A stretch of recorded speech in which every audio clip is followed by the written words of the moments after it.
Hello, everyone, and welcome to the 2025 espnW Summit presented by Lilly. I am your host, Christine Williamson, and I'm so incredibly excited to be back at the One Hotel Brooklyn Bridge. We're going to have so much fun. Let's get things started.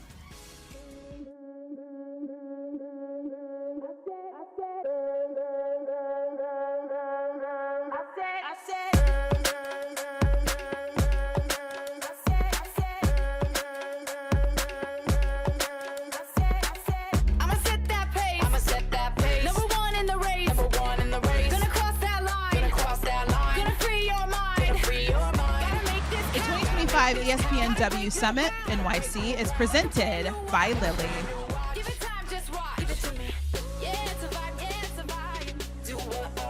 Hello again, wonderful people. Christine Williamson here.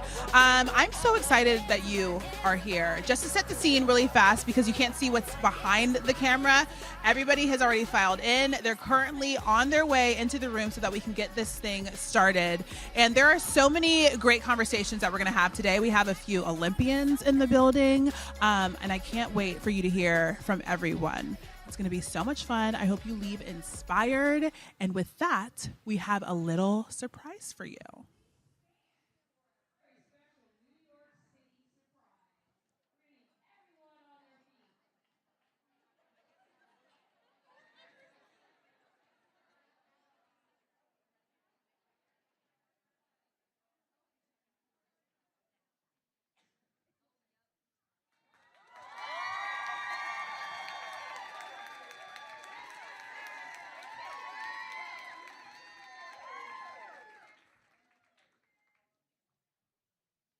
Music make you lose control.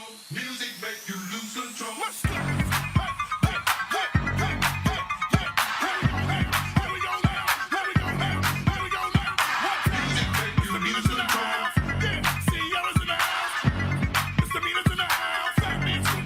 I got a cute face, chubby waist, thick legs in shape, rump shaking both ways, make you do a double take. Plan rock a showstopper, flow proper, head knocker, beat scholar, tail dropper. Do my thing.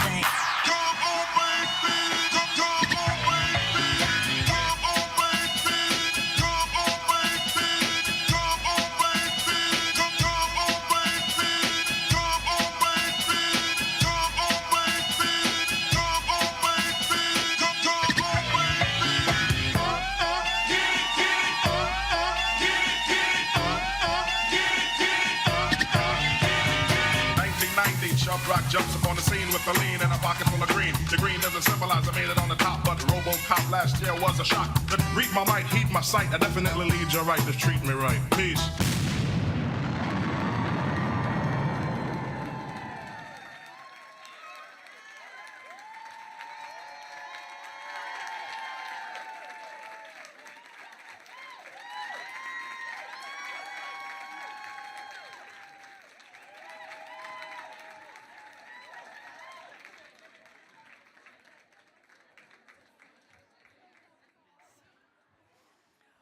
Okay, let's go.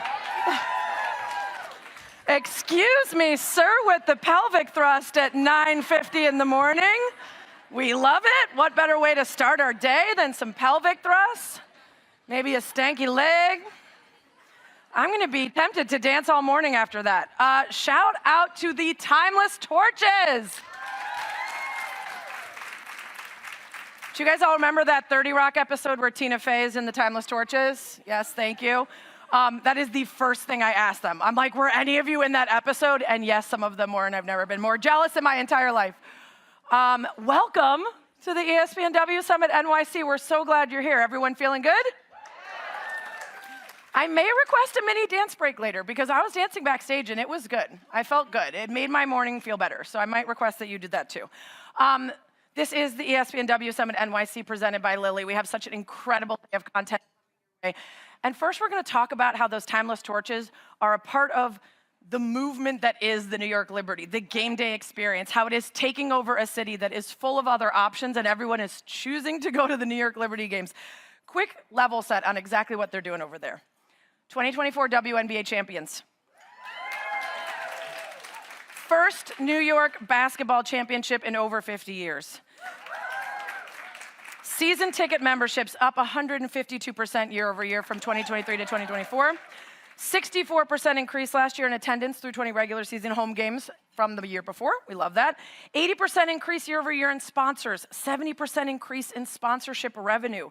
Overall engagement across social media spiked by 665%. That is not a typo. Up 416% year over year in e-commerce merchandise. And in less than 24 hours, they broke the previous 30-day WNBA all-time record for championship merchandise sales. Pretty good. And just announced this morning, New York Liberty and Liberty Mutual Insurance joining forces, a landmark multi-year deal. This is redefining corporate investment in women's sports. This is Liberty Mutual's first ever jersey patch partnership and one of the largest partnerships in Liberty history. Clap it up, we love that. So who's responsible for all this? It takes a team. But the one who we're going to give the most credit to is coming out right now. The Chief Brand Officer of the New York Liberty, Shayna Stevenson.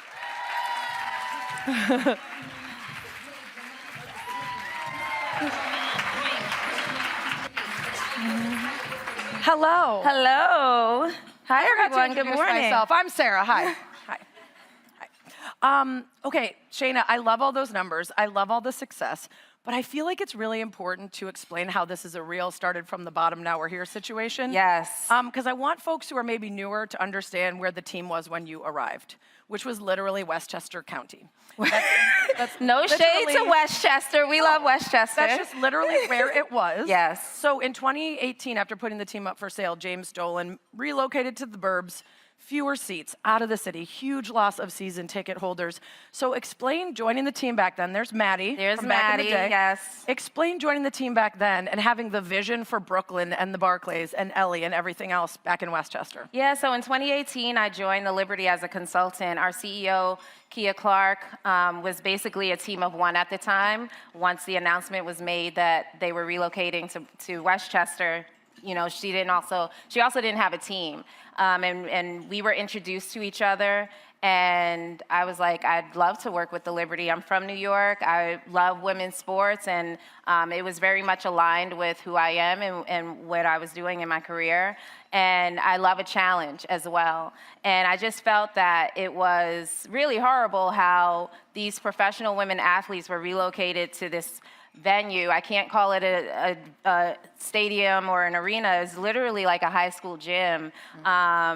Poor conditions. I remember there were some games, Kia would literally have to put a bucket on the court to collect water because there was a roof leaking before the game. So, but we knew that this was temporary, and if we wanted to make sure that this team had a future, and not only had a future, but remained in New York, we really had to get to work.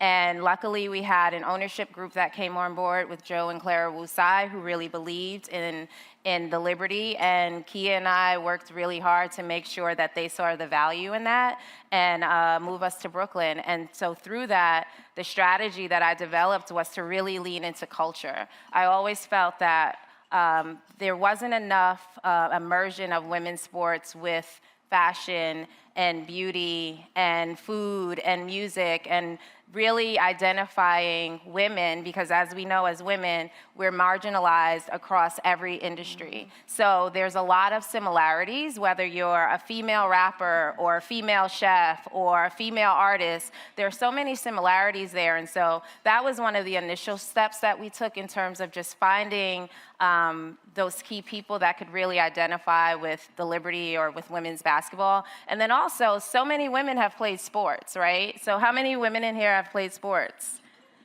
So, you know, that's also an easy way to just connect with people. So just finding at the basic foundation or fundamentals of finding those commonalities and those connections, and that's really what shaped our strategy and set us up for success in Brooklyn.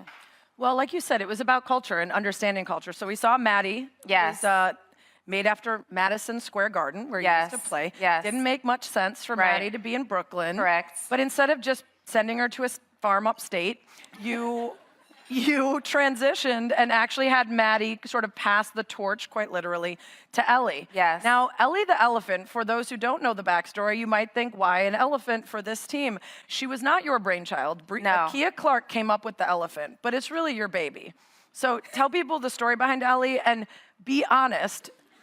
Did you set out to create an icon or just a cool mascot? We wanted to create a cool mascot. Okay, so Kia and I, when we were in Westchester, we worked in a law firm. And one day she came into the office and she was like, I have our next mascot animal. And we had been brainstorming, should it be another dog, and we just renamed the dog Barclays after Barclay Center. Should it be a pigeon? Should it be a rat? Like really leaning into New York. I would love a fierce rat.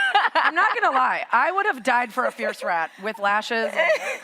And so she came up with this idea of an elephant. She had been Googling Brooklyn and animals and came across a story where when the Brooklyn Bridge was built in the 1800s, there was a lot of concern about was it strong enough? Was it durable enough to sustain all of the traffic?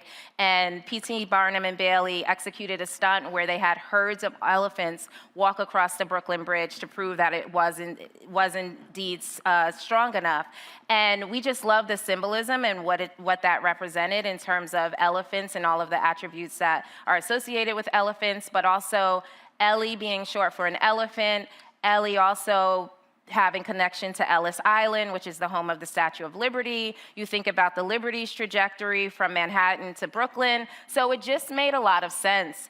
So once we agreed that this would be the animal that we wanted to create our mascot around, then the fun started to happen. What are the characteristics of Ellie? What does she look like? Is it a he? Is it a she? Is it a they? Or is their gender ambiguous? And these were real in-depth conversations that we had, and I really felt like it was important for our mascot to be a female. Our players are female. We're a female organization. We champion women, and it just made sense that this mascot that represents and embodies our brand and our values also reflected that as well. And so we were intentional about the lashes, and there are some characteristics that have kind of changed or were modified over time, but I think that's also been based on the character really living and breathing Ellie and understanding how they want her to come to life more.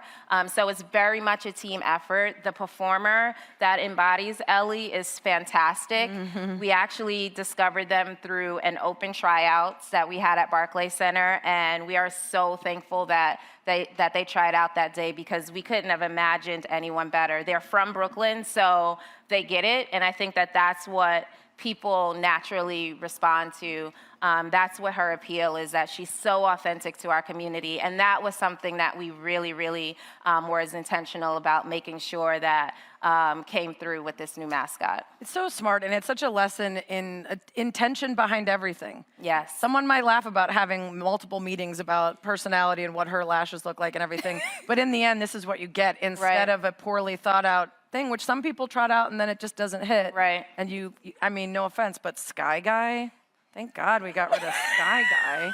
The hell is a Sky Guy, and why is it a guy? And why does it look like the Rocketeer? I think,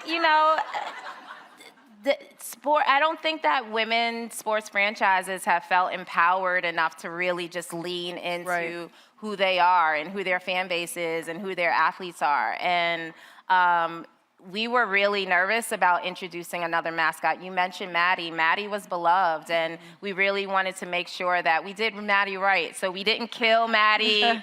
We didn't send her off. Maddie was at the parade. Maddie was at the parade, yeah. Came to check on her old squad. We exactly. Love that. So, it's just something that, and to be fair, if we hadn't had to move and rebrand, Ellie wouldn't exist today, but we saw that really as an opportunity to hit a fresh restart and say, okay, let's really approach this from a new place and point of view. You rebranded, and it's great to have that fresh start, but you want to bring along the folks who showed up in MSG, the folks who showed up in Westchester. This kind of glow up costs money. So how do you become a premier experience, competing with what's going on in New York, show the value of what you're presenting. Because in women's sports, a lot of times it's been like, hey, this isn't that great, but you should show up anyway. And instead it's like, no, this is great value. This is startup mentality of investment. How do you do that and also bring along the people who are always there? Well, I think it starts with ownership. You know, they really set expectations in terms of how they wanted the Liberty to show up in the arena. Also, Kia Clark, you know, has been with this organization for 15 years, and so she just has a lot of institutional knowledge. So the Timeless Torches, this is their 20th anniversary. It was never a doubt that the Timeless Torches would come to Brooklyn with us, right? There was no doubt about that. So we were really thoughtful about making sure that we maintain certain traditions that our, you know, core fans have loved the New York Liberty for, but also introduce new ones. And yes, that does cost money, but you know, it's an investment. And we have an ownership group that really saw the value and wasn't afraid to make that investment and really trusted us to make the best decisions. Yeah, and I mean, I think when you look at what an experience at the game is like, that's why you have Celebrity Row full of celebrities coming to the games. That's why the tickets are hard to get. That's why it's up there with the best experiences in New York, because you really put your effort into making it a great experience. And we have a great product on the floor as well, right? So we, you know, we do want it to feel like a full experience, whether we're up 20, down 20. We want to make sure that you leave saying like, man, the Liberty didn't get the win today, but what an amazing game, what an amazing experience, and I can't wait to go back. So I'm obsessed with Ellie, and I love that you were like, let's create a cool mascot, and instead you created a literal icon. Cover of Time Out, New York. New York, yes. In Vogue, on stage dancing with Sierra. Like, of all the things, I'm waiting on the Met Gala invite, and I know I saw, you laugh, but I saw Ellie posting on social media asking for it. Like, this is what's next. This feels appropriate. What has been the thing to you that blew your mind the most? So two things. So one is work related and then one is personal. So the Sierra moment on stage with her really blew my mind because there was really no plan. I received a call from Sierra's team saying that they wanted to have a moment with Ellie on stage with Sierra, and they really didn't have an idea. And that's the thing. A lot of brands approach us about, we want to do something with Ellie, but we don't really know what to do. Right. And because Ellie is such an amazing performer, she just comes to life on stage. And so a lot of her performance was improv and, you know, just kind of natural, and it wasn't coached, and she absolutely killed it. I mean, it looked at Barclays choreographed Center with Sierra's dancers. It wasn't. I mean, they like met for maybe 5 minutes, but you know, Ellie did a handstand on the stage in front of 19,000 people. It really blew my mind. But another moment was Ellie and I walked the red carpet together. And when I tell you, those photographers were like, okay, great, thank you. But Ellie Solo just like pushed me to the side. I was like, wow, like this is different. This is different. Ellie is different. Yeah, I would say probably number one moment is when I dressed as Ellie for Halloween, yes? Oh. Yeah. For you, I mean, yeah. No, I mean, when people started wearing, you know, Ellie ears and costumes to our games and making their own ponytails, that was really a moment for us too. And so then we were like, okay, we should capitalize off of this. So then we started to sell the ponytail. That sold out. Everything that we put in the team store online sells out immediately. So great. Yeah. So great. And again, I think the lesson is where you came from was not the end point, and you had a belief in and a vision for something so much greater, and then the investment. Yes. Can't do any of this without that money. No, can't. Yeah. Can't. Big round of applause for Shayna Stevenson. Thank you so much. Thank you.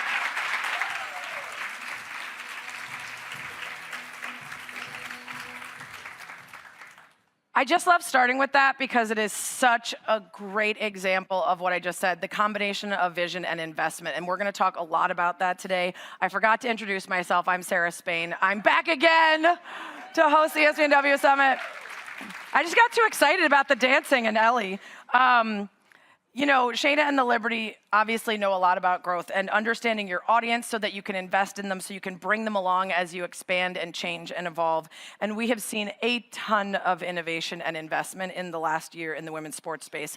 So much, in fact, that unlike pretty much every other ESPNW Summit, where I start by giving you a whole reel of numbers about how things are going up and to the right and everything's better and this is the year of the woman, I don't really need to do that, right? Because everybody watches women's sports. We just know it at this point. We know that consumption continues to go up. We know investment continues to go up online, on social, on air, etc. So at this point, I am asking, perhaps demanding, that we stop being excited about better and we start being busy working on more. So that's what I'm going to be talking about all day today. That's what a lot of us are going to be thinking about all day today. More growth investment, like the recent $100 million capital raise from women's sports fund Monarch Collective, Ariel Investments' new women's sports fund, Project Level, Michelle Kang integrating her Kineska Innovation Hub into U.S. Soccer Federation, their U.S. Soccer Forward Foundation. That's effectively adding another $25 million to her existing $30 million investment into women and girls soccer, and the stadiums and the practice facilities that we're seeing go up all across the country. We love more growth investment. More teams, from the Denver NWSL to Portland and Toronto tipping off in the WNBA, the PWHL expanding to Vancouver and Seattle. We're so pumped about that. And we've got new teams taking the field for Unrivaled, Love, Women's Elite Rugby, Athletes Unlimited Softball League. More coverage, and ESPN is a huge part of that, of course. Canada's new professional soccer league, Northern Super League, on ESPN+. The first season of Love Pro Volleyball on ESPN+. WNBA Draft Pre-Show, a dedicated sports center, live from the draft, all on ESPN. NCAA gymnastics coverage, did you guys see, made it to the Mark and Kelly live show with the balance beam? We love that integration. USA Today has a new women's sports vertical, Studio 9. Yahoo Sports and The Athletic partnered on a brand new women's sports hub. Sports Business Journal is launching a new women's sports newsletter. We're not going to tell you we told you so, except for we started doing this like 16 years ago, y'all. So thank you for catching up. We got more brands investing. Women's sports sponsorship is growing 50% faster than men's major leagues. And in 2024, companies spent 139% more on women's sports advertising than the previous year. New brands are getting involved, which we love. Existing brands are advertising and investing even more, which I think is visible right here at the summit, right? Shout out to our presenting sponsor, Lilly, who is a first-time ESPNW Summit partner. We love that. Lilly is making a huge investment in women's sports with a focus on women's health. They had a fantastic activation at the Final Four in Tampa. I don't know if anyone saw this, but they were encouraging breast cancer screenings there. So smart, and I saw a lot of people went and did it. We also have longtime sponsor Gatorade, who we love. They are back, bringing us all of our sports nutrition today, and Roan is joining us as another first-time Summit apparel sponsor. You can grab your quarter zip. Do not skip that. I got mine last night, and it is creamy. That is the only word I can describe for this attire. It is creamy, and it's amazing. Okay, so I want you, while you're here today all day, first of all, most important, network. Make sure you introduce yourself to at least 2 people you've never met before. Tell them who you are. Tell them what you do. Tell them we want to work together to make things even bigger and better and more. Think about what more looks like for you in your work. Your brand, your agency, your nonprofit, your school, maybe even just your personal journey. Has anyone in this room been to a Liberty game? Okay, let's try to get all those hands. If not, what about a WNBA game near you, right? If you go to 1 a year, how about 3? How about 5? If you got merch from one of your favorite women's teams, how about all of your favorite women's teams? If you're watching games or listening to podcasts, like, I don't know mine, Good Game with Sarah Spain. Or reading websites, how do you do more of that? So let's just pile on and really keep this thing humming and keep the rocket ship going up if we make it go up. It's not guaranteed, y'all. We got to keep putting the work in. And since we're talking about more, I'd like to bring up someone who did more this year. More than ever before in the history of her program. First ever trip to the Final Four with her team. She's the head women's basketball coach for UCLA. She has been since 2011. Last season, she led her squad to the program's first ever overall NCAA tournament #1 seed and their first ever trip to the Final Four.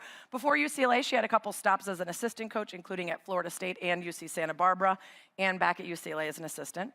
As a player for UC Santa Barbara, she was team captain for 2 seasons, led them to the NCAA tournament in both seasons. She was mentored by the legendary John Wooden. She drops knowledge while driving in her car rides with Cori series. She's the AP, Naismith, and WBCA Coach of the Year. It's Cori Close!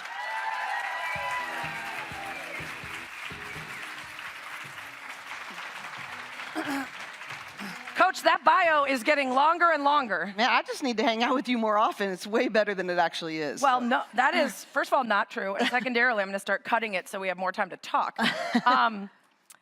I'm so excited to chat with you. Yeah. Look at this room of people. I mean, They're this so, is what a amazing. good I audience. love this so much. And just a side note, 3 Bruins on the New York Liberty in the last couple Hell of years. yeah. So let's not forget that. But they are amazing. Maybe that's the secret. Yeah, exactly. Maybe I'm it not isn't arguing. Ellie at all. Yeah. It's just that Bruin touch. Exactly. Okay. What a season for you. Oh, Unbelievable. Now, of course you want to win it all. Every year you want to win it all. Your team came up short in the Final Four against the eventual winners in UConn. That's such a nice way of saying it. Thank you for Came that. up short. Yeah. It's a little short. Just a little short. It's a Okay. little short. How long before that disappointment subsided and the reigning emotion could be joy about what you'd achieved, or are we still working on it? I'm still waiting on Great, that. great. There's this thing called the transfer portal. And, Right. you know, so literally the moment we touched down after the Final Four, it has been 14 hours a day ever since then. But there will be a time. We did have one night where we had our celebration banquet that I was able to go, oh my gosh, we did do that. But I'm not there yet, but I am sure going to get there. That's hard. It is hard. That stinks. Yeah, 'Cause you had such a great season. It is just part of our new landscape and as a whole sport, and it's some things we need to address in that. But I'm not going to forget about it. Right. But it is, you know, we're talking about growing women's sports and NIL and all the different things, and the reality of how that translates in my world is I got to hit the ground running right now. I want to get to the transfer portal later, but I want to ask you an honest question. If not for the transfer portal, do you think you would have landed and been able to process what happened and be happy, or is that just who you are, that you're going to take a while to get over the disappointment? I think both. You know, honestly, you know, I think that I usually, you know, do a deep dive. It's sort of like what happened, what can I learn, and those kinds of things. But I do try to pause and count the victories. Good. And I want to live in sort of a healthy tension of diving deep about how I can grow and what it taught me, and celebrating the things that we did right and we want to continue to do. Right. Satisfaction in the moment is super important, even if you're ambitious. You've been at UCLA for 14 seasons. The last 10 of them, postseason runs. Last year, Sweet 16. This year, Final Four. You just keep building. So in your mind, what would you say were the keys to getting the program where it is now, where you're among the best in the country? What was the intention there? Well, I think it's, you know, coaching within your lane in terms of knowing who I am. And you know, you mentioned being mentored by John Wooden. One of the biggest gifts he gave me was that it was never about trying to do it like somebody else. He would always say, hey, don't do it like me, do it like you're made to do it.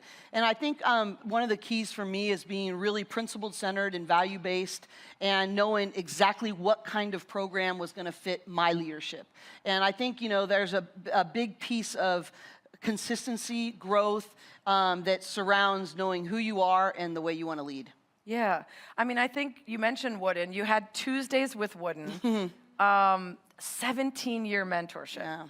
And it happened before you got the head coaching gig at UCLA, which is the best part. You're just an assistant, starting out at UCLA. You're terrified to meet him. Yeah. And you end up having a 17-year relationship where you're now taking jobs far away and working to come back and make sure you keep that connection. What was the best or the biggest takeaway from those years with him?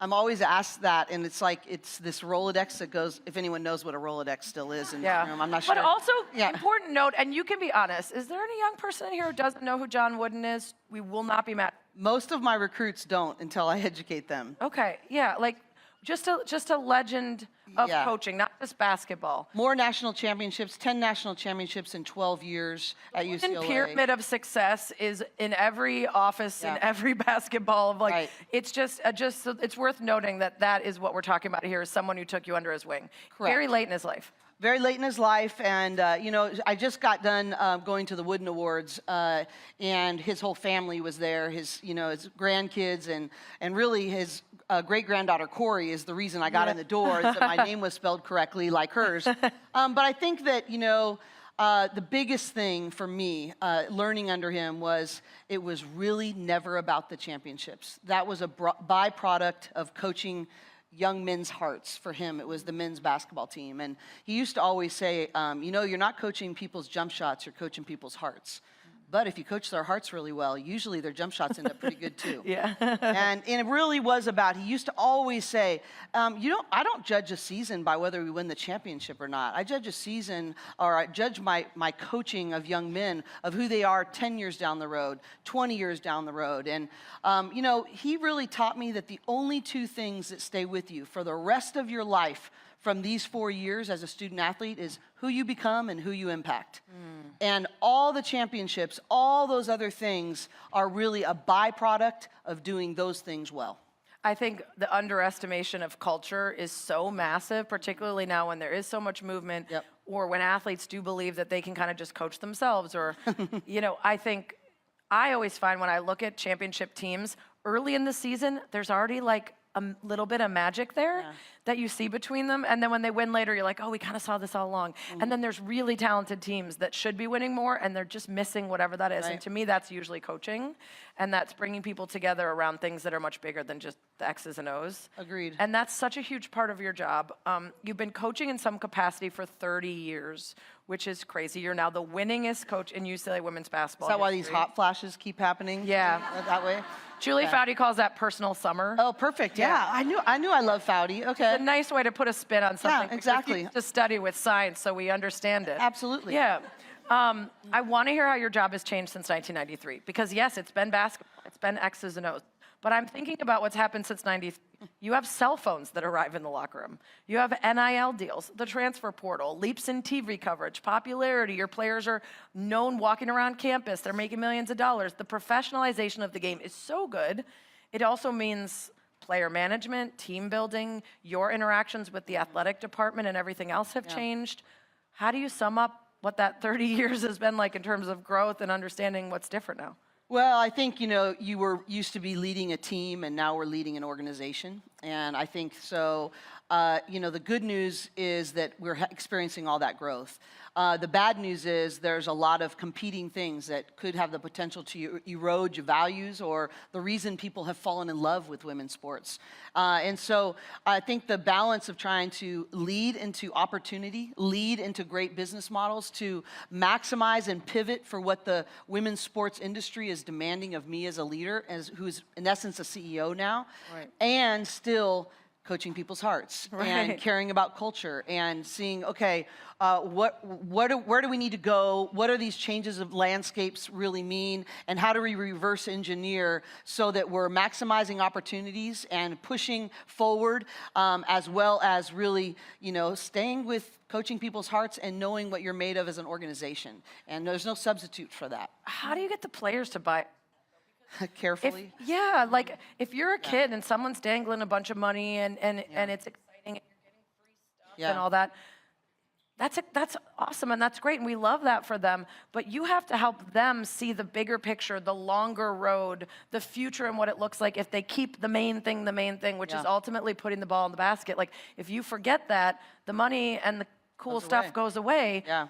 And how do you, because I hate to say it, but coaching people's hearts sounds corny if it's not followed by authenticity and a real everyday investment in people. So how do you get them to buy in that that's really what you're doing and you're not trying to use those platitudes to access some next level of basketball performance? Well, I think there's two things. One is we still are demanding, the standard is the standard. And there are still championship habits that need to be upheld. And that's in how we interact. That's in how we practice. That's in all the different areas of our organization. So, the standards don't change because people are pouring in money. It just takes more responsibility. To much is given, much is required. But I think the other part of it is playing the scenario out for them and say, hey, is that enough? What if you do chase the money? And what if you get all the money you want? Is that enough? And I really believe that comparison is not only the thief of all joy, it also stunts your maximum growth. So I'm like, is that what you want?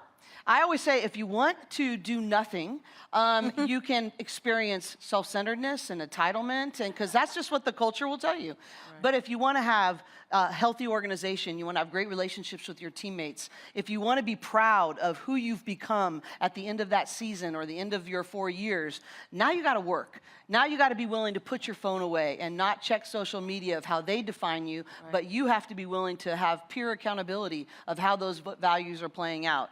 I just think, I just say, what do you want at the end of your road? Right. And is that enough? And I know a lot of people who have won championships and have been really empty and lonely the next day because they didn't keep the main thing, and they didn't really do it the right way, that was a byproduct and not the outcome being the most important thing. It's like so cheesy, but the process is really the point.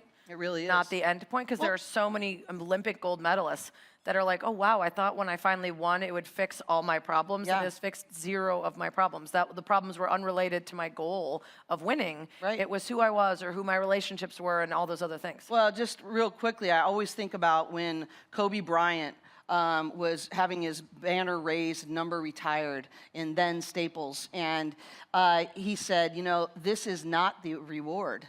The greatest reward of my career was the work and who I became as a result of the work. And I just always remember that is the real reward in all of this. That's a good story to tell your players. And I know another one you tell your players involves putting on your shoes and socks.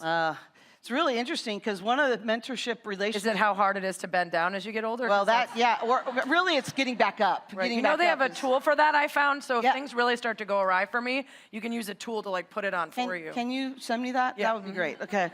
Well, but that is really an amazing story that I'd heard 100 times. Coach Wooden used to tell everybody that the number one thing he did on the first day of practice is teach his players how to put on their shoes and socks the exact same way and to do it the right way. And I was, well, of course you needed to do that. They had terrible shoes and they got blisters. Right. But I really missed the point.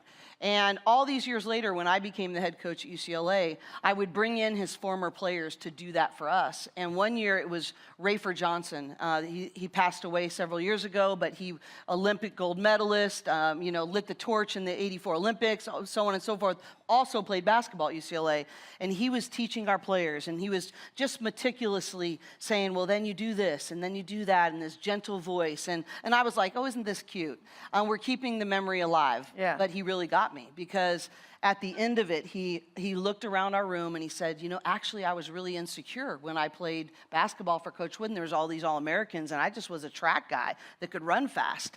And he said, but it didn't matter. We had guys from different religions, different backgrounds, different geography, different strengths. And he said, but we actually learned how to become a team because we all started by putting our shoes and socks on the same way. Mm-hmm. I thought, oh, it's not just about avoiding blisters. Yep, no. So, so simple, but very, very profound. You mentioned the transfer portal. London Jones, one of your players, entered the transfer portal and is now headed, of all places, to your crosstown rival, USC. Mm-hmm. How do you imagine that matchup will be the first time you're on the court facing off against her? Well, a mix of emotions, because I will always adore and love London Jones. And, we had really honest conversations right when we got back about what do you want for this senior year? And then, is there alignment of what I can promise you?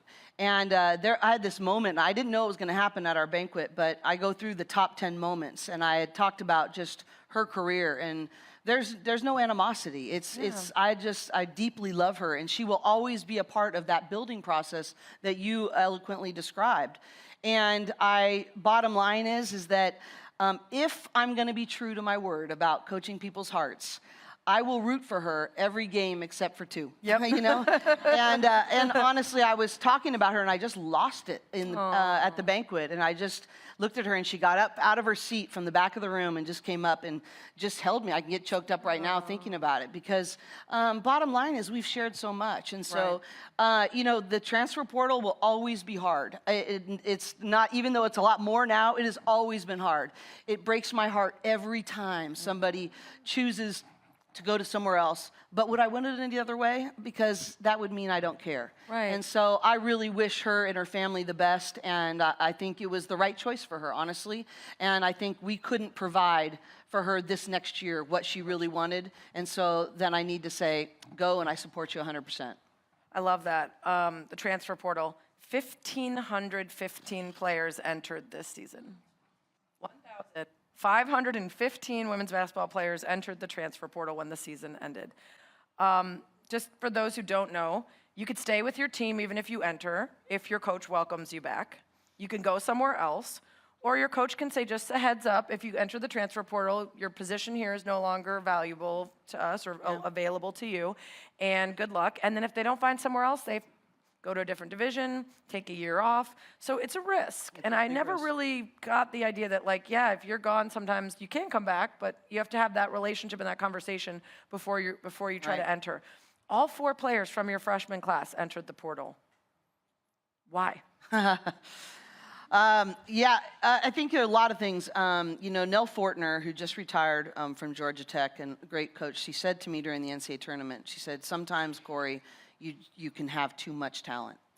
And I think that was a reality for us, that we had 13, too many. There was only one other team in the country that had more McDonald's All-Americans than we did. And I think there was just not enough minutes to go around. And we didn't have any seniors. We had the potential to have everybody coming back. And so those freshmen were like, there's no improvement chance for me. I'm not going to get more minutes than I'm getting right now, probably. And so I think I learned a lot as a leader, that probably it's impossible to keep that many people happy this day and age. And so, they decided that there were going to be experiences that were going to be better for them moving on. And, I think that, unfortunately, that is our new normal, in terms of that if it doesn't happen pretty quickly, they're probably going to move on. But they were 4 great kids. They are 4 great kids, great families. And, it didn't work out for complete their careers for 4 years. And you're going to root for them every game except for when you're playing. Yeah, well, it is interesting because all of them except for one went to Big Ten schools. Oh. And the other one, we were playing that team. Great, so you'll see all of them. Yep, here we go. Nice reunion. Mm-hmm, yeah, hug it up. How do those moves really affect your planning, though? Because it almost becomes like a professional team, where if you have everyone on essentially 1-year deals, if you're recruiting and thinking, I'm not going to need that, I've got another 3 years of this player that has a similar skill set, you can't really do that anymore. No, you have to be very adaptable, and we're lucky to be in a place like Los Angeles that we've been able to actually leverage that to our own benefit, but I don't think everyone has that luxury. We've been lucky enough to have an NIL budget that can attract people, as well as to have opportunities in LA that people want to come to, especially the second time around. But it's really hard, and I think the other danger that's really important for especially this room is that one of the things that's been so great about women's sports is that fan bases can develop a connection over time.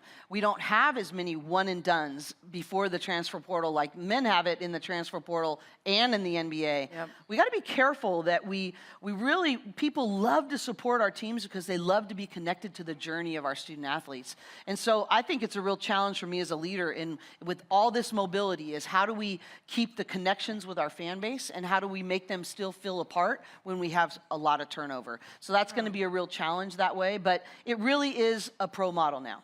Right. We need to have some better boundaries. We need Congress to get involved. We need some other things to help put some healthy boundaries, salary caps and things like that in women's basketball and college sports in general.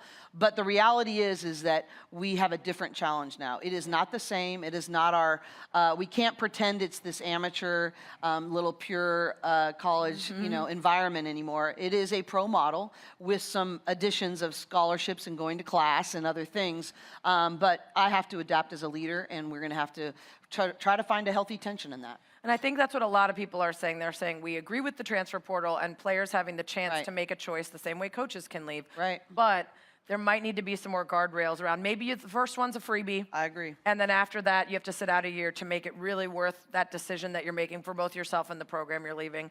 And also, you mentioned salary cap. A lot of people may be confused about that in the college space. We don't have time for it, but it is about to be the wild, wild west. If you haven't dug in deep on House versus NCAA, on the impact of essentially what's going to be a certain amount of money allocated to each school each year based on the TV rights package deals, they will get to decide of their own right who that money goes to. They could give $20 million to a quarterback that they want to come that they think is going to win a title and zero to everyone else. They can split it between basketball and football. They can give it to just men. They can give it to just women. Haha, that would never happen. But And that's going to be wild because also when you're recruiting, Yeah. you're going to have to start telling players, hey, we have this much of our NIL House versus NCAA budget allocated to our women's basketball team, and I'm willing to give you 35% of it, right, for the first year. But then the second year, the amount changes, and then we have to change the percentage because now we have to also act like a pro team in that way.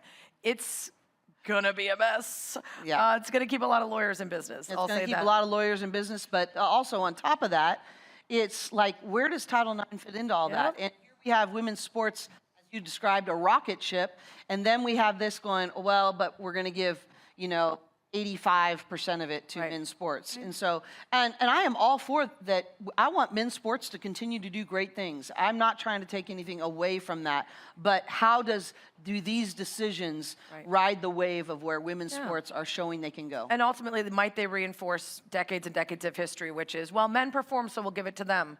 Oh, we've never tried to see if women will perform if we give it to them. We're going to continue not to. Like, it could be a repeat of that and fights we've already had over and over again. I want to talk to you quickly about your player rotation and how that affects the transfer portal, because this is something you're learning as you go. You have these 9-player rotations that are great for basketball and for the team. But they are hard when you have to convince people to stay on your team Yeah. and get the attention and the time and the points and the whatever that they need. Are you going to have to adjust that with the transfer portal? I don't think actually it's going to be more. I think it's actually going to be less. I think you can do it maybe more during the early in the season, but I actually think I'm going to have hard truth comments, and I think that there's going to be an adjustment where people are like, well, but I thought this was going to happen, or I thought I would owe this, or can I just get a few minutes? And I'm like, there's no, charity minutes here, like earn it. And I just I'm going to have some really blunt conversations that this is a pro model now. This is professional sports, and you're going to have to perform. It doesn't mean I love you any less off the court. It doesn't mean I'm pouring into you or your development any less. But the reality is that we have a responsibility to perform. We have a responsibility to win. And, I'm going to play the people that are going to help us do that. Right. And if that means that I'm going to have to now plan that if you're not in the top 8, probably you're not going to get much time. Right. And if that's going to be the case, then we're going to have I'm going to have to plan accordingly that probably more and more people are going to leave. Yeah, that's hard. Some are arriving, though, like Sienna Betts, 5-star recruit, ESPN's #2 player in the 2024 class, joining her superstar sister, Lauren, who is already completely unguardable and a total problem. Now we're going to have another Betts in the mix there. I was just at a conference last week, and I was talking to you about this, and you got to watch this. I'm so glad you did, because these two sisters, what a fascinating dynamic. So much love, so much support, and so much tension.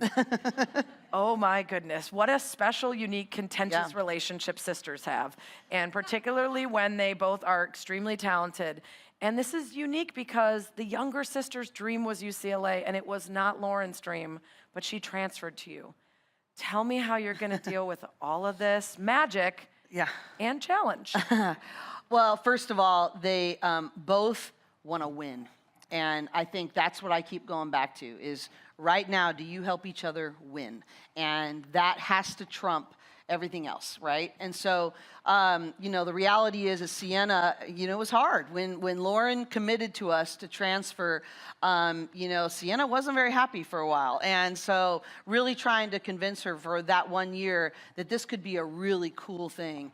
It was really a neat, actually, story that Sienna was on her visit, and Lauren was in her first year at UCLA, and Lauren did a whole PowerPoint presentation about why Sienna needed to be a Bruin. And I look over and just tears down Sienna's face. There is a love there and a connection there. But Sienna is not Lauren's little sister. And that's the biggest thing I am going to protect if I can. I won't be able to protect it all the time, is that Sienna is on her own incredible journey. And I can't wait to see that unfold. And she is not Lauren's sister. She is Sienna. Yep. And that's it. And so, and Lauren the same. And I think there will be challenges in that.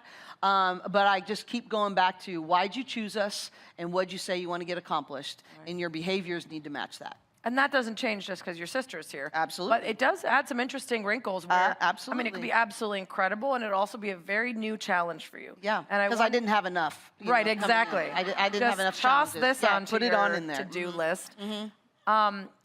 What have you learned over the years, 30 years of coaching, about how each individual person needs to be coached differently, led differently, managed, inspired, motivated differently? I think the biggest thing is, I know I keep going back to Coach John Wooden, but he said the biggest form of partiality is to treat every player the same. And I think there's a misnomer that if you're treating players differently, that means you're changing the standards for them. Those are not the same. My style of teaching can be different and still hold the standard the same. Sienna and Lauren are actually a great example of this. I think I will coach Sienna much differently than I coach Lauren. And, they are wired differently. They're motivated differently. They have different things that get in their way. I always say that performance equals potential minus interferences. So really, it's not about how much talent you have, but how you manage. We all have interferences that come in, how you manage those. And I just think that it all goes back to genuine relationships and authentic culture. Because if you don't have genuine relationships and understand what each individual's interference, is, then you're going to have a hard time helping them reach their potential. So, I think that you can never substitute quality time and really being a good listener. Right. And as that happens, you earn the credibility. My mom used to say, you have to listen to 100 mundane things to have enough credibility to say the one really important thing. And I think that's a lot of coaching, right? Is I need to listen to a lot of mundane things and just be in their world and care about them for whatever's important to them, to earn enough credibility and to have enough deposits so that I can say the one really hard thing that's really pivotal. Or that they can share the one thing that's really pivotal. Exactly. They have to share those 100 things with you and have you be there to hear them and see them so they feel comfortable enough to tell you the thing that you actually need to hear in order to help them the most. Well, and I encourage anyone to read the article about Lauren Betts's journey in her mental health. That's on exactly ESPN. what I'm thinking of. And it will inspire you. Her courage has taught me so much. Right. But the reality of that is that's exactly what happened. And I give my associate head coach, Shannon LaBeouf, is probably the best I've ever known in doing just that. Is she related to Shia LaBeouf? Not that I know of, but, she might claim it. Unfortunate combination just based on some of his previous actions. Yeah, I would think not, because she's about as pure-hearted and steady as I've ever known. So, no. What's the thing you do differently now than in your early years of coaching? I know you have this great story about a player from UCSB that taught you a ton that's now in this weird, unique position. I was texting with her right before this. She didn't even know I was here. She's in New York right now, but she will walk on for us at UC Santa Barbara. Her name is Melissa Corpus. And now her fiance is on Real Housewives of New York. So if you want to check it out, Raquel, we just love their whole family. But when she came to Santa Barbara, we are so easy to be entitled and to take things for granted. And she came as a walk-on, and she didn't travel with us. And right before we went on a trip for Thanksgiving, we gave her one duffel bag of gear. And she not only wore the gear the entire time we were gone, but she wore the duffel bag. And all she kept saying, she had the straps on, Thanksgiving dinner, and she had it all with her. And she just kept saying, this is the most amazing thing ever. And she just was like going on. And she was so full of gratitude the whole year that it brought joy that was contagious to everyone around her. And she had the most she could have complained about. She did the same amount of work and everything else. And then on top of it all, she had a life-threatening kidney disease. And she ended up having a kidney transplant and is doing amazing, praise God, that she's doing right now, but up to this day. But one of the things that she said was, basketball saved my life. And I thought maybe she meant the kidneys, and it wasn't even that. She's like, a lot of people in her family have made tough choices and have ended up in not so good places. Right. And she said, I'm the only one in my family that had basketball, and it absolutely changed the trajectory of my life. And now she's a PhD, incredible psychologist, worked her way through NYU to get her PhD by DJing in Manhattan, Yeah. of all things. Yep. But it just taught me that the structure and life lessons and combined with gratitude changes people's lives. Yeah. And I don't care if it's my first year of coaching or now, that's the ultimate goal. And you never know what someone's bringing to you, right? Right. Like you never would have known that her family had all those struggles, had No. so many people incarcerated, all this stuff. You just would have known that she had it a little different than you, Yeah. and then she shows up and the gratitude and everything pours into you as well. No, I definitely would say, I just have to say that my players have taught me more than I've taught them. Yeah. And that's probably what keeps me young and keeps me in this. And if that ever flips, I'll get out. Yeah. Well, we do have to get out because we're out of time. Everybody, Cori Close! Thanks, everyone. Thank you very much. Yes. What a great gift to have all those players coming through year after year, teaching you all those lessons.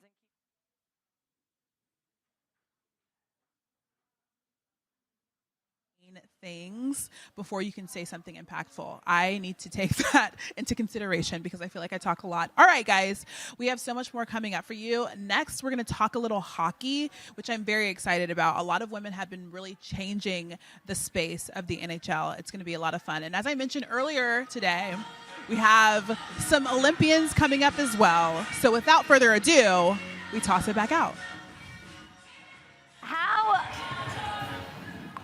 How many of you guys, after hearing Cori talk about what it's like to be a coach now, are like, thank God I'm not a coach? Holy shit. Sorry, Rach, I'm like 2 minutes, 20 seconds in, and I'm already swearing. I'm not supposed to swear. It's really hard for me. Oh my gosh.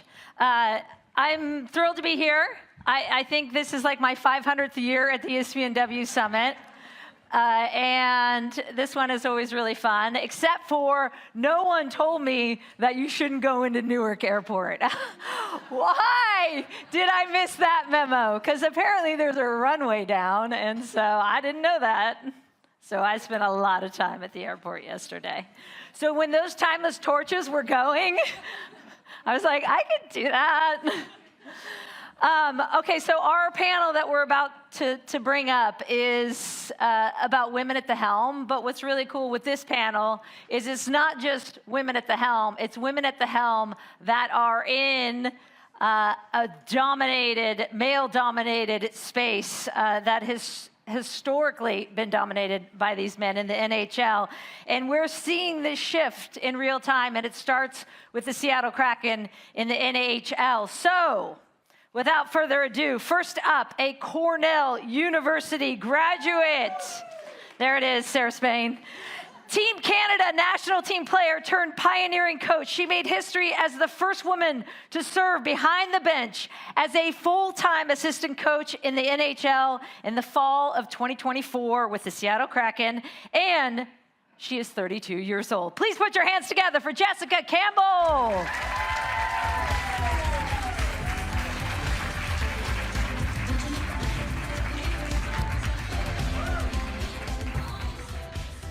Next, we have a true legend in sports broadcasting. She's been a trailblazer at ESPN for over 3 decades, one of the first women to anchor SportsCenter, and as you've heard her talk about many times on SportsCenter, a true advocate for hockey, both on air and in her soul, like literally deep in her soul. She's an NHL special host and reporter for Kraken Hockey Network. Please give a warm welcome to the iconic Linda Cohn.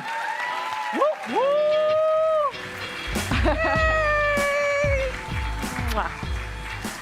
Yay. See, Taylor. All right, and our Taylor. third guest brings the brains behind the numbers. She's helped shape the roster strategies and game days decisions as the Director of Research and Development for Seattle Kraken. And after already leaving her mark in the NFL, we'll talk about that, a trailblazer in data and decision making. Please give a big welcome to Namita Nandakumar. Hi. Okay. Oh, good choice. Namita gets Killers. Namita gets her own couch over there. She can lay down there. It's like, wait. The queen. Okay, Jess, we got to start with you. Yes. Because we know that, and we've seen that head coaching positions have lived for women in the NFL, of course, NBA, MLB, but you are the first to coach full-time as a woman in NHL. And I can't even imagine how amazing that is to be the first, but I'm guessing it's a little bit overwhelming as well. So what was your reaction when you found out that you were going to be the first? Honestly, just a lot of emotions, mixed emotions, you know, great pride, deep gratitude, and a huge sense of responsibility. All of those things combined, obviously. When I sought out on my path from playing to coaching, I never, ever imagined or aspired, you know, to chase the pursuit of being the first female coach in the National Hockey League. I just wanted to coach at the highest level. I had aspirations to be the best that I could be, and I tried to show up as that coach each and every day. And so now more than ever, you know, I think of all the women who have inspired my path, and, you know, they're sitting right next to me, but there's a long list of, I think, 200 plus women in our league already doing incredible jobs in management and player development and scouting and media and analytics. The list goes on. And those women existed in roles before me. But now, obviously, the visibility behind the bench is where I feel great pride and an honor in knowing that not only is it a testament to the women that are doing good work, but the young girls that are coming and are on their way, and that they might now see the door opened for themselves, and we're going to walk through it with them.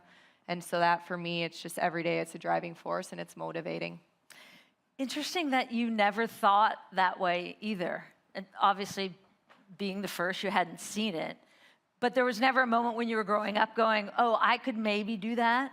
Or you were like, it was almost a surprise when you got to be the first? You know, I mean, obviously I was not unaware of the path I was on once I got there, but as a young kid, I grew up in small town Canada, hockey community, kind of your typical hockey upbringing. I had older brothers, sisters, so I grew up playing boys hockey. There was no all-girls teams for me, so uniquely enough, my journey started walking into a room full of boys, and oh boy, there we got it. Love it. But you know, it's amazing because I was always different. I walked into those rooms knowing that my differences, my unique traits, for me, I saw as a strength. And so I dreamed of playing in the National Hockey League because the visibility around a women's professional league didn't exist either. And that's just what I knew. That was my environment. And so to now full circle, be behind the bench, to be in the NHL, when I shifted to coaching, again, it wasn't even about gender. It was about coaching the best players in the world. That was my pursuit. And uniquely enough, I found myself in a space where I was working with women and men. And so it put me down this path, and day by day, month by month, opportunity that kind of knocked at the door for me created this path. And so I didn't see it, but I always believed it was possible. Yeah.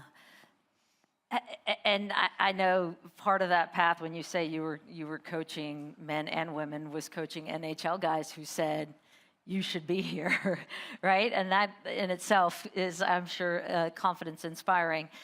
Linda, you know tons about being the first as well. You're ESPN's longest serving SportsCenter anchor, one of its first women. You also, as we were discussing, have hockey in your DNA. So when you heard that Jessica got the job, what was your reaction? Better late than never. I mean, I was ecstatic, and it coincided with my first year with the Kraken Hockey Network, and I have so much emotion. First of all, super qualified, amazing person, but being at Climate Pledge Arena and being around Jessica, and also looking into the crowd and seeing all the young girls, right, here to see Jessica Campbell behind the bench and coach the men. That's what I noticed. You know, hockey's such a great sport, and more little girls are playing it, and young women are playing it, and all that. But to see so many little girls wearing Kraken jerseys, but here for Jessica, holding up signs, I have just a warm place in my heart for something like this and for Jessica, because she's so humble, she doesn't realize the impact, well, maybe you do sometimes, but that she is making for so many women across North America just because of her presence. So I was just ecstatic, and I got to see it up close, so that was icing on the cake for me. Yeah. Namita, I have had a lot of data research people in my life. And I love them to death, but they are all men, right? And I think of all the different stuff I've done in my life where you go to someone for research, you go for numbers, you go for analytics. I would say 99% of them are men. So when I saw what you've done as a first, and obviously you are leading research and development with Kraken, but you had an NFL background.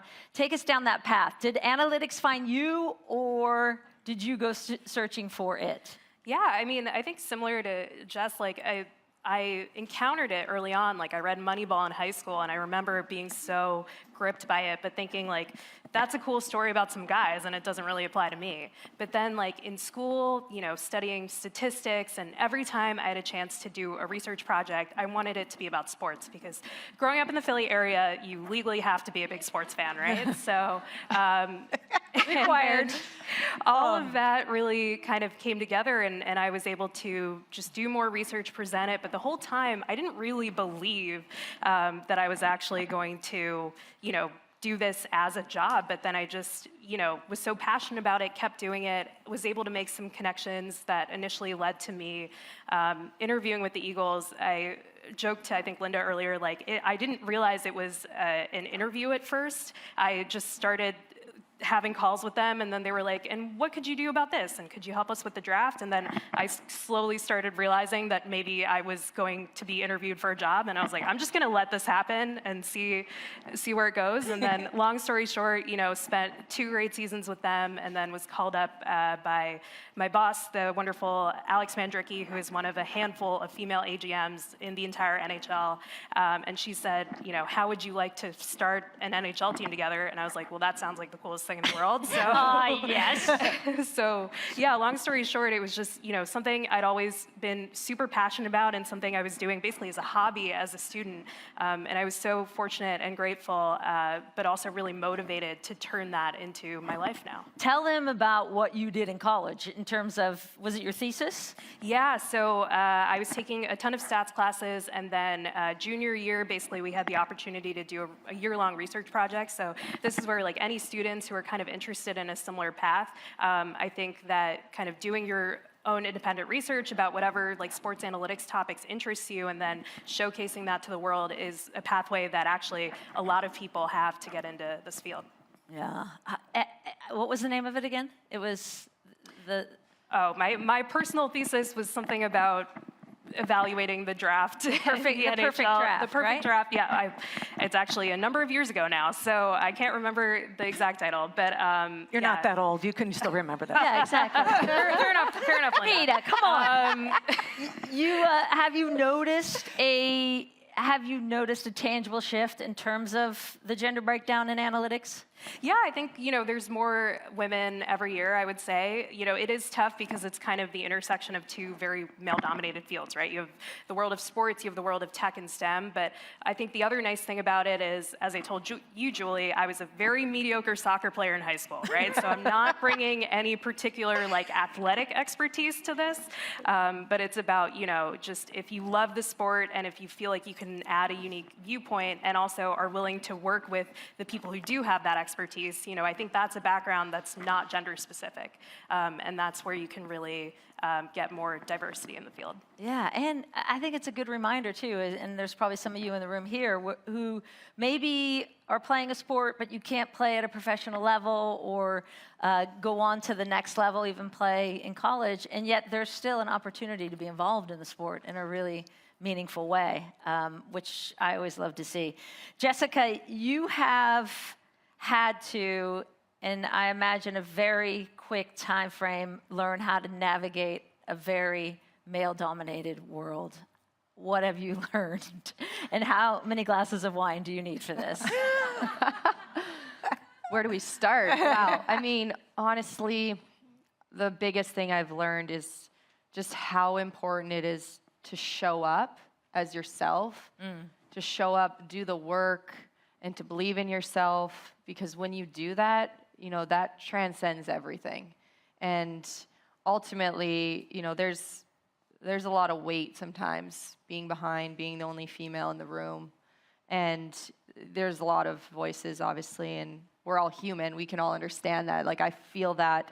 But I think at the end of the day, every day I put on my shoes, I tie up my skates, and I have to be the most prepared, the most detailed in my coaching, and come with that conviction and confidence that I'm here to help them. I'm here to help the team succeed at all costs. I'm here to find a way to navigate this space, sometimes in an isolated way, to ask the hard questions, to find the allies. We've talked so much about allyship, you know, in our conversations, finding those coaches that empower my voice, empower my role. And I've been very fortunate to build those relationships and to find myself able to, you know, ride the waves, as we'll call it, through the journey of pro hockey. And it's obviously so much results-based, and you have to learn how to feel everything, but be able to check out and turn the page and continue to find solutions as a coach. And so you feel all of the magnitude of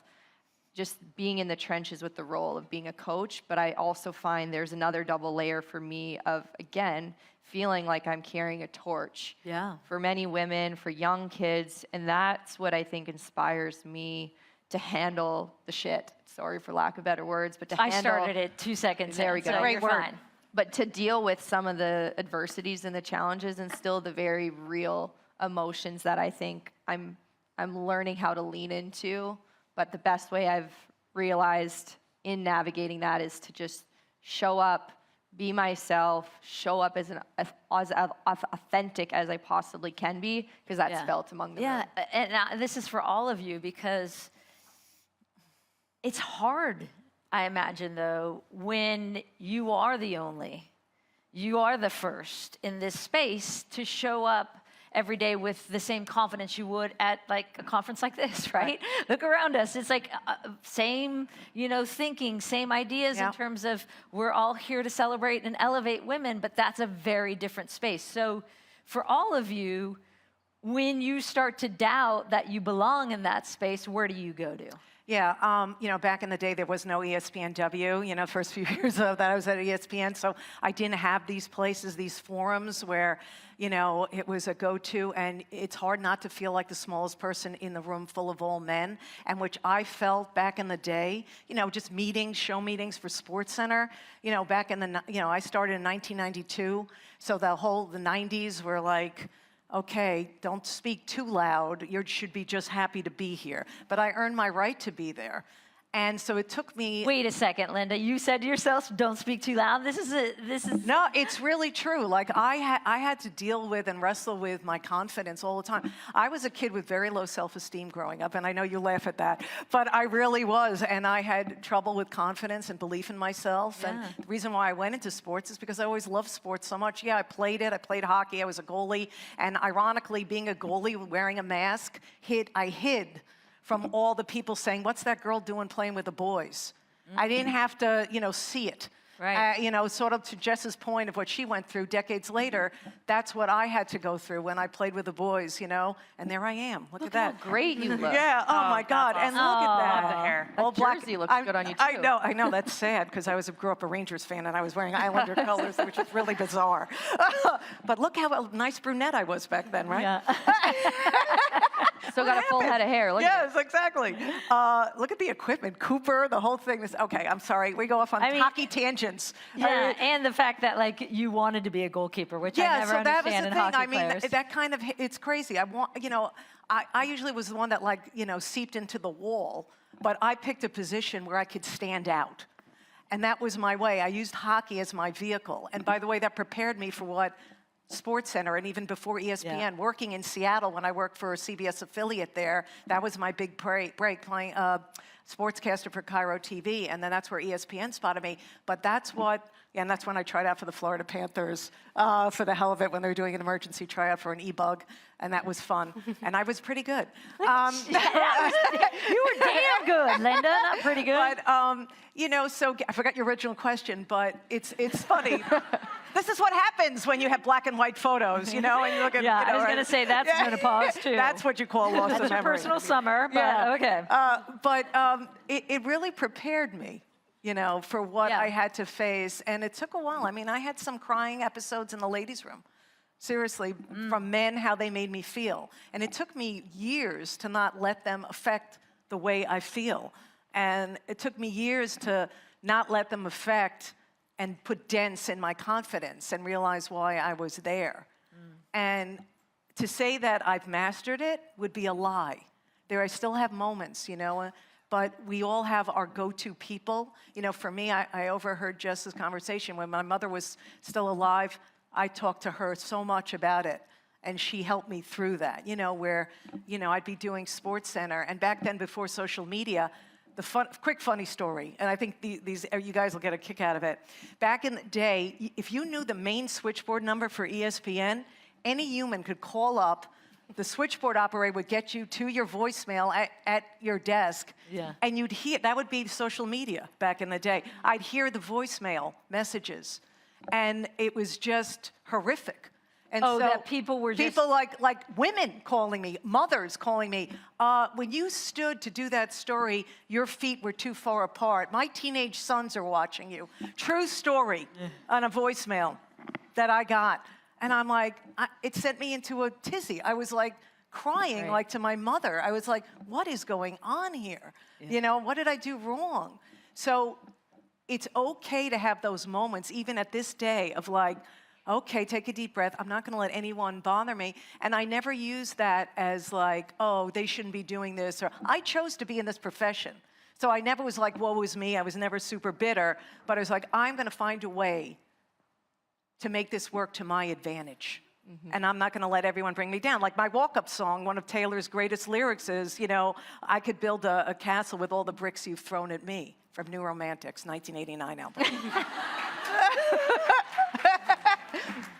Yeah, I definitely also put in a call to my mom because, you know, she actually has a lot of relevant experience, even though she doesn't work in sports. I think there's so many women across industries who can relate to this experience of often being one of the only women in the room. You know, she's a doctor, works in hospital administration a lot of the time, and she has to deal with so many of the same problems that I do from time to time in a completely different industry. So yeah, I think there's a lot of strong women around us who, you know, have similar experiences and can provide that support. What would mom say to you in one of your moments? I mean, I think she would just be like, just keep being you, right? Yeah. Like, you can't control what everyone around you does or thinks or feels. Like, something you have to, and Linda's story is certainly proof of this, something you have to accept very early on is everyone's not going to love you, right? Everyone's not going to love that you're there. Even if you're perfect. They'll find something. True. Absolutely. So, like, I'm not saying that I'm perfect. I do. But, you know, you can't please everyone, and what you have to do is just be strong and confident in what you're bringing to the table. So that's what I always, especially I think early on at the Eagles, like I joke that, you know, for the first couple months, I don't think I spoke a word, but I was just trying to like absorb everything around me and figure out, you know, what my niche was going to be. And then from then on, you know, especially my research interests like the draft and stuff, like I wanted to talk really confidently about the things that I knew well, right? So I wasn't trying to be someone I'm not. Right. And then I really drew strength and confidence from that. How about, too, that you, I mean, this would give me confidence. Your first job out of college, and you're a Philly gal, is, hey, I'm going to go work for the Eagles. Okay, boom. Drop the mic, I'm done, I'm retiring. Yeah, I've been pretty fortunate so far, I would say, just in terms of I got to work for my childhood favorite sports team and then help build an NHL team from scratch. Yeah. So I don't, Anita, you should just retire. Yeah, probably this is it, right? I don't think done. I can do better than this. Yeah, but you put yourself in position to get a break. Yeah. Because you being you, like your mom says, and just having that knowledge and preparation. And that's what I always say. If anyone ever says any of us or any of you were lucky to get what you want, you spell luck, W-O-R-K. That's what you tell them. I love that. Yeah.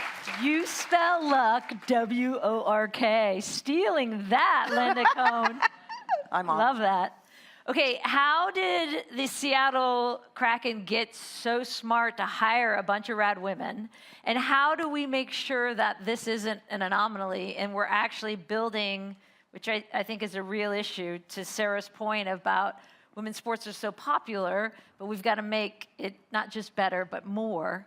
So how do we get to a place where it's not an anomaly what's happening with the Kraken and all these amazing women, and it's actually the standard? Well, I give so much credit to the thought leaders, you know, starting from the top, and everyone in this room is part of this conversation. This is part of what we're doing today. Yeah. Is sharing the stories and the experiences. Right away for me, I think too, and Namita was part of this, and Linda, you can attest to it too, the early start, when I was actually deciding as a coach to go for it, I had to quit my job and start my business and build my own brand, method, approach. And as I was doing that, betting on myself, I actually caught in the news, Cami Granado was hired as a scout. Right. With the Kraken in the earliest phase, and I saw it and I was like, wait, and that was a moment for me. I still get chills because I remember seeing Cami being like, maybe I could coach for that team, and now we're here full circle. But what that did for me in that moment was seeing the action of someone being allies and understanding that having different voices, different experiences, backgrounds, qualified people, regardless of gender, age, background, didn't matter. Having those voices at the table actually meant for building stronger teams. Yeah. And unfortunately, I think we've come a long way, but we're still not quite there in our sport.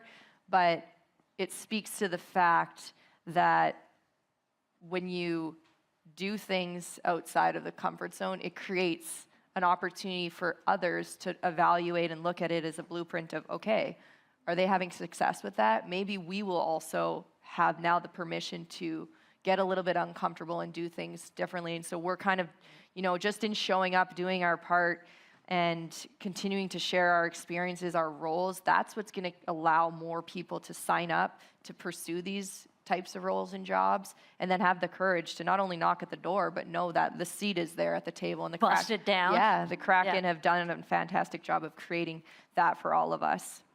Yeah, I mean, and Seattle has always been that way. Again, I spent 3 years in Seattle way back when my daughter was born there, and it always has a special place in my heart, and I wasn't surprised that everything that organization is doing. But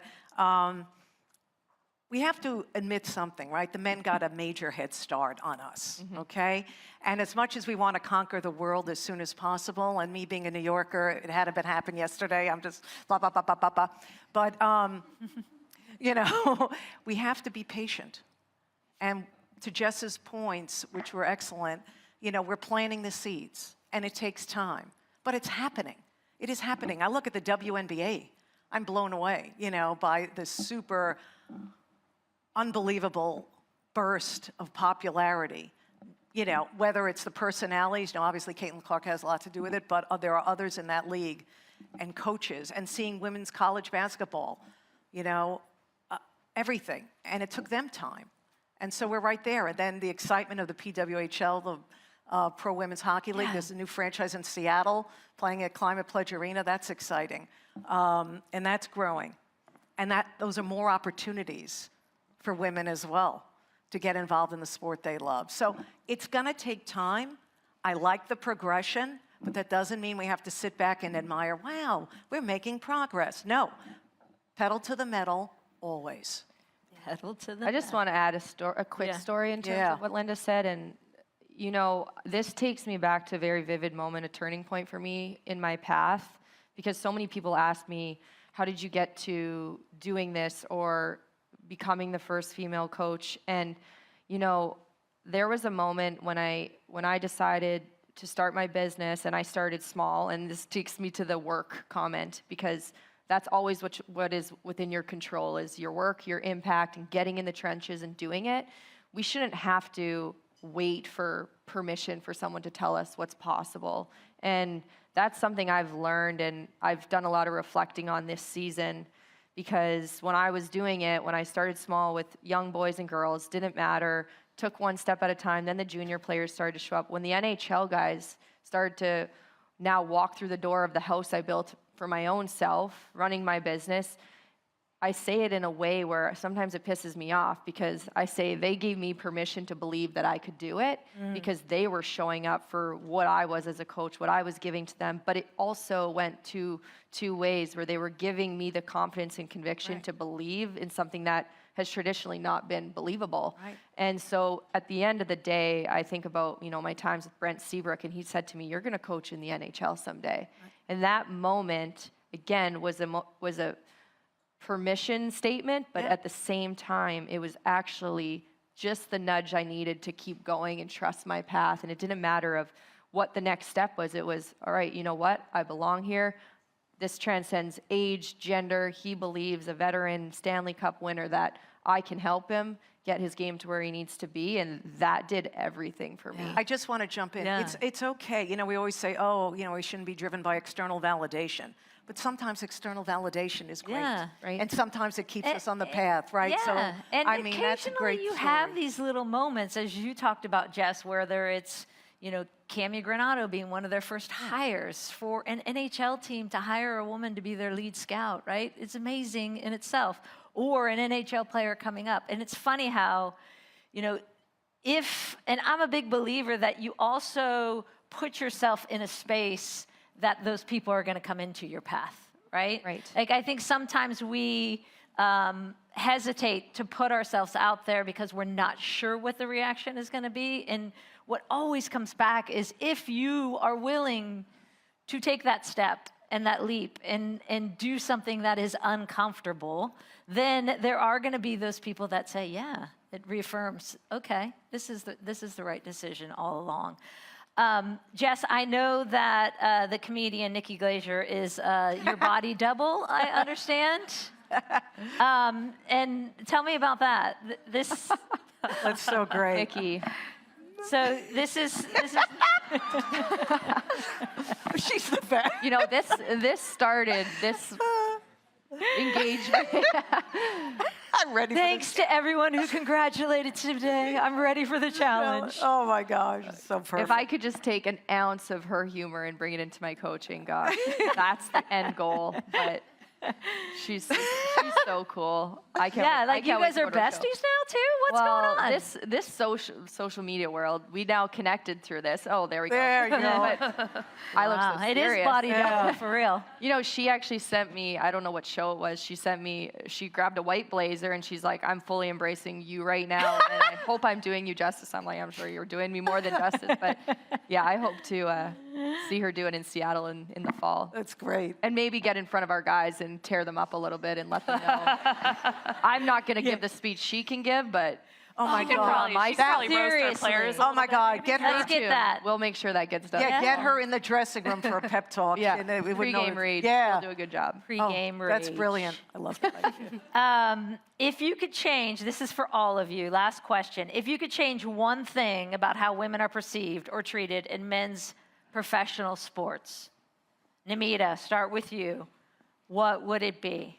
I would say, just simple and quick, assume that we belong. Assume that you belong, and then when you see people around you who might look different than your traditional perception of who is in those roles, just assume that you belong. I think we all can have stories of you walk into an arena or something, they double check your credential or assume you're there for something else or something like that. Fortunately, I think those experiences have been less and less common as we continue to see more women in these roles. But yeah, that would be my number one advice. Assume that you belong on a personal level, walk in with confidence, and then especially for the men around us, don't second guess it. Linda? Oh, okay. I just want the opportunities out there. I want the opportunities to continue to pour in. We have to create our own opportunities, but don't be shy. be fearless and just go after what you want. I mean, I think it's really important. Don't let anyone, sounds so cliche, I know it, I've been saying it for years and years and years, but don't let anyone tell you you're on the wrong path or, you know, you're best going this way or that way. So what would I like to see Get off change? social media, because that never helps. I would like more opportunities, you know, for women to be in a man's world. And you know what? Soon it won't be a man's world. That's right. It's going to be our world. I mean, the biggest thing for me is the mindset and the mentality and understanding, for men specifically, understanding that women have been leading men for our entire existence. And the secondary part of that, no matter who you are, everyone in this room, all of us here, every person you meet, especially in a team setting, has something to offer you, whether you like it or not, and that starts with the mentality. And so women coming into roles where we have an impact, a voice, our strengths, I say every day, my emotional awareness with these guys that I'm working with, sitting with them and treating them like a human, they're not always used to that vulnerable conversation, but when they go there, it's like, now we can tap into the magic of coaching. And so not holding those strengths back, and for men to sit and analyze it and watch it and take something from it and be better of it. I think that's where it has to start, but the mindset is shifting. We're on our way. We can't get discouraged, and got to keep trekking on. Yeah, and you're right. I mean, we have been leading men for a very, very long time. Let's be clear about that, and never forget that. When you're in a situation, trust your gut. I can remember early in my career wondering, well, if I say this, how is it going to be perceived? Right. Or if I say this, how is it going to be perceived? And you second guess everything instead of just living with, you know what? I know what's best. Trust that and go with it, because I think things will turn out in the end in such a wonderful way. And we have 3 women right here who are pioneering that path for us. So big round of applause for Namita, Linda, and Jessica Campbell. Appreciate you guys. Thank you. Thank you.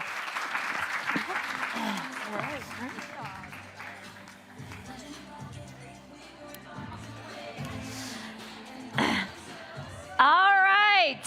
Next up, we've got one of our ESPN's leading voices in Major League Baseball coverage. She is one of my favorite humans as well.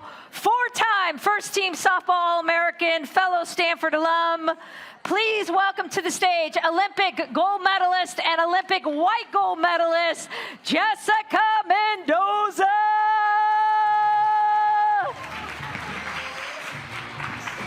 Look at you with your tennis shoes on, ready to go. I almost hopped the couch. So excited. Hello, everybody. All right, now we're talking some softball. Athletes Unlimited Softball League, the road to launch. If you guys haven't heard about it, Athletes Unlimited Softball League is the premier professional softball league in the United States, featuring 4 teams, 24 games, and 10 major cities in the US, launching this month. So make sure you understand, look it up. And for our panel, to start us off, please welcome the Chief Growth Officer of AUSL, Ali Kleva.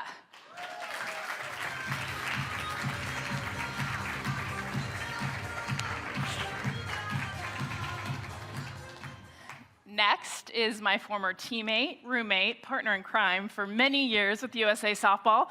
She's the only softball individual to win USA Softball's National Player of the Year 3 times. You're in school, folks, 4 years. She won it 3 of the 4 years. Please welcome to the stage 3-time Olympian and General Manager of the Volts, Kat Osterman.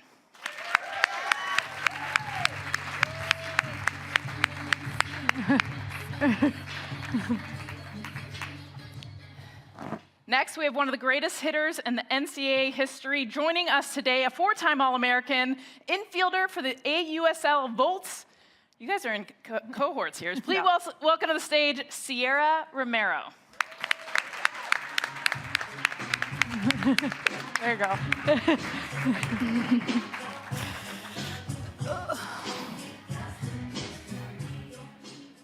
I'm so pumped, by the way, just the fact that we have a softball panel. We can talk about the AUSL, but my biggest thing, and Ali, I'm going to start with you.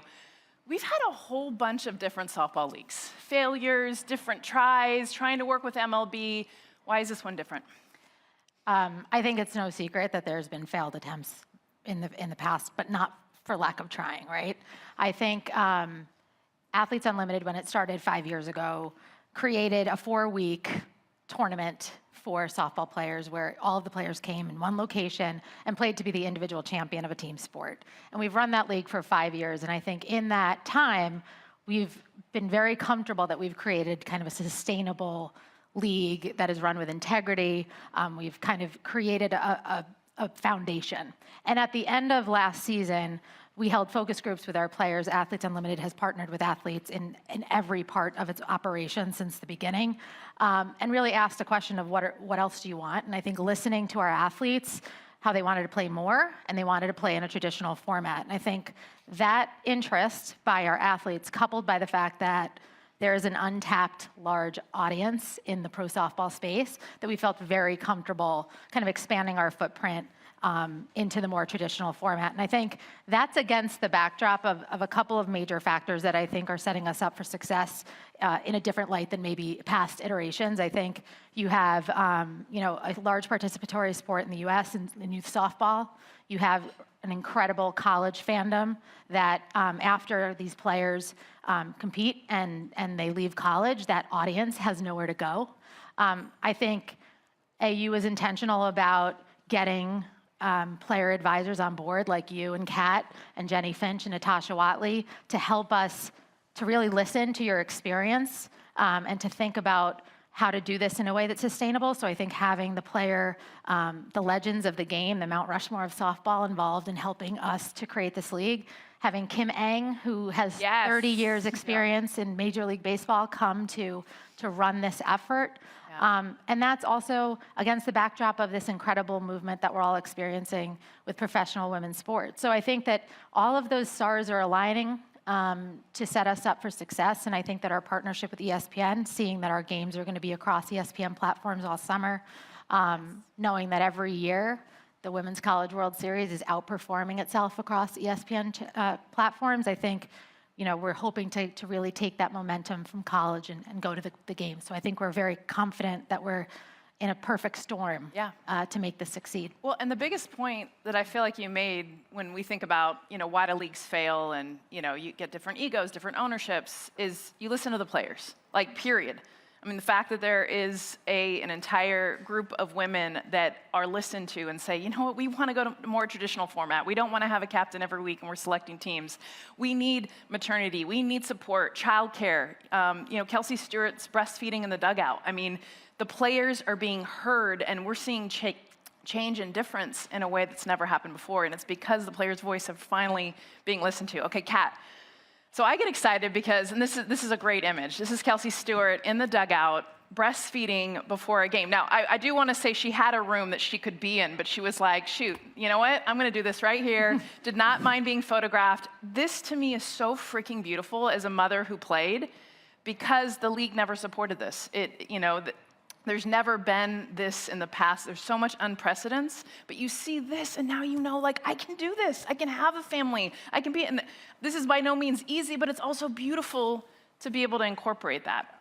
Kat, as a mother, but as a player, an Olympian, you've decided to come back after retirement to the league in the role of a general manager. We've never had general managers before. Why are you coming back, and can you kind of help us understand that role with the Bolts? Yeah, so I played in the inaugural season of Athletes Unlimited, was able to be the first individual champion, and then played year 2 and decided to the plan had been to retire after Tokyo. Yeah. So if COVID had never hit, I would have retired and never played Athletes Unlimited. So say that's a pivot point. I actually got to be part of it. But after season 1, I told John and Jonathan, I was like, how can we make this work for season 2? Yeah. And I'll retire here at home in the US as opposed to hanging it up after Tokyo. And as Ali alluded to, they just listen to the players. They really do. And you and I have been part of past entities where we're the product, but our opinion as the product never gets heard. Yeah. What we need, and as you mentioned, whether it's, being a mother and needing assistance there, different things just weren't heard. And so they heard that. It was something I really believed in, having played in the first 2 years, that I told them I want to stay on. I joined the overall board of advisors probably a year and a half after being done playing. But as soon as AUSL came, I think I was second to you to join the actual player advisory board for this league specifically.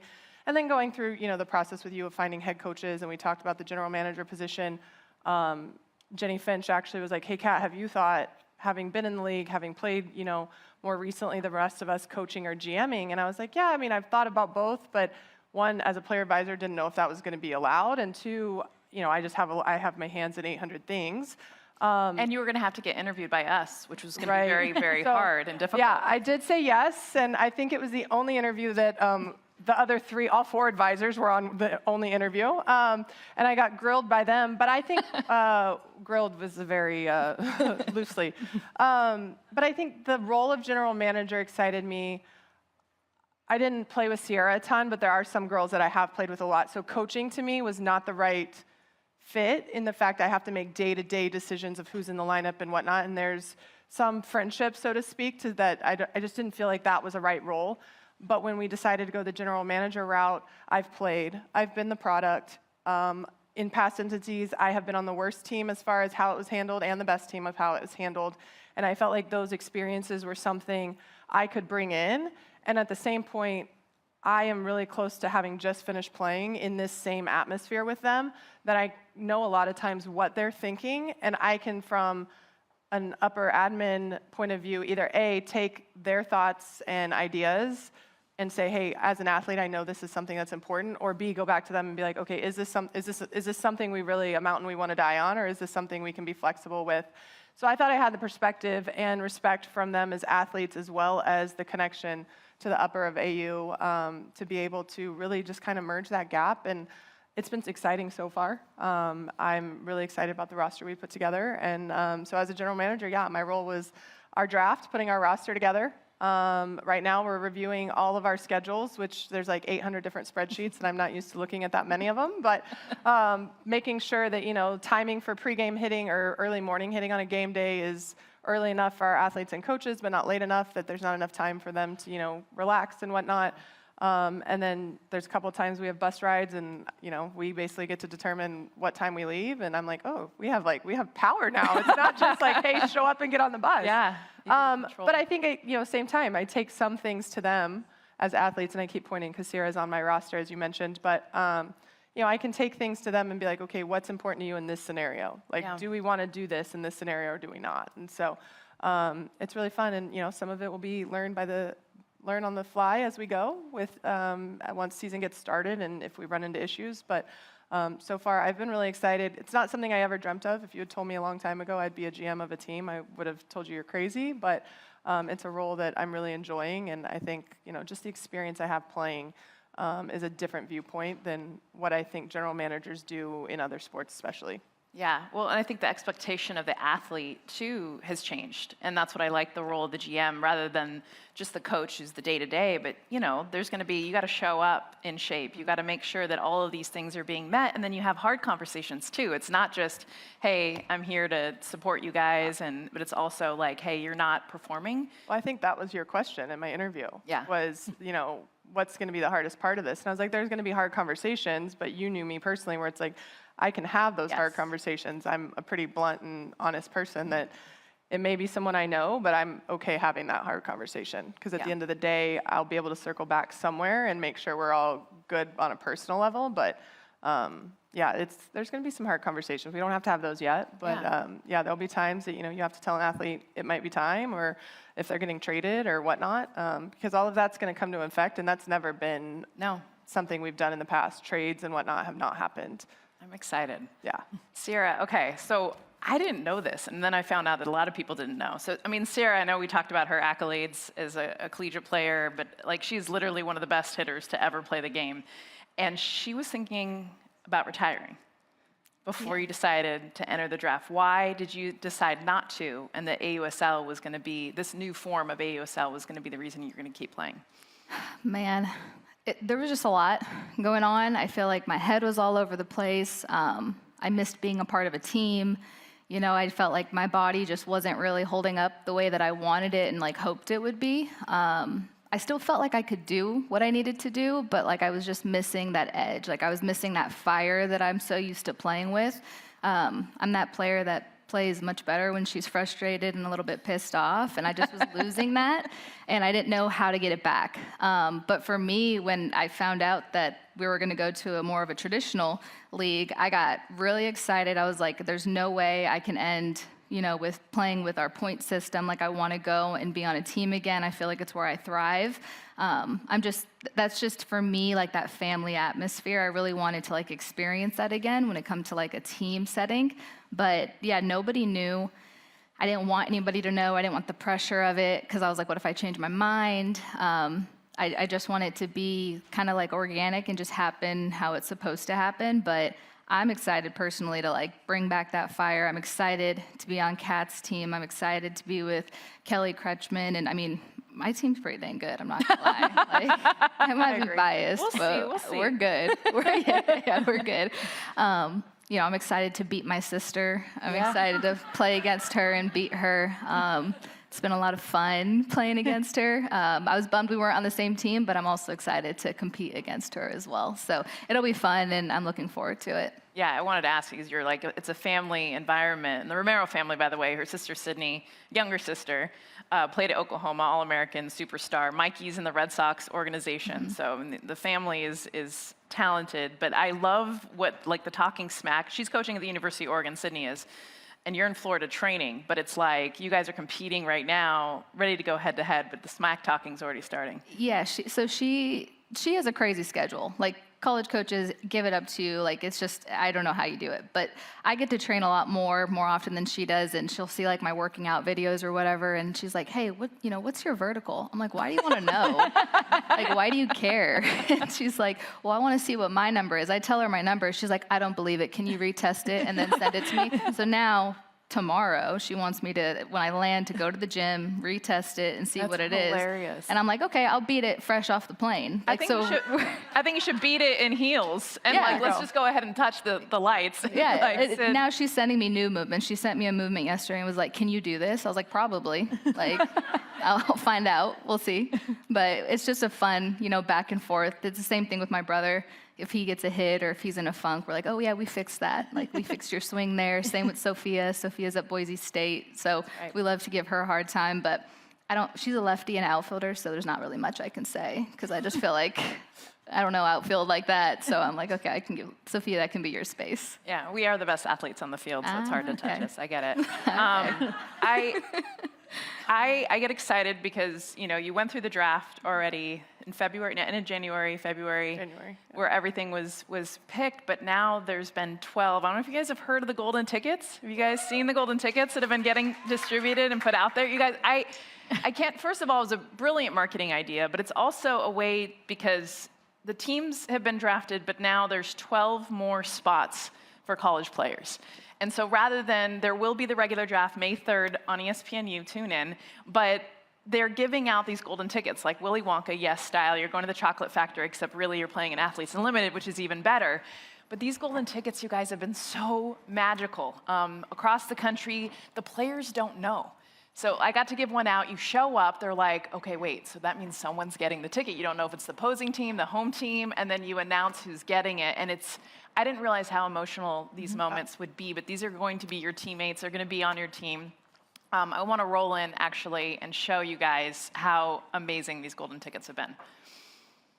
It's a delight for me to present this golden ticket to Florida State's very own Michaela.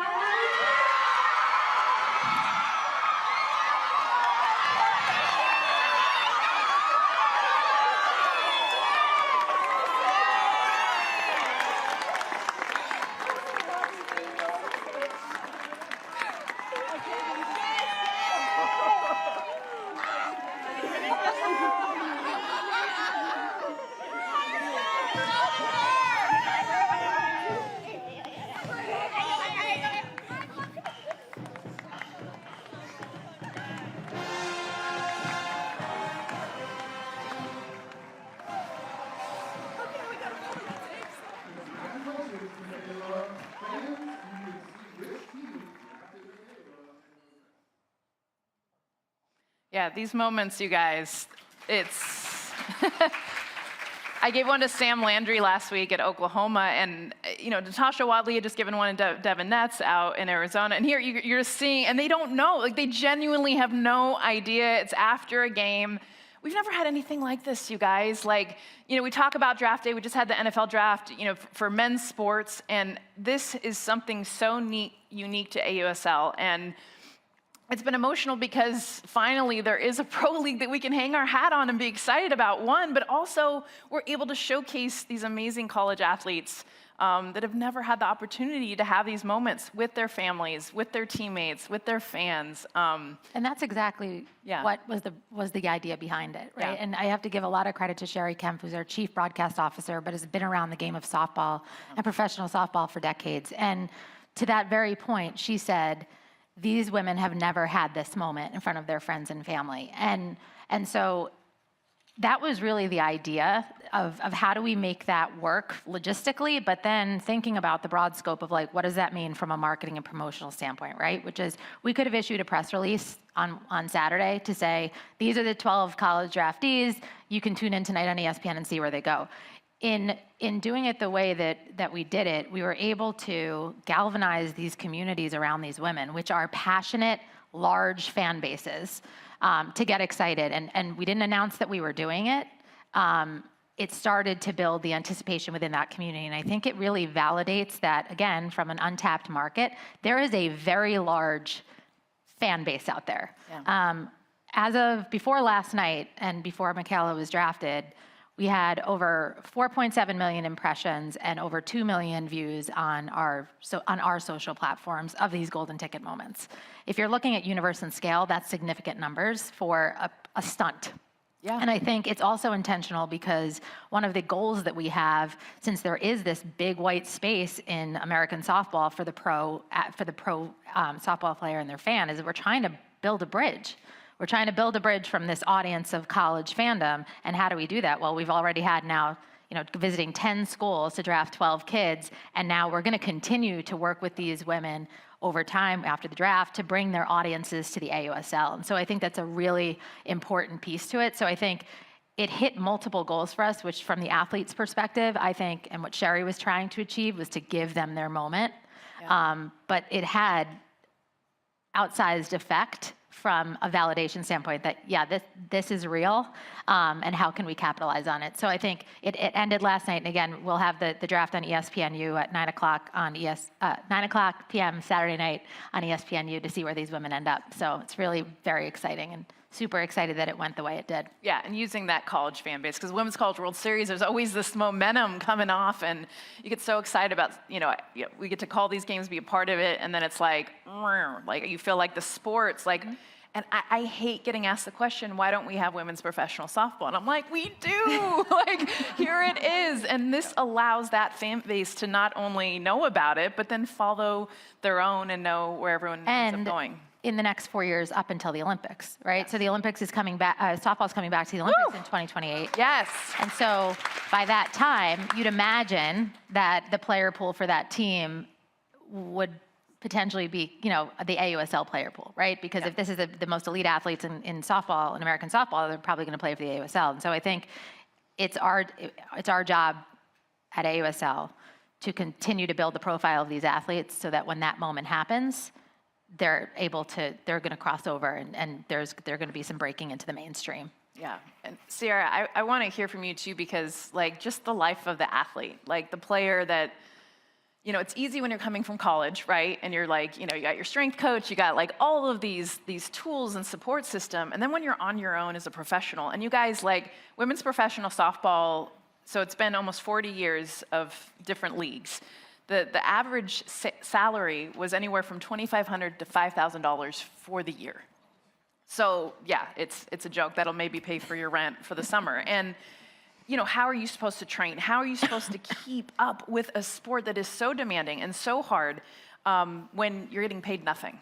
And so how have you been able to sustain to the point that you're at now? And how has AUSL now helped with the year-round and honestly the monetary gain? Yeah, I mean, out of college, it was rough because, like you said, we weren't making a lot of money. So I feel like I really dove into like the businesswoman side of me, whether it was like camps, clinics, like mentorship kind of things, sponsorships, social media. So for me, that's like been the focus throughout my career is my platform, helping the youth, helping softball players grow and develop. But then I feel like now the softball player can come in, make pretty good amount of money for 3-4 months out of the year, and they can still dive into different avenues that they're excited about. But to me, like the evolution of it it's amazing, because if you would have told me that we're here now 4 or 5 years ago, I would have been like, yeah, okay, I'll believe it when I see it. Like so many things have come and gone now, and you know, people say things, but then they don't actually make it happen. And I feel like the one thing about AUSL and, you know, Sherry, our owner, like everything they say, they back it up. You know, they put in the effort, they put in the work, and you see it, whether it's behind the scenes or not. Like they keep you informed. And for me, it was like hearing their goals and what they were trying to do for us, especially like on the financial side, like was huge. And they try to always find opportunities for us no matter what. But for me, that platform, you know, I had to create it on my own, and I feel like now the softball player is stepping into it almost with like a preset platform for them, which is really nice because it's basically giving them the keys. You know, it's like, here, step into this, we can help you here. You know, our social media team is really, really good. Like for me, it's so nice. I'm like, okay, cool, I don't have to edit. I don't got to do this. I don't got to pay somebody to do this. Like someone else can do it for me or help me with it. Because that was hard, like that was rough, like just trying to figure all of that out. And it's like, how do I make this like sustainable? How do I do this? Because I want to play, I want to keep playing, but can I afford to? And so now just that change, I think it's awesome for the athlete. Yeah, no, and that's why I'm so glad that you're still playing, because it's been hard. It's been hard for players, and I see it. Our best players out of college, 3 or 4 years out, they're not playing anymore. And I mean, as women, our peak is like 28, 30 years old. Like that's when you're actually in your peak. So you're graduating at 22. For Kat, it was like 40, but I mean, you know. I was going to say, you better say 30s, because I'm 31. I don't know about you. I was still dealing at 39, Jess. Yeah. I would not want to get in a batter's box against you anytime soon. Well, Kat is one of the greatest players we've ever seen. Biggest names. For you to put your name and your brand align with this. And we've been through it. I mean, we were teammates in the Olympics. We were teammates professionally when it was just not the best scenario. I know I kind of asked you this, but to Ali's point earlier, you know, why is this one different, and why are you joining your brand that's so important with it? Yeah. Well, I mean, as you mentioned, you and I we've been tied together for a lot of different things, and we're still tied together through this, so it shows that both of us believe in it. But the why is, I think a lot of our struggles, like most leagues that are trying to get notoriety, was financial. And it's no secret, John Patrickhoff and Jonathan Soros have done a great job at not just birthing Athletes Unlimited, but constantly supporting it for the last 5 years. And they don't just support softball. Let's not, negate the fact that they've been in the lacrosse space, volleyball, and basketball. It's only 4, right? Okay. I was like, did I forget one?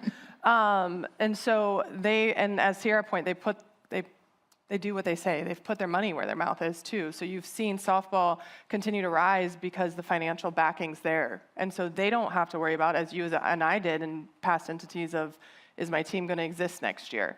Or are we going to have more than 4 teams? Or are we going to be playing the same people every weekend? Like, we're going to start with 4 teams, but there's already plan for expansion for 2 years out, not just next year. And so for me, it was a chance to, 1, be in the pro space again and see it succeed. But 2, it's a brand, as she said, is doing everything they say. And, when I was in college, told people I'm going to play softball as long as I can. Now, granted, I didn't really mean till 39, but that's what happened. And you can retire and change your mind multiple times. Everybody still loves you, I promise. Having done it 3 times, Yeah, I think. that was more than twice, yeah. We had a fake out and then 2 real ones. Well, I guess you can't have 2 real ones if you unretire, but we retired, unretired, and then retired. But she just liked all the the ceremonies and I'll do that again. It's like, surprise, I'm back. Surprise. It's like, great. You know, I think some people thought I was serious when we were doing the draft. And I was like, I'm just going to draft myself in the first round. They all looked. I'm like, I'm joking. We're not doing that again. But they've made softball professional. They've allowed us to have fun with it. Yeah. You hear about her experience. My experience in the first 2 years was the same.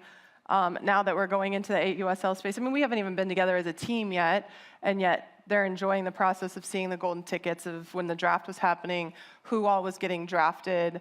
I think my group started like adding people to a group chat as soon as they, the first 4, they just started adding after every round, because by the end I was like, hey, can I? And they're like, oh, we have a group chat already. I'm like, oh, okay, cool. Good job, guys. But they've allowed it to be something that's not just, hey, come play and earn money, but it's come play, build your brand, make money, be able to be a mom, be able to do we can do all the things with Athletes Unlimited. And now that I'm doing all the things except for playing, it was easy to say yes to. And the people behind the scenes. She talked about the content team.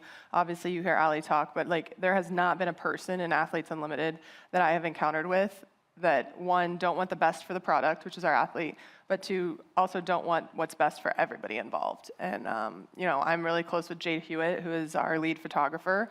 I'm sure there's a more technical term for that, but she's our lead photographer, and she was with our past entity of MPF. She's been with Team USA, and we talk a lot. And I mean, she gets worked to the bone, but she loves every second of it. And anytime she does need a moment to like regroup, someone's right there to pick her up. And it's like, someone could also just be telling her, no, we need content, no, we need photos, get out there, get out. And it's like, she talks about it all the time on her side, not as an athlete, that the support's the same. So there's not a person in Athletes Unlimited that doesn't want the best for everybody that's involved.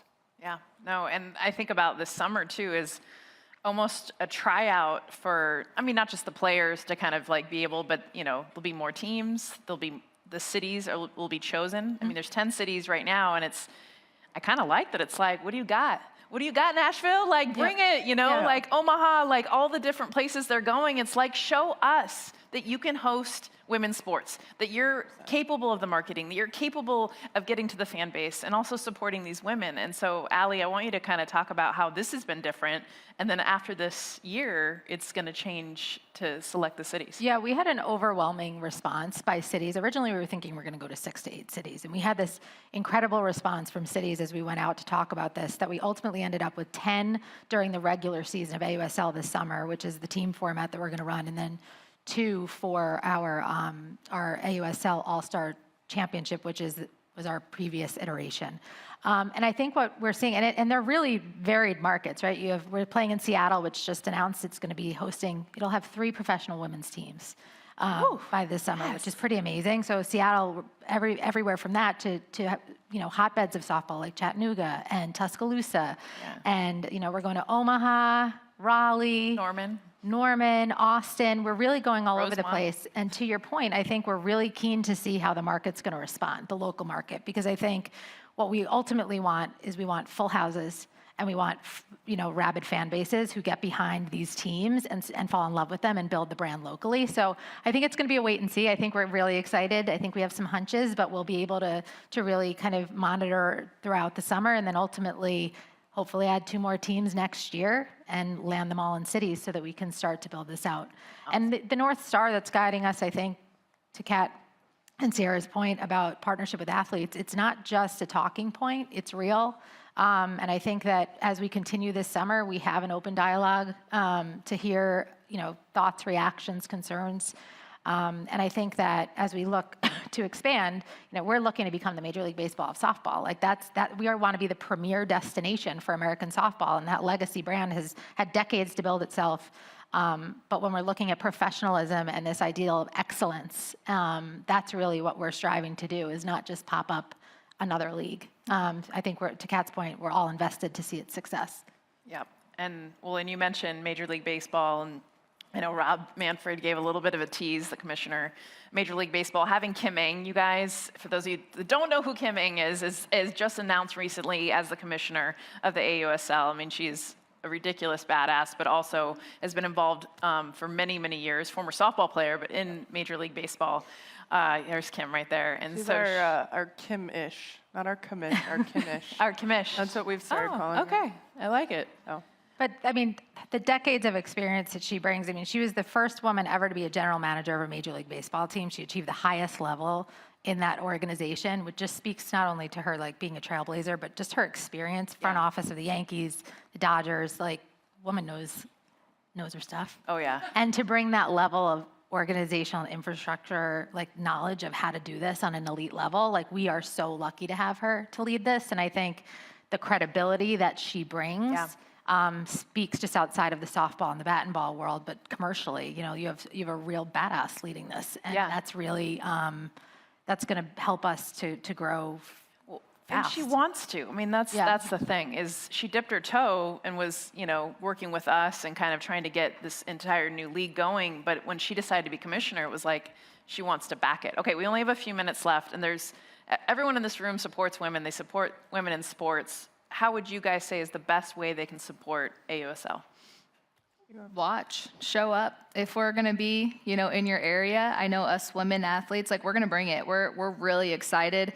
Everybody's taking their training to a whole different level, and just the fire, I feel like, of being on a team again is gonna bring something that we haven't seen before in professional softball. And, you know, show up, watch, get Volts gear, but only Volts gear. Don't get anybody else. If you look good in purple, we got you covered. Or the Talons. If you guys are interested in other teams.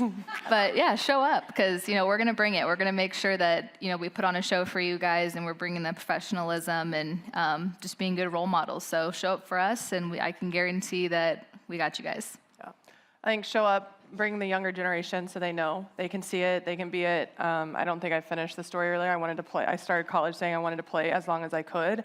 Had no idea what that looked like. And now we have a path that you actually know what it looks like. You know, she knows if she doesn't retire this year, which I told her she had to give me 2 years at least, but she knows what it looks like year over year. And before we didn't have that, there was always a question mark. So bring the younger generation. They know what it can look like now to be a pro athlete and in different sports, but now especially pro softball. And you know, she said, tune in, the merch, all of it adds up to, one, our athletes being able to generate more income, but two, showing people that it's worth the investment. I've noticed too, like honestly, and whether you're like, I don't know softball, or you know, because even today we're hearing from so many different women's leagues, which is amazing. My biggest thing is just talking about it. Like, you know, whether it's at work, with your friends, like post stuff. Like, you don't need to know the game to even like share it and make it trendy and make it cool. And that's what I've noticed with so many things that have happened is we're talking about it. Like, we're having the conversations. Have you guys heard about, you know, I just met Sierra and she's on the Volts, and now I'm going to post whatever she's posting. I'm going to follow her career. Michaela Edenfield had me in tears. Florida State, like, what team is she going to get drafted on? I want to watch her. But to me, it's like continued conversation, because that's what bothered me for so long, was people are like, there's women's professional softball? I had no idea. So like, make it so it's like, well, you're an idiot. You should know. Yeah. Anything else? I would say to everything, you know, it's all about success in this game. Seems to be that you have to have all the traditional metrics of success for it's not just a good idea, right? The product has always been there. You guys have always been incredible athletes. But tune in, because we need numbers for sponsorship. Show up, we need numbers for sponsorship. Buy merch, it's all a business. It's not just a good idea. So I think visibility, watch the games on ESPN all summer, and follow us on all of our channels. And every player, by the way, has a percentage of their, or match donation of what they make to a charity too. So every player gets to have ownership, whether it's their own charity or charity that they believe in. And so now we have all of these pro-women's charities that are involved every single player, which I think is such a unique philanthropic way to also get involved with everything that the players are doing. All right, thank you guys so much. Thank you.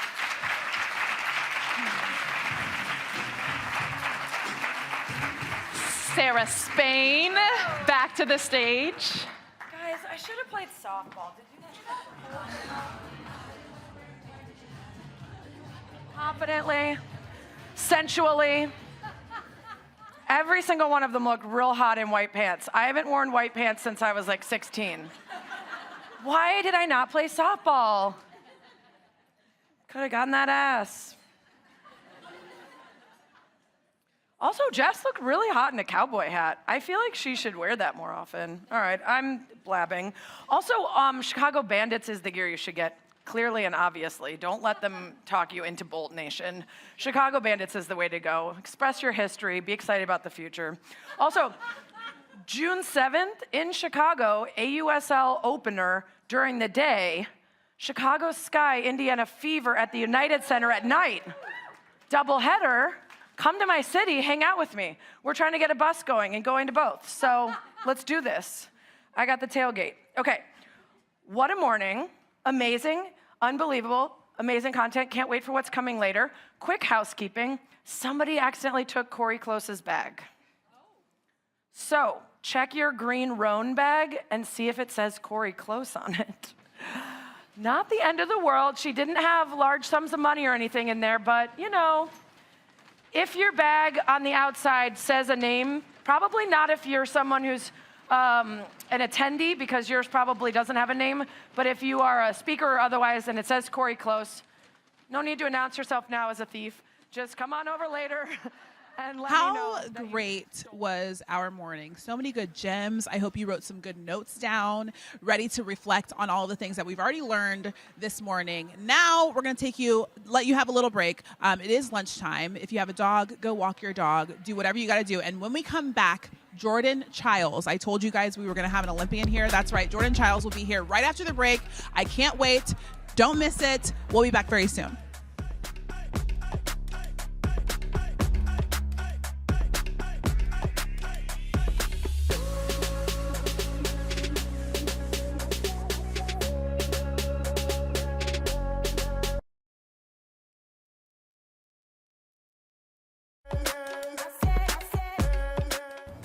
Today's live stream of the espnW Summit NYC is presented by Lilly.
Miss Incredible. Hey, hey, hey, hey, hey, hey. I'm Miss Incredible. Say hello to Miss Incredible. Keep your eyes on me, baby, got what you want and I know. Where everybody's looking 'cause I steal the show. An independent woman that is in control. Don't I make you feel invincible? I can make you feel so special. A real woman every day, every night. A real woman does it right, does it right. I'm Miss Incredible, yeah. I'm Miss Incredible, yeah. I'm the one and only girl that you need. I'm the one and only girl that's me. All my ladies need to let them know you're Miss Incredible, yeah. You gotta let them know, yeah. You're Miss Incredible. I got 'em singing like, ooh la la la la, la la la la, ooh la la la la, ooh la la la la, la la la la, ooh la la la la,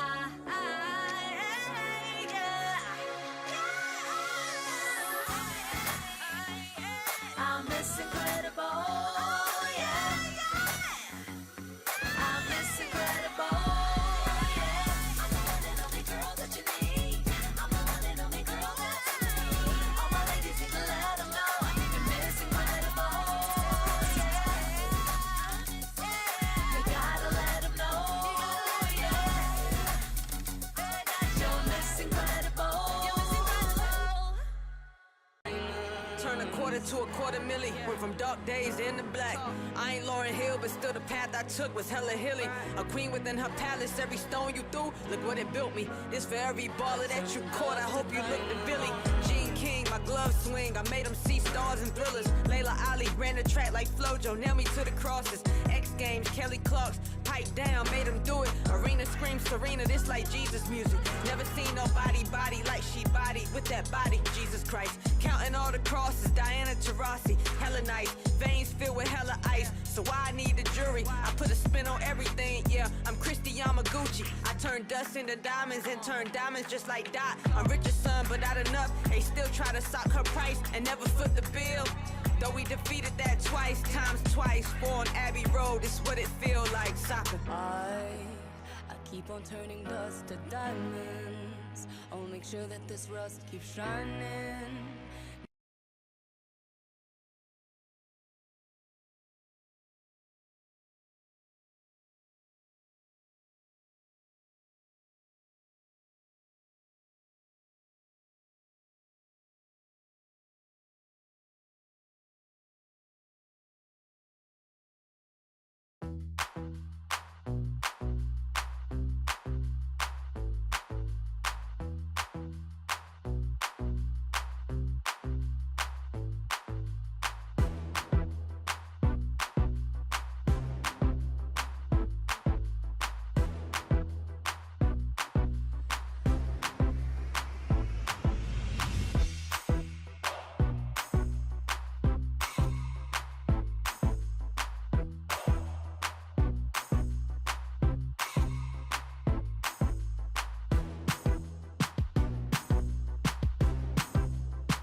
Welcome back to the 2025 ESPNW Summit NYC presented by Lilly.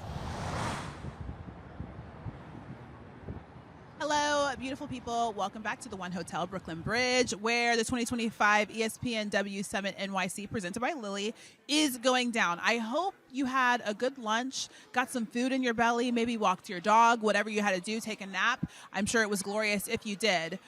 There was something that I didn't tell you at the top of the show. That is that we do want you to use the hashtag espnW Summit so you can get in on the conversation. I want to take a look at some tweets that have already been tweeted because people have already been starting a conversation online. All right, let's take a quick look. Oh, yeah. People very excited to see Jordan Chiles, who will be here very shortly. I love that. Oh, the golden ticket. That was so cool.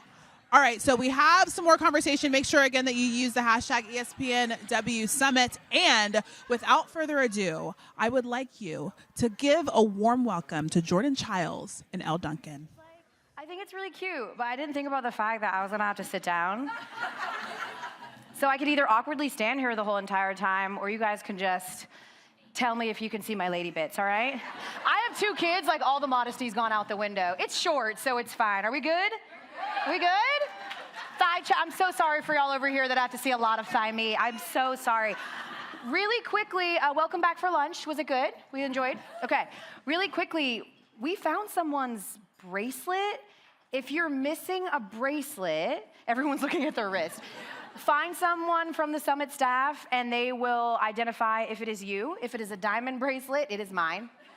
So, well, I'm so excited to be here and more excited for this keynote speech. I think she needs no introduction, but we're going to do one anyway. She is the first UCLA gymnast to win 2 NCAA uneven bar titles and is the longest consecutively serving member in USA gymnastics history. She's a New York Times bestselling author, because apparently she has time for that. Please welcome to the stage the Olympian, that girl, Jordan Chiles.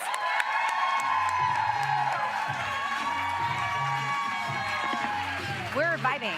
We're vibing. Hello. I'm gonna go off of what you were talking about, your outfit.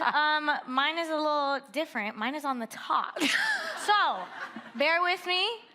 If you see something pop out, just let me know. Yeah. See something, say something for us both. Good thing we didn't swap the outfits, and then it would really be off the rails. Yeah. By the way, we both came out to Meg Thee Stallion song, so did we just become best friends, Jordan? We did. Okay, great. Before we get started, I do want, and I hope this is okay, I want to address a bit of a controversial topic that is all over social media right now. Jordan, can 100 men fight off 1 gorilla? Why was that not where I thought you were going? Right? That Twitter. Yeah. I'm gonna say no. Yeah. 1 gorilla can beat up at least 50 men. Correct. So I think that, that controversy is actually kind of funny. It's silly. And now it's gone to, a bigger stage. Yeah. I actually feel like men could not, because they would just try to go in with brute strength and they couldn't. But women, like we would. Oh, for sure. We would strategize, right? There'd be distractions, like gymnasts. You guys could flip over them. It would be great. But you do have to realize gorillas do run really fast. Wow, I didn't know that. Yeah, thank you for putting me onto something. I didn't know. I only ever see them at the zoo. I want to start at the beginning of your journey. Jordan, what was it like being born? I'm just kidding. I don't want to go that far back. I was born on Easter Sunday.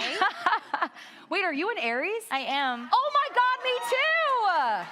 Wait, when's your birthday? April 12th. Mine's April 15th. Oh my goodness. You guys. Wow. Are we the same person?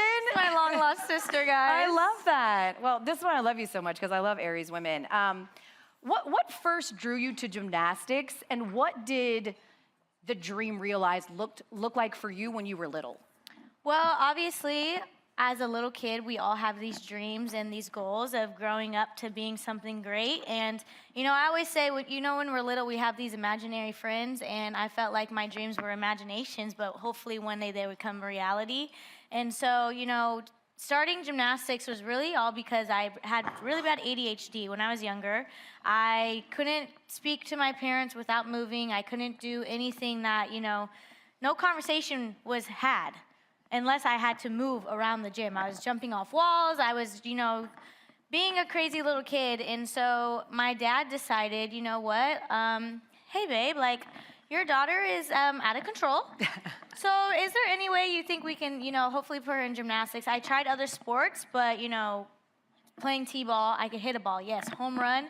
But the moment I was in the outfield, I was picking daisies like a little kid. So it just kind of started off with, trying to be able to be productive in classes and, understand why I was moving so much. And then after that, I really was just like, wow, maybe I do have a talent. Because I taught myself, I progressed really, really fast compared to a lot of other girls. And yeah, we saw. Taught myself things through YouTube. I'm a visual learner, so I would just look at a lot of YouTube vids and then teach myself. And then from there, by the time I was 11 years old, I was the youngest national team member, and like you said, the longest national team member. By 11 years old, that's where my career kind of took off. And then ever since then, I've been a part of Team USA.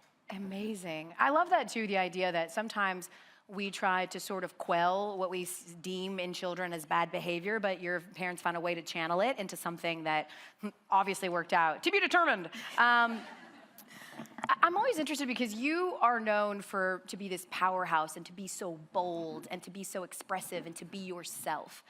How do you find that, specifically in a sport that really prides itself on uniformity?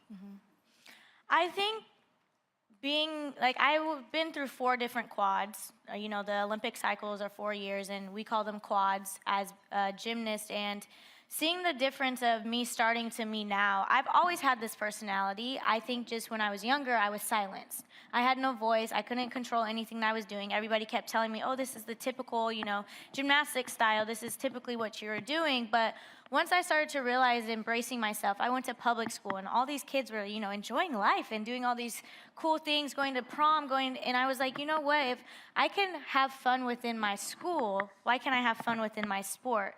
And so seeing that I changed the culture of what our sport looks like, I don't think you have ever seen any other gymnasts have these many tattoos, have piercings, their nails long as I'll get out.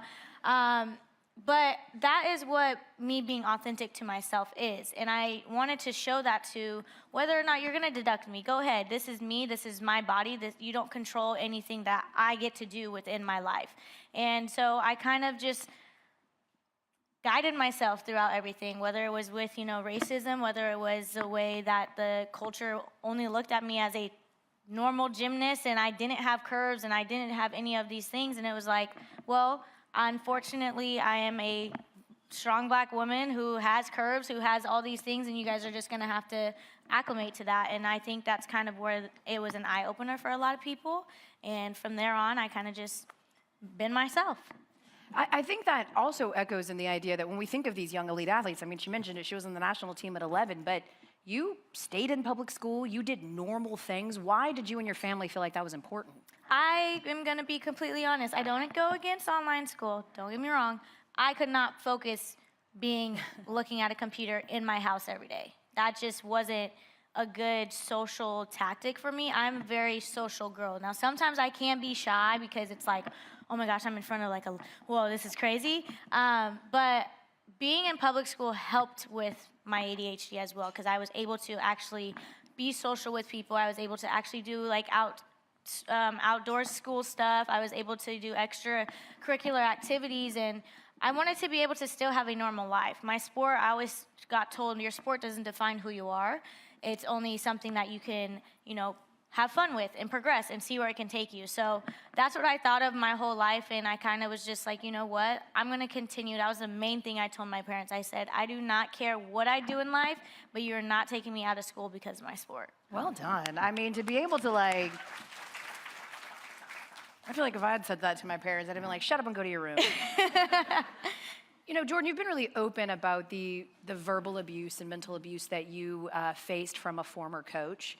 How did that experience shape your advocacy for mental health now and how you view your body image? Well, I could tell you about 4 years ago, I still had an issue with eating food. I obviously went through a lot of imposter syndrome. I went through a lot of body positivity.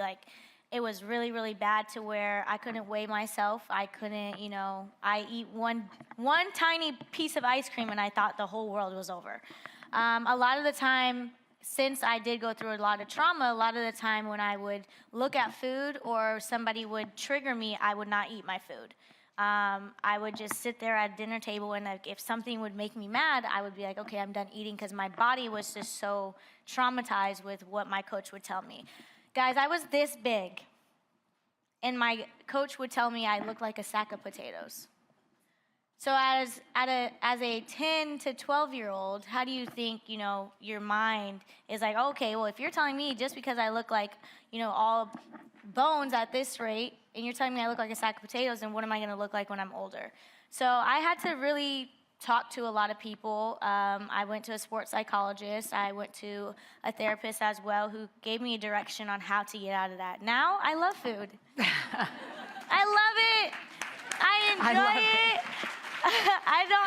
I get to look at myself in the mirror and tell myself every day, like, you're beautiful, you're, this role model, you're an icon. So I think sometimes when people really realize how their life is and what they can really choose to be for themselves, it's all about the health. Healthy, you got to be healthy, and that's what I learned. And so now I just kind of, I would love to be able to talk to everybody else. Like, it's okay to use your voice. It's okay to tell people, like, if you're going through a tough time, talk to somebody, because it helps me. It's a great message. I know you've previously said that you fell out of love with gymnastics. What did the process of falling back in love with gymnastics look like for you? Well, the first time I fell out of love with gymnastics was back in 2018, and that's when I had a really bad, coach situation, and I thought the sport didn't want me. I thought, this was something that maybe God was just like, okay, you had a good run, like, let's try something different. But when I was able to move to Texas, and I was able to find the right people to stand in my corner and uplift me in the ways that I'd never thought I needed, that's when everything turned around for me. They encouraged me. They always told me, this is your journey. This is your path. This is something that you get to create. It's your story, no pun intended. And you get to, navigate how your life is going to go. My dad always told me everything that you learn in your life is always going to be a chapter in your book. It's always going to be something that you'll be able to look back on and be like, wow, I went through a lot, but look how much I accomplished. So my coaches, my support team, they were able to bring all that love back, and I fell back in love, and now I have so much fun with my sport. I get to go to college, go to, UCLA, enjoy it, and, get to inspire the younger generation. You mentioned another chapter in your book. You do, in fact, have a book, which is available right now and just dropped last month. Well, it's May now, so in March. I'm that girl living the power of my dreams. And I know that you said the writing process was really cathartic for you because you were able to, there's the cover. I mean, yes, yes, sis. What did you learn about yourself in the process of writing your journey down on a piece of paper for people to read? That was honestly a crazy experience for me. I definitely didn't realize how many things that I went through as a young girl, and that it still resonated with me. So writing it was like a piece of how you have those roses, he loves me not. Yeah, that's how I felt when I was writing every single trauma thing that was happening. I was like, oh my gosh, that's just a piece of the rose that I get to just take off, because I know there's going to be a new rose that's going to bloom. And so it was really cool to see how much I went through as I'm 24 now, that's crazy, as a 24-year-old, and to understand, I went through so much, but I get to do so much more. And with all that trauma, I finally told myself, after I closed the book and it was my last chapter, I said, you know what? I don't have to deal with that anymore. I get to live life. I get to walk runway shows. I get to go to the VMAs. I get to, be on the front of cover magazines. I get to do all these things and live my life without having to deal with my trauma anymore. So it was really like a relief. Wow, it needed to be into a book. It needed for people to stop thinking of narratives that aren't true and actually read my own narrative of how my life is and see how I became the person I am today. So it was really cool, and I really accepted each and every chapter and each and every piece of information that I wanted to give. I think it's great too because it's connective tissue. Like people see you doing all of those things, walking runways, and they're like, she lives this glamorous life. And there's a young girl who wants to be you growing up, who doesn't realize some of the challenges that will face her and the things that you had to overcome as well. By the way, this is how I know we're best friends. She said she's 24. If you invert those numbers, you get my age. Trust me, girl, every single day I'm like, I'm 42. Damn, that happened fast. Do you think, I want to go back really quickly to the youth sports thing because, again, you're inspiring young girls right now, and there's a little girl who has been watching you and is like, I want to be Jordan Chiles. And her parents are thinking that the path to that is to not force, but to put their child in and go all in. Do you think we allow young people enough space to fall in love with a sport and fall out of love with the sport and potentially look at other sports as well before sort of honing in on this big dream? I think that sometimes people misunderstand their children. I think sometimes people are just like, oh yeah, you want to be the next, say, Jordan Chiles or the next Simone Biles or just the next, LeBron James. You have to go hard. No, that's not how it works. As many times as I would write letters to my mom before I would go to school saying I would want to quit, it never made sense to why she would be like, oh, like, no, why are you quitting? But I always wanted to quit on the hard days. She'd come back and be like, well, try quitting on a good day. And I couldn't because it was a good day. Why would I do that? So I love it here. So, I always tell parents with any person that comes up to me or their own child is like, I want to be just like you. And it's like, you can be just like me, but do it in your own way. We have our own stories. I see my life as a puzzle, right? You pick up a puzzle piece and you try to fit it in each direction, or hey, this might be your special puzzle piece and it just fits perfectly, and you make this beautiful picture. So I think as parents, I feel like they kind of think that their children are going to, they want to make their children feel like they're going to be this big idol, this big, hero, but yet there are things that they do have to go through, and I feel like sometimes parents are scared to actually accept the fact and give their children the understanding, hey, it may not go the way that you need it to go, but I just want you to know you could become somebody. And I think that's one thing that my parents taught me so well about is understanding, yes, you can go through all these things, but what is your story? What is your path? What do you want to do? This is everything that you're trying to do. Do you want to make a name for yourself? All of those things. So as parents, I feel like, yes, sometimes it is to a pushing limit, but other times they do try to give their children some grace in the way. Yeah. I love that you mentioned beautiful picture because, man, I was incredibly emotional watching you in Paris. Growing up, I wanted to be a gymnast, and the only person that I had to look up to at the time was Dominique Dawes. And my gymnastics career didn't last very long. I fell off the beam one time, and I was like, I'm good. Why is it always that's all beam? it took. Man, Always beam, right? Everybody always says that. I hate the damn beam. But I called my daughter in, who's 6 years old, because the image of you and Simone Biles and Rebecca Andrade standing up on that stage, all holding medals, it caused a visceral reaction from me as a Black woman. And I'm just wondering, as you, the person that were standing on that podium, what was going through your mind to see 3 Black women in that position? There was a lot going through my mind. There was, wow, this is history. Yeah. There was, wow, did I really just get a medal? Then there was wow, I'm actually standing up here with 2 icons. And it felt so right. It felt so this wasn't a dream. This was my reality. And obviously, there was things that went into play. There was we got to compete. We got to do this. From the moment that you wake up to the end of a competition, it feels like a blur. But then you go back and you're like, wow, no, I actually woke up. I was listening to Megan in the morning. I was doing my makeup. I had talked to people, called my family, prayed. But to see that all that stuff that you do prior to going into a competition and feeling this amazing feeling from the crowd and being able to stand up on a podium in front of the world, it was magical. And I didn't, like, in that moment, I didn't do anything different. I didn't do anything different from what I normally do with my life, and I just knew that this moment was going to be forever. And as you can tell, I was the one who said to bow to Rebecca.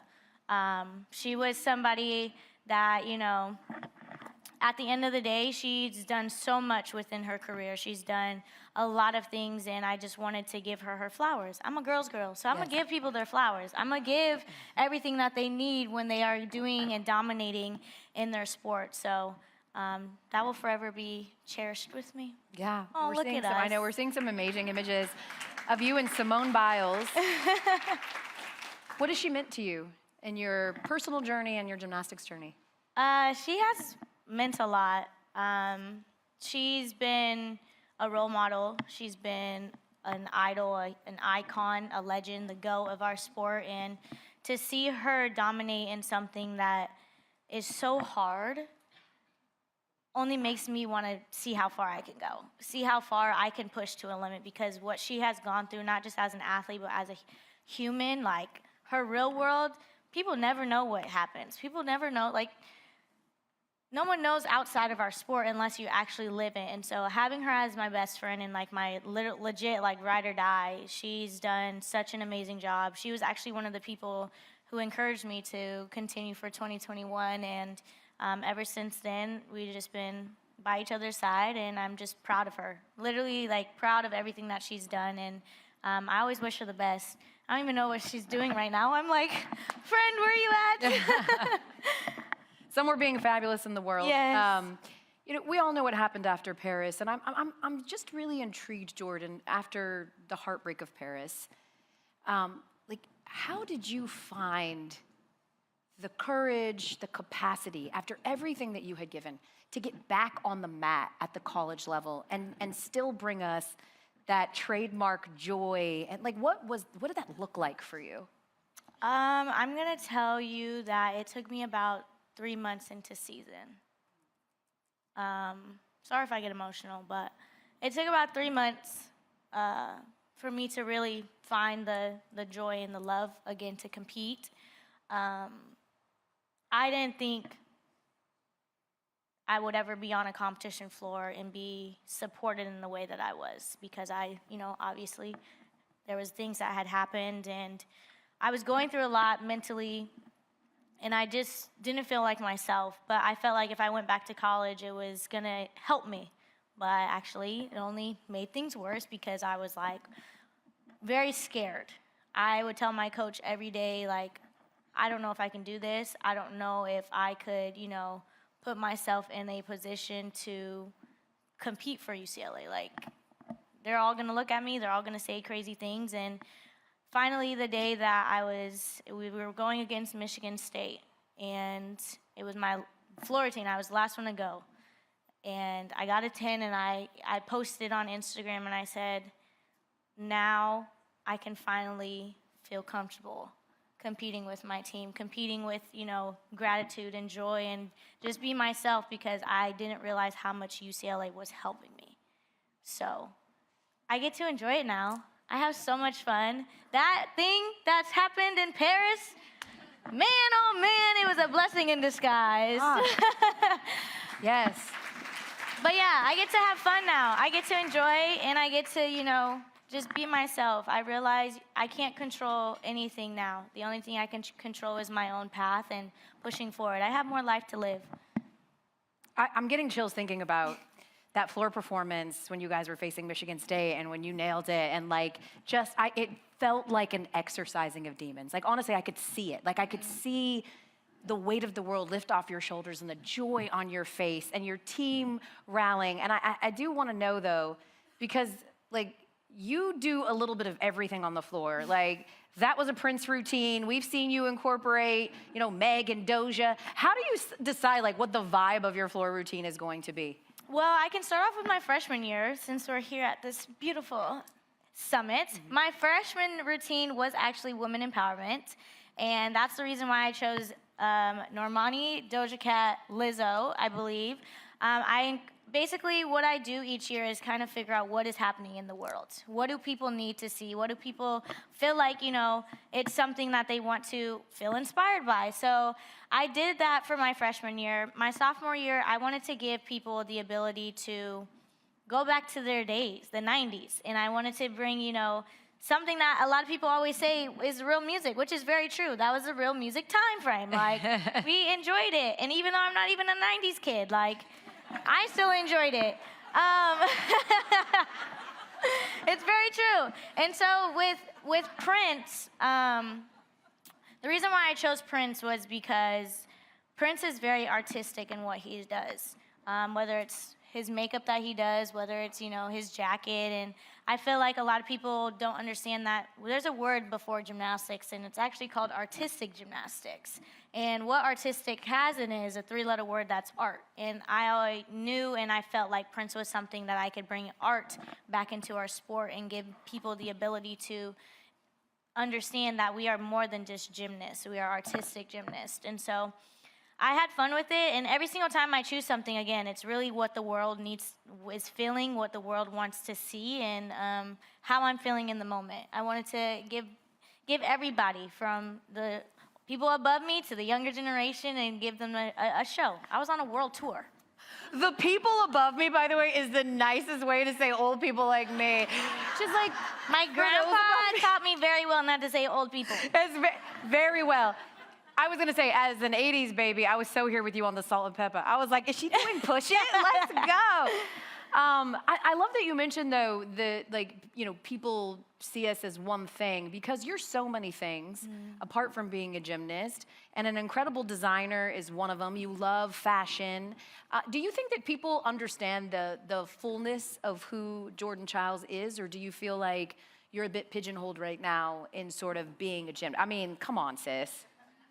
Oh, period. Okay, Slay, I see you. I think I'm trying to bring that. As gymnasts, we aren't known to see us in clothes, I should say. We're always in Leos, right? We're always constantly doing, things that typically you don't see us in clothes in. So fashion really came into when I started before I even started designing my own Leos. Obviously, I did a Beyonce-inspired Renaissance tour, Leo, and all these things. And I've been into fashion ever since I was literally younger. And I wanted to incorporate that as much as I could into my sport.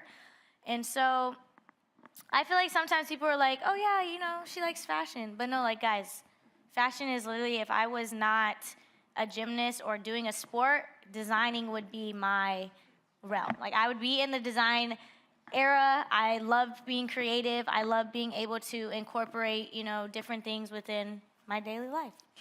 Can I just advocate, as someone who is under 5'4"? Could you start a label for us fun-size girls? Because, I'm just saying, I get really sick of having to alter absolutely everything. Me too. Right?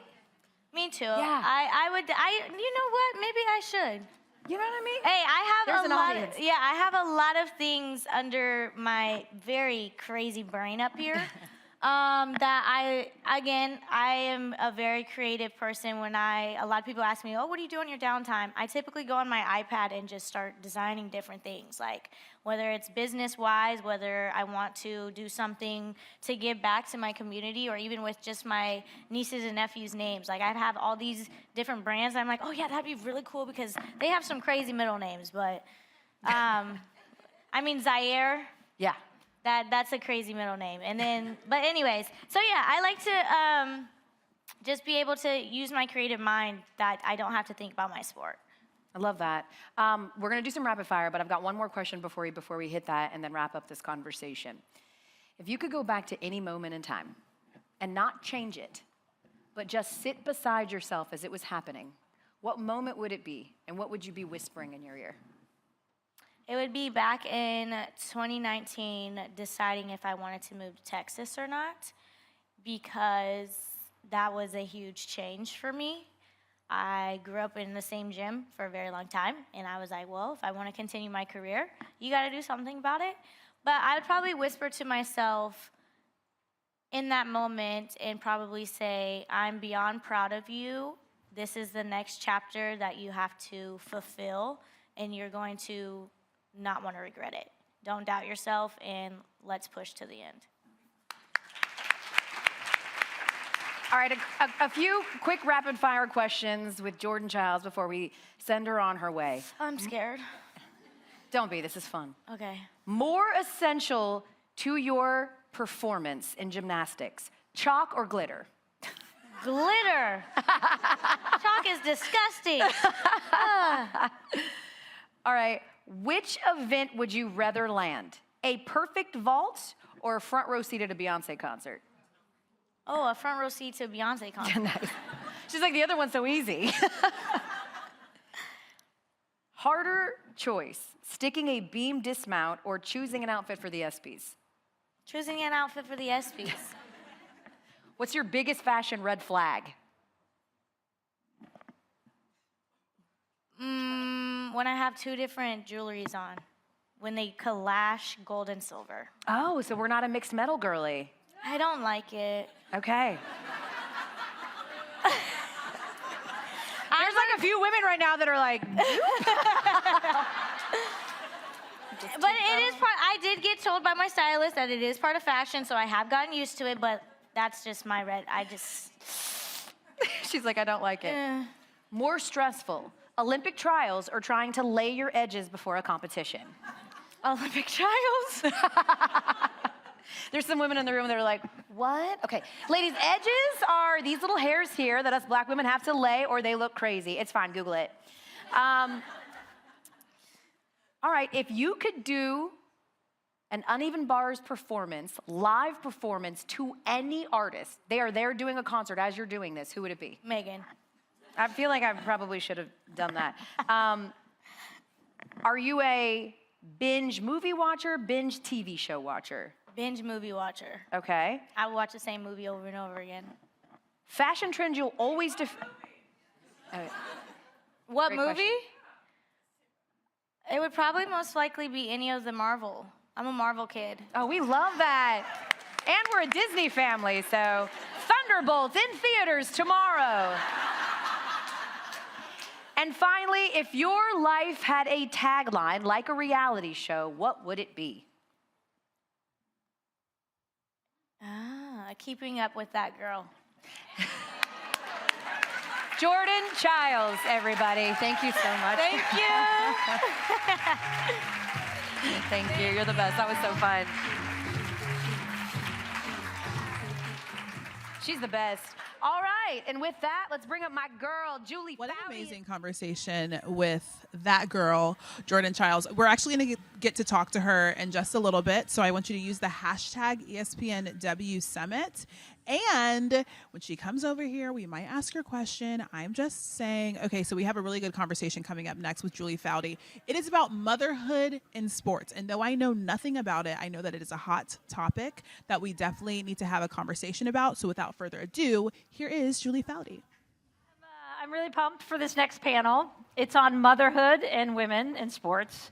And I'm thrilled because we're going to bring up 3 rock star women who are leading and thriving in the sports world while doing this crazy navigation of balancing career and life and motherhood, which is, yes, very rewarding as a mom of a 16 and 18-year-old as I'm hyperventilating into a bag.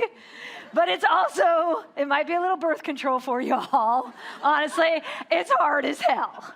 It's really hard. So you're going to hear about it all with these next 3 women. So first up, Jen Hildreth is an Emmy award-winning broadcaster whose play-by-play voice you could have heard and probably do hear regularly on ESPN. She calls women's soccer. She does basketball, softball games. She's also called Olympics, World Cups. And beyond broadcasting, she just came out with a new book called Tough as a Mother, which y'all got. And she's doing a book signing at 3 p.m. today. Yes. So please welcome the mother of Ashley and Maddie, Jen Hildreth.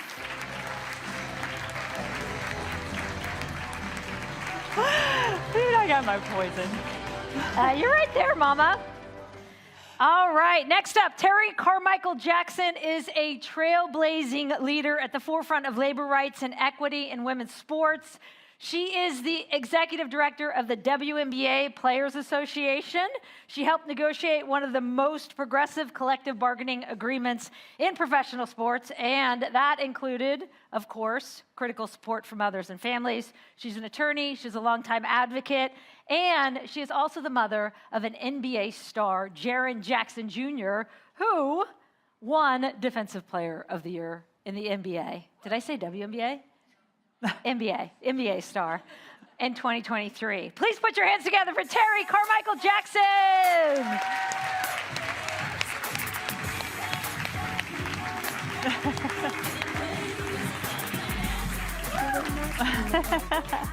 Yeah, Ter. Our third guest is a recently retired professional ice hockey player. She is a NCAA champion at the University of Wisconsin, two-time world champion gold medalist, and outspoken advocate for mental health and LGBTQ plus rights. She recently launched a new podcast, you guys might have heard it, with her wife, Anya Packer, and Anya's also a former pro hockey player. It's called These Packs Puck. These Packs Puck. It's really good. Madison is now a proud mom and co-parent with Anya of 2 kids under 4. Bring the bag out again. I'm hyperventilating again. She has a son, Waylon, and a daughter, Harlan. Please give a warm welcome to Madison Packer. Oh, yeah. Come on. Your water. I just noticed like the pinks are all coming together. Yeah. It's like we almost coordinated this together. Okay, Madison, let's start with you, Mama, because you're recently retired and you are like in full throttle mommy mode right now. Yeah. So this is kind of a welfare check. Yeah. Well, you guys gave me my own couch. Yeah. If you want to lie down and do therapy, How I'm much here time for we you. got? But like, how are you? Because I mean, it's hard enough transitioning from professional athlete to NARP, right? Non-athletic regular person. Yeah. But like now, on top of it, you're in full mom mode with a 4- and 2-year-old. Yeah, it gave me a whole new appreciation for my wife and my mom overnight. It is the hardest thing I've ever done. They're cute. Oh, I told them I'd say hi. Hi, Wei. Hi, Harlan. It is like the most rewarding experience because you wake up every day and you have like the biggest purpose ever. But of all the things I've ever done, being a mom is the absolute hardest because you care so much. You have so much responsibility and it's like terrifying and so rewarding. But I wouldn't trade it for the world. I love them so much. Yeah. What surprised you the most in that transition? Just like how, like the energy. Like they're so small, and like you turn your back for my daughter is just into everything, and they're so different. And I'm like, you're genetically the same. We feed you the same. Like everything's the same. How are you so opposite? You turn your back for 1 second with Harlan, it's over. And so like I retired and we pulled our kids out of school, which was a huge mistake. But like we're having fun. We're traveling the world. It's great. But and my wife has been traveling a ton for work. So like the roles have swapped. She was on her own a lot when I was playing, and now it's me by myself with them. And she's quick. You turn your back for a second, it's like makeup's everywhere, this is everywhere, my wife's face cream's on the ceiling, and Waylon's like, Harlan's at it again. I'm like, well, you saw her doing it. My 4-year-old is like super smart and like follows the rules, pretty good for the most part, but he's just like, at it again. He's like, Mom. No help. Tap, Mom. I'm like, and I said to my wife about like 6 weeks into it, I'm like, I'm actually concerned that at no point did you ask for help or like make a cry for help. Like, I'm concerned about your mental health. I'm losing it. I'm losing it. And she's like, yeah. That was her sympathetic reply? Yeah. Yep. Yeah. I'm like, send reinforcements. So. Yeah, that's why it does literally take a village. Do you two have any advice for her that you want to share? Stretch out on this couch. Enjoy it while you can. Well, but I am glad to hear you say that you're willing to ask for help, because I think sometimes athletes especially you're so driven, you have a plan, you work toward things, you have goals, and motherhood and childcare is not like that, and it is not a weakness to ask for help and to say that you need help, to be vulnerable. It does take a village. So, and I saw you were still very competitive at the workout this morning, so I'm just saying, I know you got that, but yeah, it's okay. Do ask for help. That'd be my advice. I think the first thing I asked Madison is, are your kids going to come with you? And she was like, no. I was like, I sense a sigh of relief there for a second. Jen, you are officially an author. Put your book up, hold it up. How awesome is that? Terry's got one too. When Terry heard, she's like, send it to me. And it's obviously, well, it's not obviously, these guys don't know this yet. I know this because we've been talking about this book for a very long time. I'm really proud of you. It's a book about the journeys these amazing women have taken in motherhood and balancing both. And I'm curious, what's the origin story to you wanting to write this? What inspired you to say, I'm going to put this all down in a book? Well, there is one specific moment, which is documented in the book, but I remember it was, so my oldest, as you just saw, is 18 years old now, so it's been a long time in the making. Well, she's about to be 18, a couple weeks. And I remember I was sitting in a bathroom, not in a bathroom stall, in the middle of a bathroom of Hartsfield-Jackson Atlanta Airport, on top of my suitcase, pumping milk. Without a cover. Like I literally was just sitting there and I was so just distraught and disbelieving of what I was doing, but I was gonna get it done. But yeah, I had to pump the milk before I got on the plane, and I just sat there and everybody's looking at me, and and I just was so mortified, and I thought to myself, something good has to come of this. Like, people need to know what we as moms do. Right. There certainly is a strength in sharing. So it started as a very personal, I got to get this crap out here and tell people this so they know how hard it is, but also like that we can do it.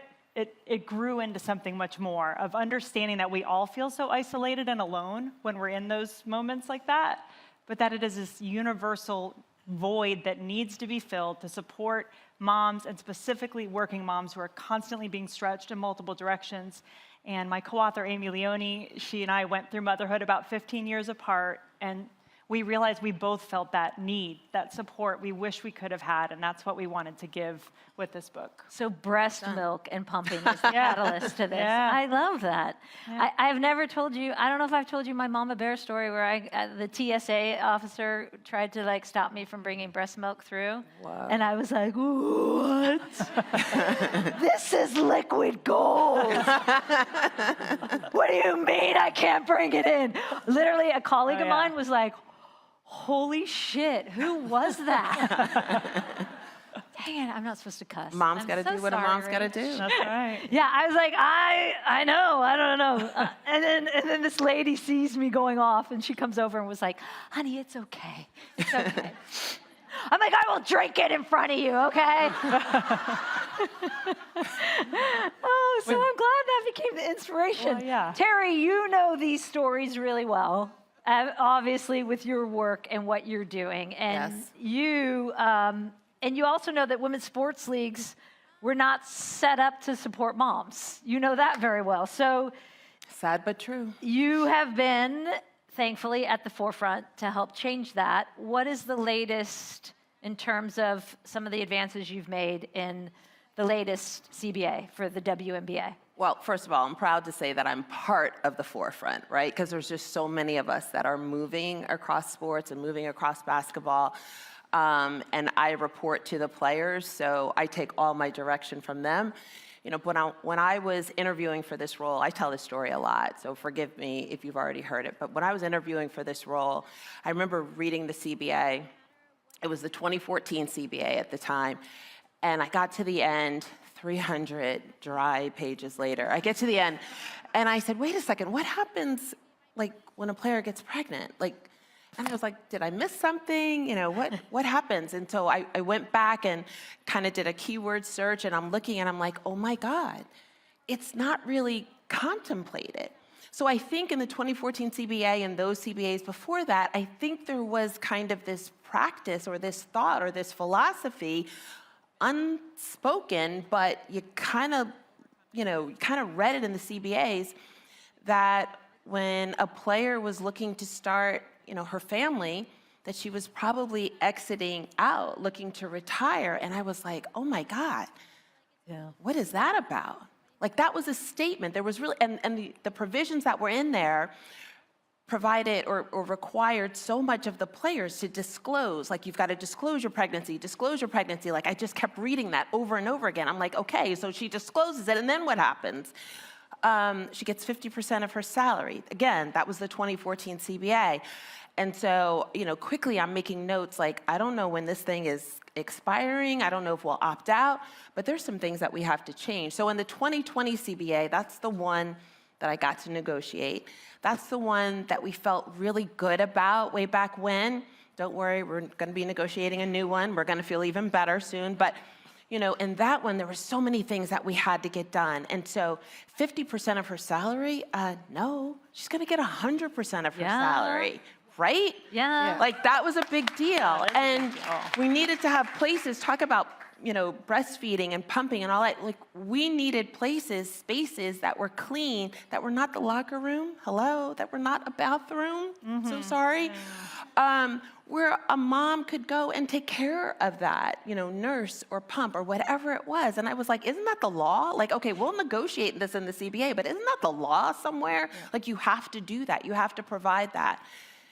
My son, you talked about him, his dad was an NBA player many moons ago, and so I would walk into arenas and there would be somebody there to greet us and welcome us to a family room that had a play space for him and other little ones, and I'm like, okay, that was my experience then, as an NBA wife. Like, now I'm in this role.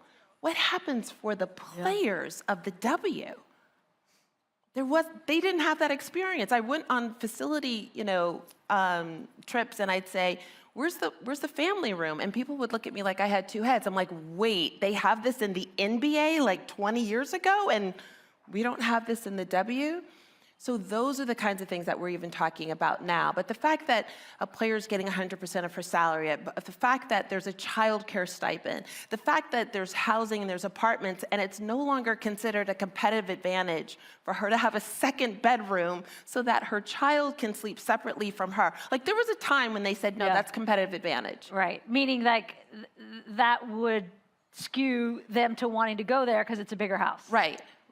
But or bigger place, a bigger apartment, right? Furnished apartment. And so we said, no, this is about her safety. This is about the fact that she needs a good night's sleep in a room that is separate from her growing child. So there were things like that we had the opportunity to clean up in the 2020 CBA. And I already told you we're negotiating a new one, right? And so there's still some more things that we can clean up, what we did before and what we're looking ahead to do.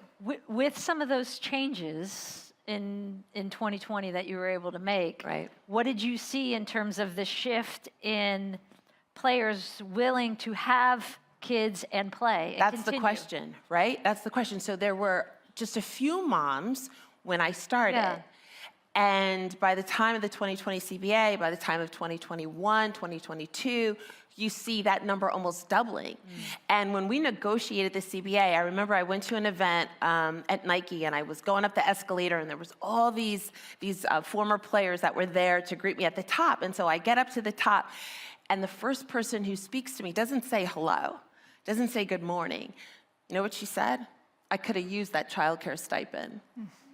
And I said, I know, I'm so sorry. Like, what she was saying to me was, had I had that, right, I would have still been playing.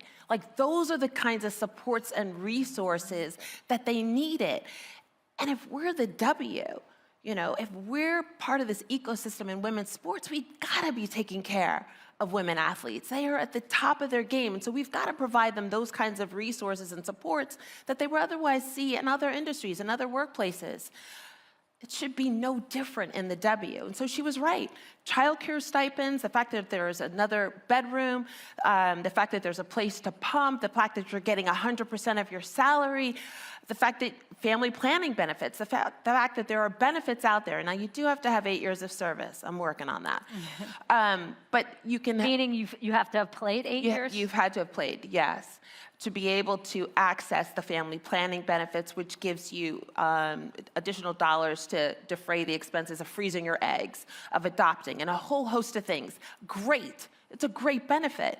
But we got to make it more accessible, right?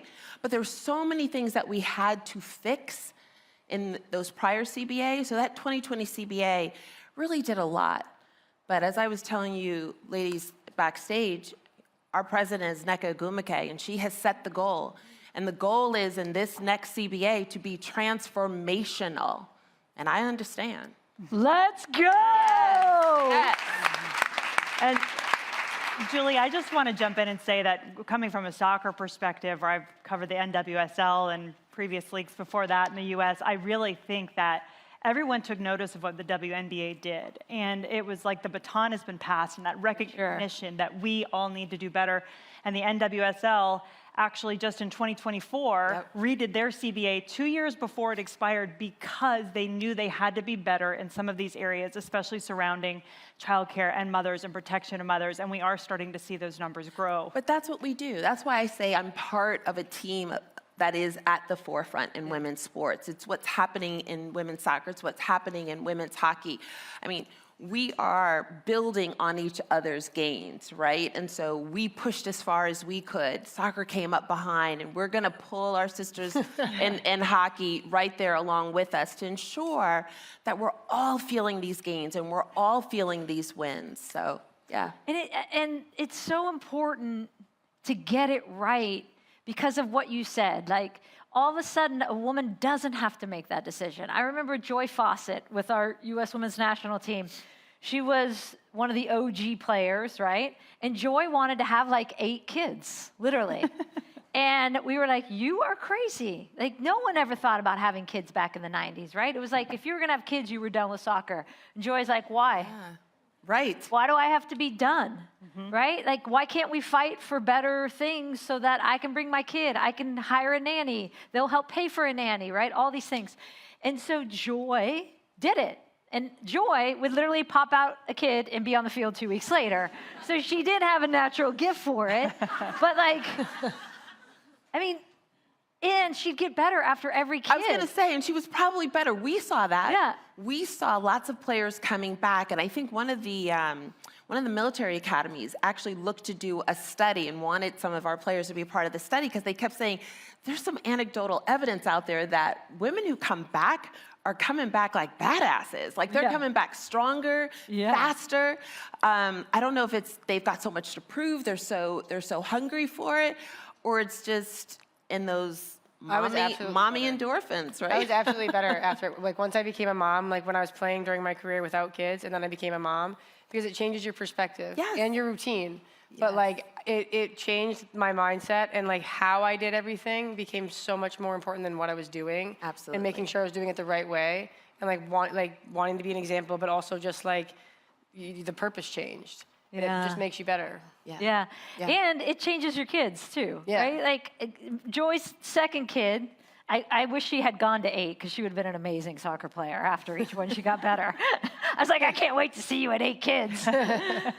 Joy, her like 3-year-old was sitting in the bus with us one day, and she like dropped something, and Joy goes, Carly, are you okay? What happened? And she goes, I just lost my focus, Mom. I was like, she's been around us too long. Yeah. I don't know, Mom, I just lost my focus. I'm going to be okay. Oh, dear. All right, Madison, when you were playing, what would have made, as you're thinking about the hockey group too, what would have made your journey as a parent athlete easier? Just all the resources that we were just talking about. Like, the PWHL now has a CBA, but having a CBA doesn't always mean you have everything. And like, so we still have a long way to go. And I think that in the PHF, we didn't have a CBA. I had a really understanding owner who did their best to, accommodate and make space for my family. At the time, I was the only one with kids that was playing in the league. But it's just a lot of things that you don't think about. And I think because we don't have as many players who are parents, we certainly don't have parent representation on the CV or on the PA, minus Kendall Coyne, who I think is trying. But you don't get people to think about things that don't affect them until they have to. So you rely on strong leadership, and you have to have the voices of moms in the room to give perspective and to point out, like, hey, no, these are the things that we need. Like, I need a room for my kids and for me. Like, it's you can't sleep at night with your kids. Oh, great, my 3-year-old can fly for free with me to wherever, but who's going to take care of them? Who's going to watch them? Like, my wife has a job. So it's having resources is one thing, but do the resources make sense? And like that all ties into equity and equal pay. It's not just the number being dollar for dollar. It's that these women need things that are different from what the men need. Exactly. Yeah. Exactly. Jen, you have interviewed so many amazing women for this book. List just a couple of them, if you would. Sure. Well, the foreword's really awesome because Julie read it. But no, the foreword is the best part. The foreword is really great. But no, we tried to get a bunch of different women in sports: athletes, coaches, executives, broadcasters. So we have a lot of ESPN representation. I know my girl Tiffany Green is over there. She's in the book. Laura Rutledge is in the book. Jessica Mendoza, so we've got some good ESPN people there, but athletes, Dara Torres, Becky Lynch. If you're a WWE fan, we tried to really spread it out. Lots of soccer players, Alex Morgan, Christy Pierce-Rampone. So just tried to really get a wide range of people and experience. Pam McGee, right? Is Pam McGee in there? Pamela McGee is in there. Yeah. Oh my gosh, and if you do not know Pamela McGee's story, please start with that chapter. She is in the Moxie chapter, and she is full of it, and she is amazing. I love that you listed them. What are some of your favorite nuggets? Oh, I tried to be prepared for this. Like favorite nuggets, so it's so hard. Ones, there are it's so like, many. how do you even pick your few favorites? That's why I brought a cheat sheet, so I could kind of look at it on here. But I know one of them that always jumps out at me right away. Well, first of all, actually, is Pamela McGee, who, if you don't know who she is the first played of the WNBA, and she was the first mother-son to win Olympic gold medals. She and her son both did, which is pretty incredible. But she was really out there. And she had a daughter in the W. Has a daughter in the W as well, yeah. But she was out there doing it as a mom a long time before a lot of others were doing it. And she said, one of her great quotes is, look, I ain't trying to be Wonder Woman. Wonder Woman is dead. We are all trying to be this perfect mom, and she does not exist, right? Perfection is a myth. So that was one of those things that just stood out. And then speaking of myths, Julie Ehrman, who is one of the co-owners of Angel City FC and the NWSL, we interviewed a whole group of Angel City FC people behind the scenes as well.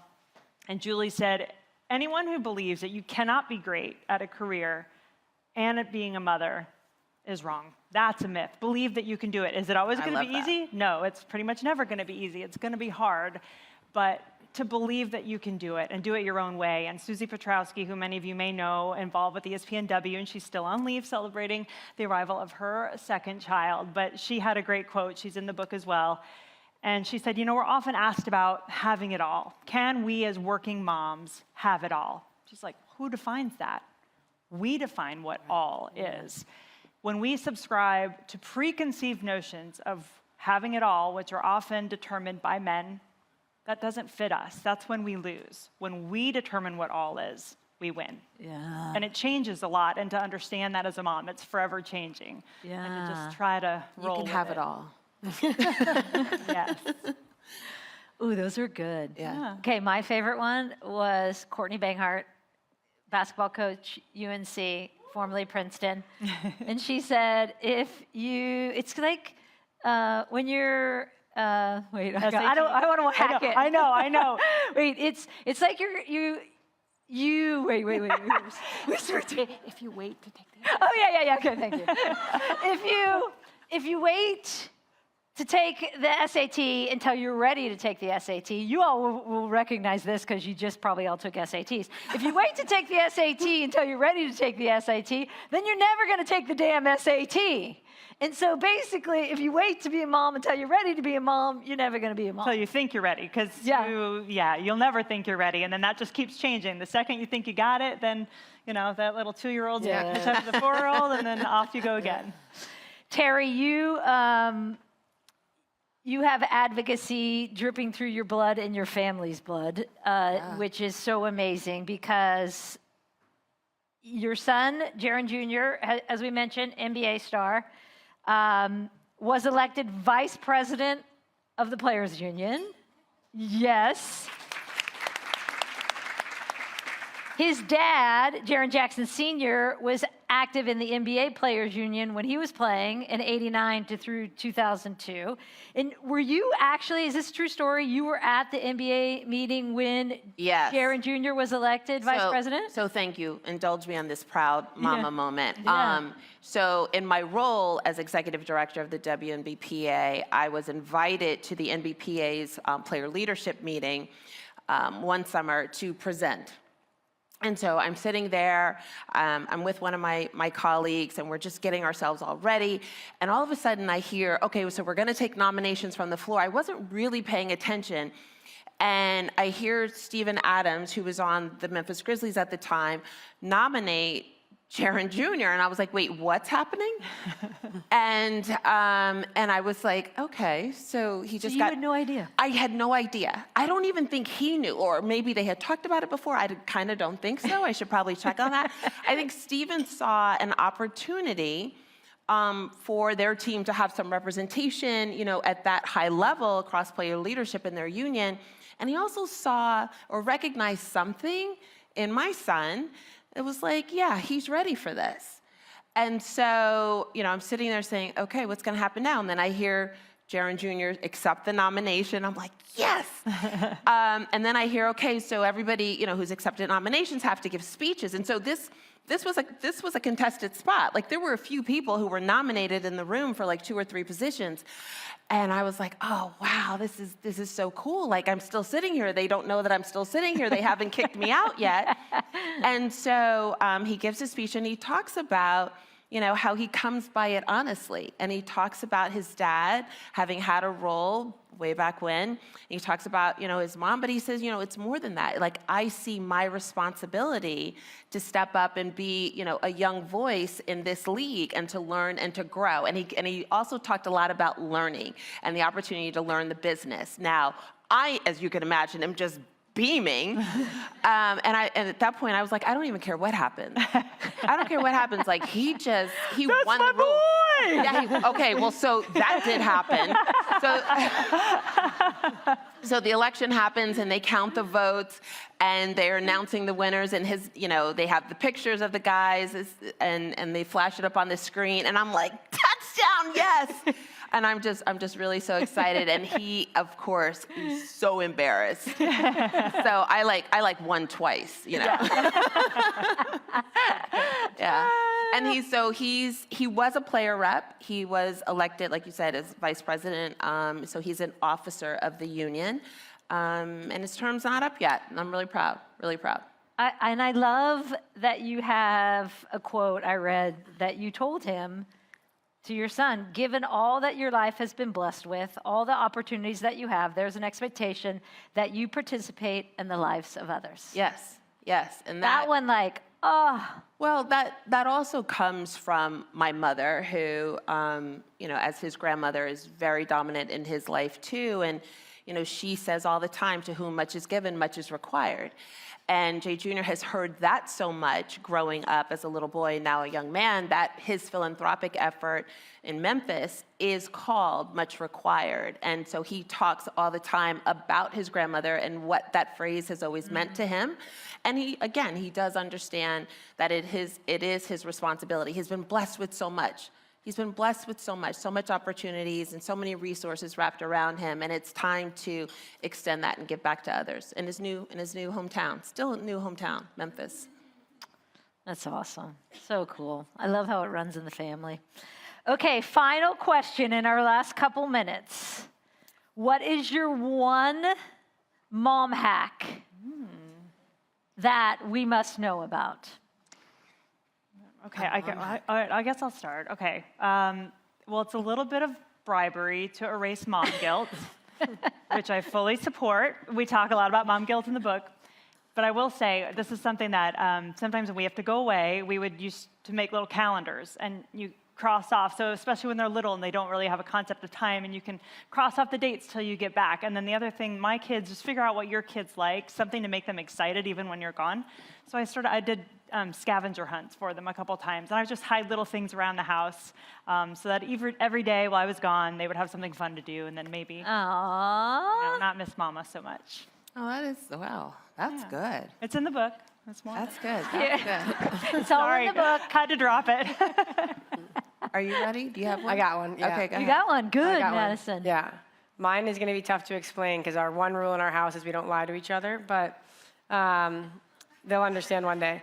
So this last Christmas, my kids are same thing, we believe heavily in bribery in our house, and my kids are very reward driven. So we have a wish granter, we have a treat troll, Santa, the Easter Bunny, Halloween stuff. This last Christmas, my kids were just being like real turds right before Christmas. And I'm like, enough, I can't do it, enough. I'm gonna call Santa. And like my son's face, no. Like I'm gonna call him one more time, Waylon, and Mama's gonna call Santa. And whatever it was, like I don't even remember now, whatever it was, so I'm like, who can I call that could be Santa? And my cousin does theater and stuff, so I'm like, Reagan, I'm gonna call Reagan. So I called him, he picks up, I'm like, you're gonna think I'm crazy, but I need you to pretend to be Santa Claus and tell Waylon that you know that he's being naughty. And so he did it, and Waylon, for the next 9 days, he was the absolute best he's ever been behaved. Absolutely. Wait, I want to hear the Santa voice, please. What was the Santa voice? I don't even know, because I just you need to go in the bathroom and have a private conversation with Santa.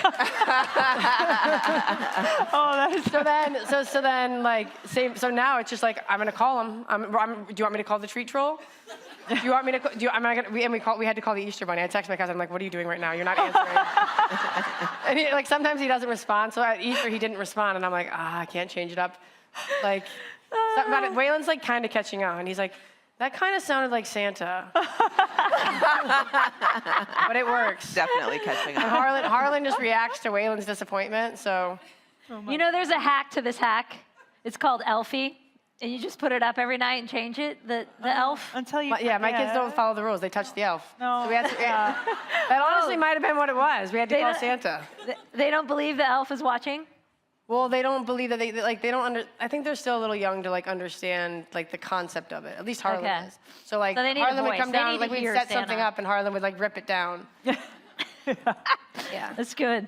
I don't know this is really a hack, but when we go on family vacations, what I'll do, I'll wait till late at night, and I go around to everybody's room, and I collect their electronics.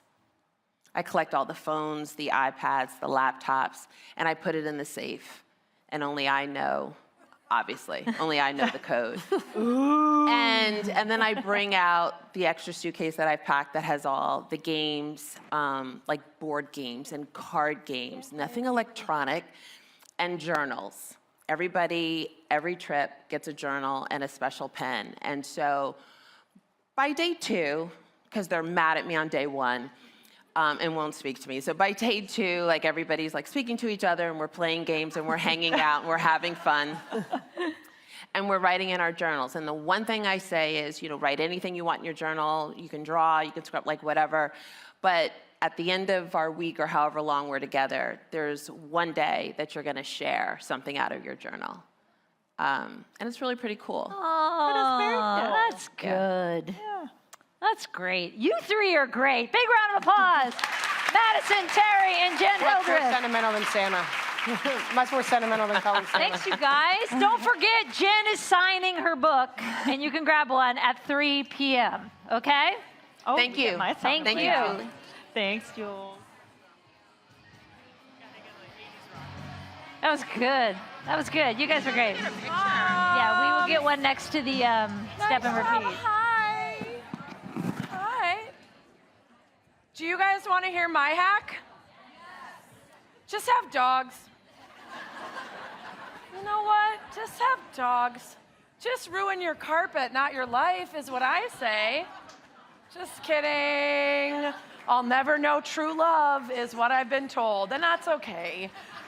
I literally don't know how moms do it. My husband and I say it to each other literally every day. We're like, how do people do this with kids? We're having enough trouble, just ourselves and 3 dogs, and the people with kids are literally superheroes. And I think you just heard, like, you know, you just get it done somehow, some way.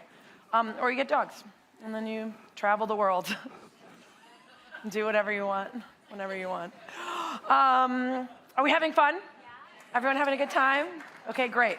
Keep your energy up, because this is going to be a super fascinating and insightful and exciting panel.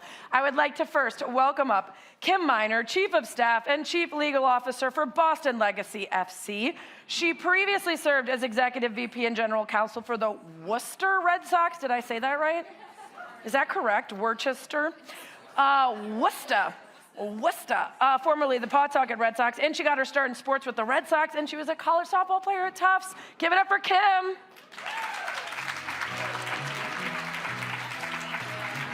We knew this was coming. Oh, I did not request this. So good, so good. Okay, give it up for Teresa Resch, President of the Toronto Tempo, formerly VP of Basketball Operations for the Toronto Raptors. She also spent 4 years at the NBA office and was an all-conference college volleyball player at Augustana. Give it up for Teresa. Okay. Okay, Canada. Did you request that? I guess so. Do you think that every time Shania Twain has a girls' night, when they leave, she goes, "Let's go, girls"? Yes. I mean, she should. Because I would. I feel like she probably does. I'm going to start doing that anyway, and I'm not Shania Twain. Okay, I'm so pumped for this conversation about expansion and hearing from some of the people that are entering this space at this incredible moment for women's sports and the power and opportunity that you have. And Kim, I want to talk about your entry into the space because so many people have talked about it, right? Boston Legacy FC, this new NWSL team that was originally Boss Nation. Mm-hmm. Tell us what the biggest lesson was from that big announcement and then saying, okay, didn't hit the mark the way we hoped. Let's try this again. Yeah. You know, there are a lot of lessons from that. If I were to pick one, I would say I think that sometimes when I don't know if you guys have experienced this, when you want to make a big splash and you really want to have super impactful announcement, there's an instinct to sort of keep things close to the vest. And so for us, we did a lot of testing with the name, we did a lot of analysis, but in hindsight, we should have done more in an effort to sort of keep things confidential, prevent a leak, you know, preserve that sort of splash. And in hindsight, I think we should have prioritized the opposite, which is actually what we did when we switched the team name. And of course, we didn't have a leak then. Right. But it was just, you know, it was a helpful reminder to all of us in terms of sort of marketing initiatives versus sort of the ultimate goal in terms of fan buy-in and communication. And I think that it was a good lesson for us. It was a very public, tough lesson, but. Yeah, the idea of like, this is gonna be so exciting, keep it super secret, don't tell anyone. And then when you revealed it was like, oh no, not what we were hoping for. Maybe if we'd shared it more, we would have gotten enough feedback to adjust. Yeah, exactly. And then I think, you know, the too many balls part of the campaign was something that just didn't land. Yep. When you're looking back on it now, why didn't it land? Why didn't it work for you? Yeah, I think there are a lot of reasons. The main one being that it decentered women, and it, especially the first half of that video, which of course is the part that it led with, sort of talked about women's sports as a mirror to men's sports, and that's loud and clear. Nobody wants that. That we don't need to do that.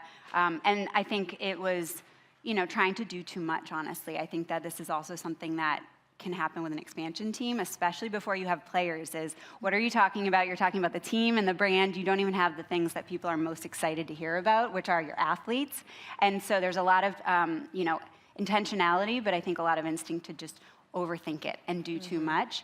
And we learned a hard lesson with that, but also, you know, it was really encouraging because the women's sports fans tell you quickly when you mess up, but they also are rooting for you to succeed. And if you put in the work and listen and are genuine, what we have felt is, you know, they want you to succeed and they will give you another shot. You better get it right the next chance. And I think we did, but they were really encouraging from our supporters to our local fans to national fans. And that was a really encouraging thing to see. Yeah, I mean, it's so true how much weight we put into a name at the beginning and then it just becomes the thing. Yeah. And there are so many existing names that you're like, if you like led right now with Dodgers, I'm like, dodging what? If you led with Yankees, I'm not gonna tell you where my brain goes, but some stuff. tough, right? Like, there's a lot of names that have just been in our world forever. We don't even think about them anymore. But when you launch now, it's ripe for discussion on social media, and everybody has a thought about it. But I do think also it was such a nice reminder that we're not where we used to be. And that was where we should have been a while ago, right? Admittedly, it wasn't super current, but the concept would have nailed it not that long ago, but now we are past that. It's not about reflecting on where we are compared to men or in opposition to men. It's like we are so established in our own thing now that we don't even need that, which is such a good, positive thing. Absolutely. Yeah, and we'll get more into your pivot and your intentionality behind how you did that. But Teresa, speaking of leaks, okay, you're doing the most intentional branding and name launch. You've got a whole podcast telling people, this is what we're thinking, this is why we're not doing this is why we are doing this. And then the name of your team ends up on a drop-down menu on WNBA.com by mistake. Right? This is the big announce that you're not hoping for. So tell us how you handled that and how you just said, okay, we're gonna lean into this and make it work. Yeah, I mean, I think you set it up well in the fact that we were really transparent in everything we were trying to do, and we really wanted, like you said, women's sports fans have so long wanted to be part of the process. So we did a podcast. We talked about all the names that weren't going to work and why. We talked about inclusive design with Epic, like the whole sphere, and we knew there was always a chance it was going to leak. So we were ready for that. Right? And of course you don't want it to happen, but we were ready. And I think that was what I was really proud of our team is ultimately we wanted to be able to launch the same time the merchandise is ready. And that doesn't move, right? So we just had to make the decision. Do we go or do we wait? And we just said, let's just do it. And it was about 6 weeks before we wanted to.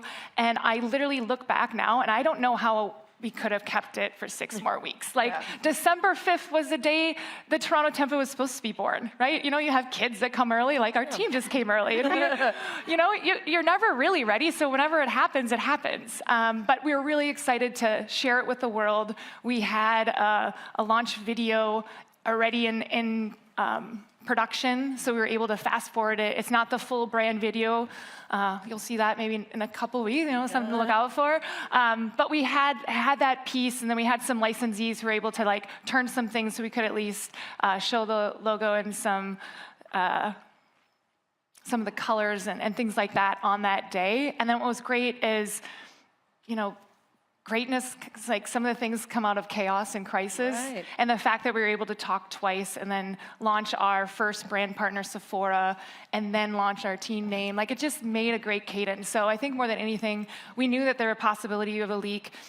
It happened and we were ready, and I was really proud of our team for making it happen. Yeah, I mean, you had the story and you had the reasoning behind your choice because you had been so thoughtful throughout about what wasn't going to work and why you went with this. I love this Tempo logo. It looks so cool and retro to me, but then it becomes timeless because of the retro vibe. I loved also, we were talking before this about how you try to take fan input, but you also recognize that fans aren't always right. Tell everyone the name that would have been the name if you had just gone with the one most suggested by fans. Yeah, we ran for the month of August last year for 30 days a nameyourteam.ca campaign. So it was basically any inspiration. It could be about the name, the colors, mascot, whatever. So we got over 10,000 submissions, over 1,000 unique names. And the most submitted name was the Raptors. Yeah. Cool. So great idea. So interesting. I guess the Raptors really have a strong hold in that city. I feel very responsible for that, having worked for them for 11 years.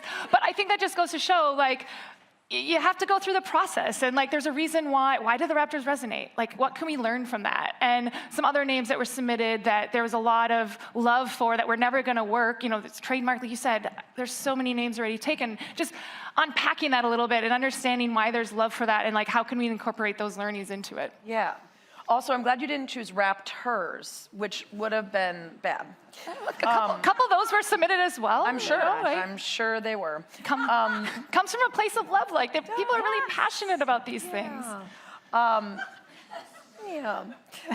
We're really enthusiastic and excited for when you actually begin play. There is so much to talk about when you have players and a coach and a season.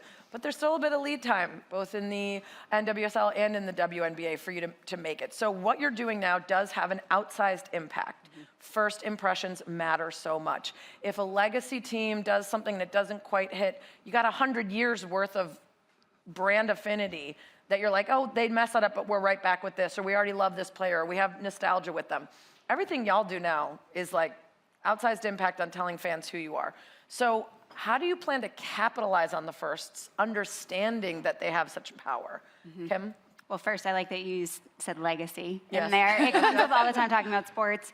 And, you know, I think actually sort of how we think about getting all those firsts is when we have the word legacy associated with our team, we know that legacies are earned. They're not given. And I think that that applies to how we do every single first with our fans, where we have to earn their respect. There is so much organic enthusiasm, and we felt that very strongly with our name launch and everything that followed, and it's there. It's there. You don't have to do a lot. It's organically there, but you need to give people easy ways to engage with the team and to cheer you on. And so I think when we think about firsts with our fans, it's all about how can we make it really easy to cheer for us, to get involved, to put your name on a list, to learn about what we're doing, and also celebrate together, because there's so much to celebrate even before we have players. Once we have players, it'll just be another level. But we try to look at it and sort of where can we create some fun and excitement where it's already there. We just have to sort of harness it. How about you? Yeah, I think when you talk about first impressions and first things, like what I'm thinking about is like internally, how are we celebrating those first? So one thing that we did is we were a team of 4 at the time, and it's like senior leadership, and we made, you know, these big goals that we wanted to achieve. We actually like wrote them, engraved them on bottles of champagne, so that when we actually achieve those first, we celebrate it as a team. And man, when we get to pop those bottles, man, those are earned. Those are earned. So just like internally, like understanding what an impact that can have, and it kind of, there's a lot with a startup, with expansion that goes on. A lot of fires you're putting out, and it's really great to like celebrate and actually take a moment and say, wow, we accomplished this. We never thought it was possible. So like internally, that's something that really keeps us motivated. And I think just like for externally, making sure that our fans are coming along for those first. So we're gonna have a lot of in-person events this summer. So look out for Tempo Live across Canada. And the fans are gonna be part of that. And they're gonna be able to, well, I'm giving away all the secrets now, but be go ahead, part please, of, feel free. big announcements here, but we'll have a big banner that everybody will be able to sign that interacts during those events, so they can be part of the first as well. We've talked a lot about every single time we do these first, so like press conference for our GM is the first. Like how can we also bring other people into it? Will be the first for them. So like how do we bring a student who's studying journalism to come to their first press conference? And like we've been trying to understand and identify these different firsts that can happen along the way. It was kind of a fun exercise to go through. It's just one more thing we have to figure out how to actually operationalize, but that thought is there all the time, especially because we represent the WNBA's first foray outside of the US. So everything we do, even if it's been done 13 times before, is new and different in Canada.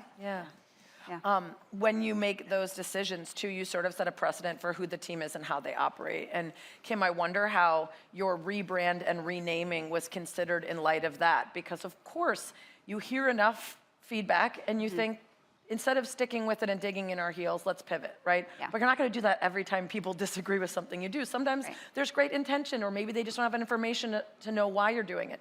So how did you consider that precedent setting when you embraced the feedback and pivoted? Yeah, it was a huge part of what we discussed internally was what do we want to be as a team, what is true to our values when we mess up. Number one, you own it, you all acknowledge it, but then also how do you react? And as a sports team, we're going to make mistakes, especially when we're moving as quickly as we are as an expansion team. But also, it's just life, it's sports, you're going to make mistakes, so how do you respond to those? And while we want to work fast, we also do want to be thoughtful and methodical, and we don't want to be known for being knee-jerk. And so we had lots of people asking for us to say we're going to change the team's name immediately. And we had a lot of internal discussions, but we didn't want to jump to that conclusion, even if, individually we might have thought, of course, that's where we're going to end up, is let's go through a process. Let's talk to all of the stakeholders we need to talk to.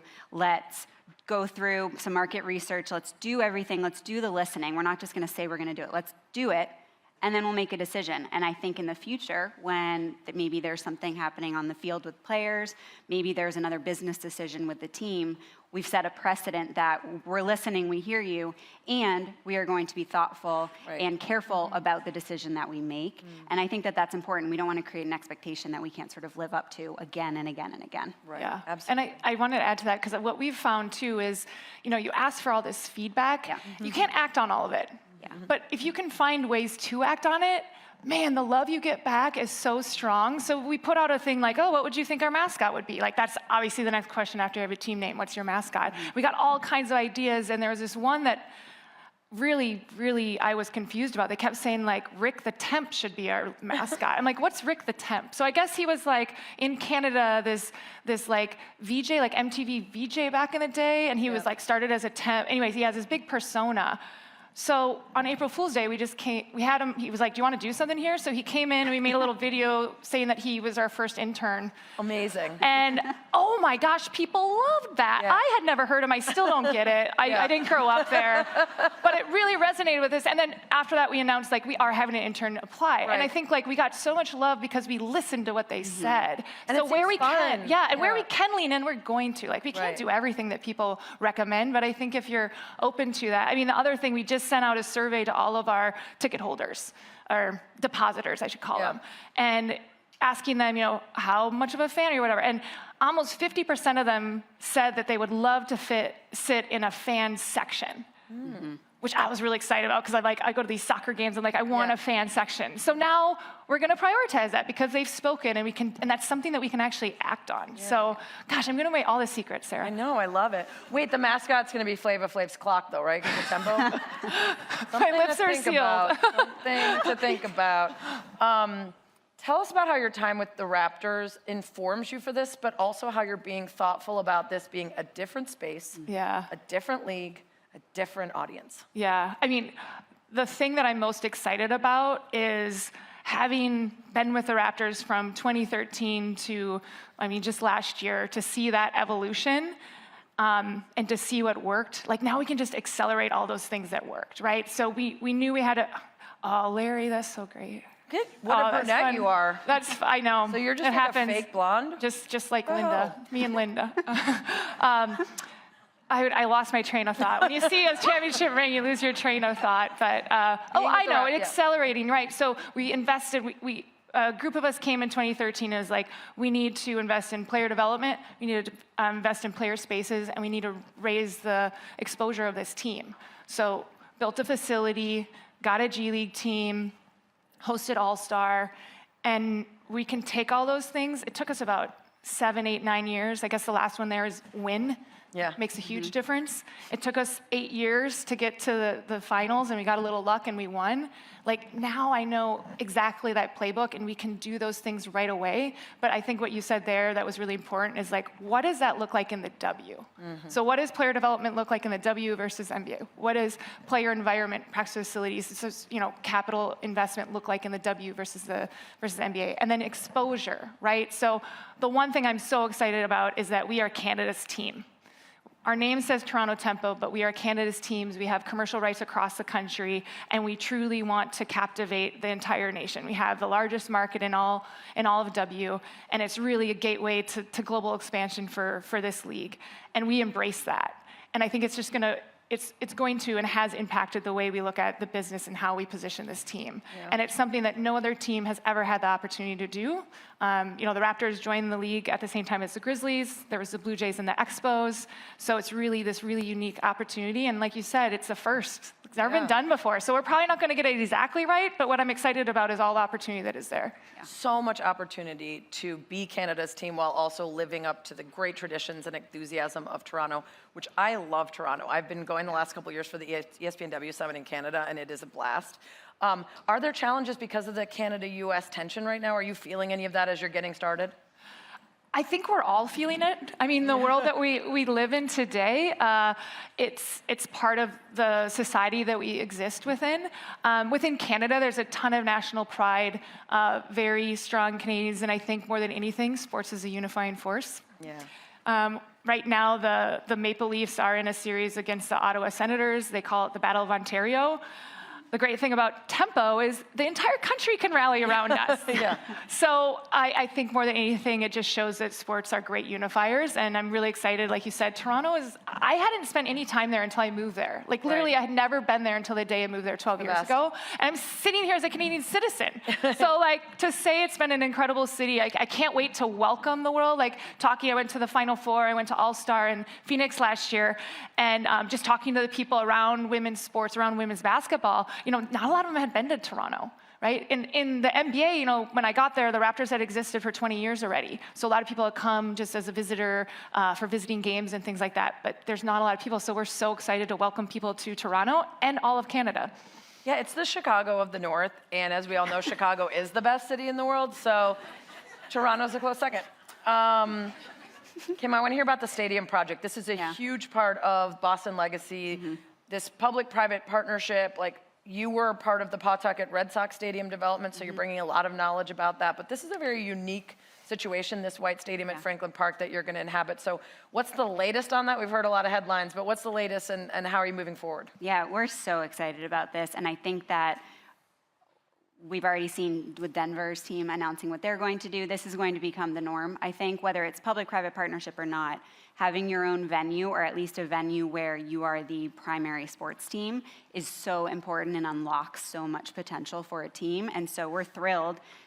Through this partnership with the city of Boston, we're going to have a beautiful stadium that's right downtown in Boston, adjacent to a park setting. It's gorgeous, but still right in the city. And Boston Public School students are also going to have access to it when we're not playing games. Cool. So it fits with a lot of our values, but also as a business, it allows us to make decisions about ticketing and sponsorships and controlling the fan experience and the player experience in a way that I think will elevate sort of the game. And you're seeing it both with investment in training facilities, but I think now also in your home venues for your games. So we're really excited.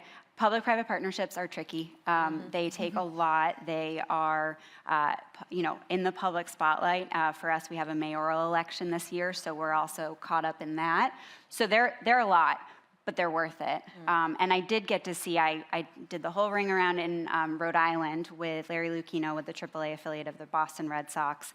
And we couldn't get it done because of politics, so we moved up to Worcester, Massachusetts. You said it right, by the way, yes. And we built Puller Park, which is a jewel of a ballpark. And one of the things I'm most proud of is when we did that, you bring the public along with you, and you bring the elected officials and, you know, all of your neighbors with you. And what I'm most proud of from that is that we kept every single promise that we made to the community, and the things that we believed were going to come true in terms of development and sort of, you know, enriching this community happened.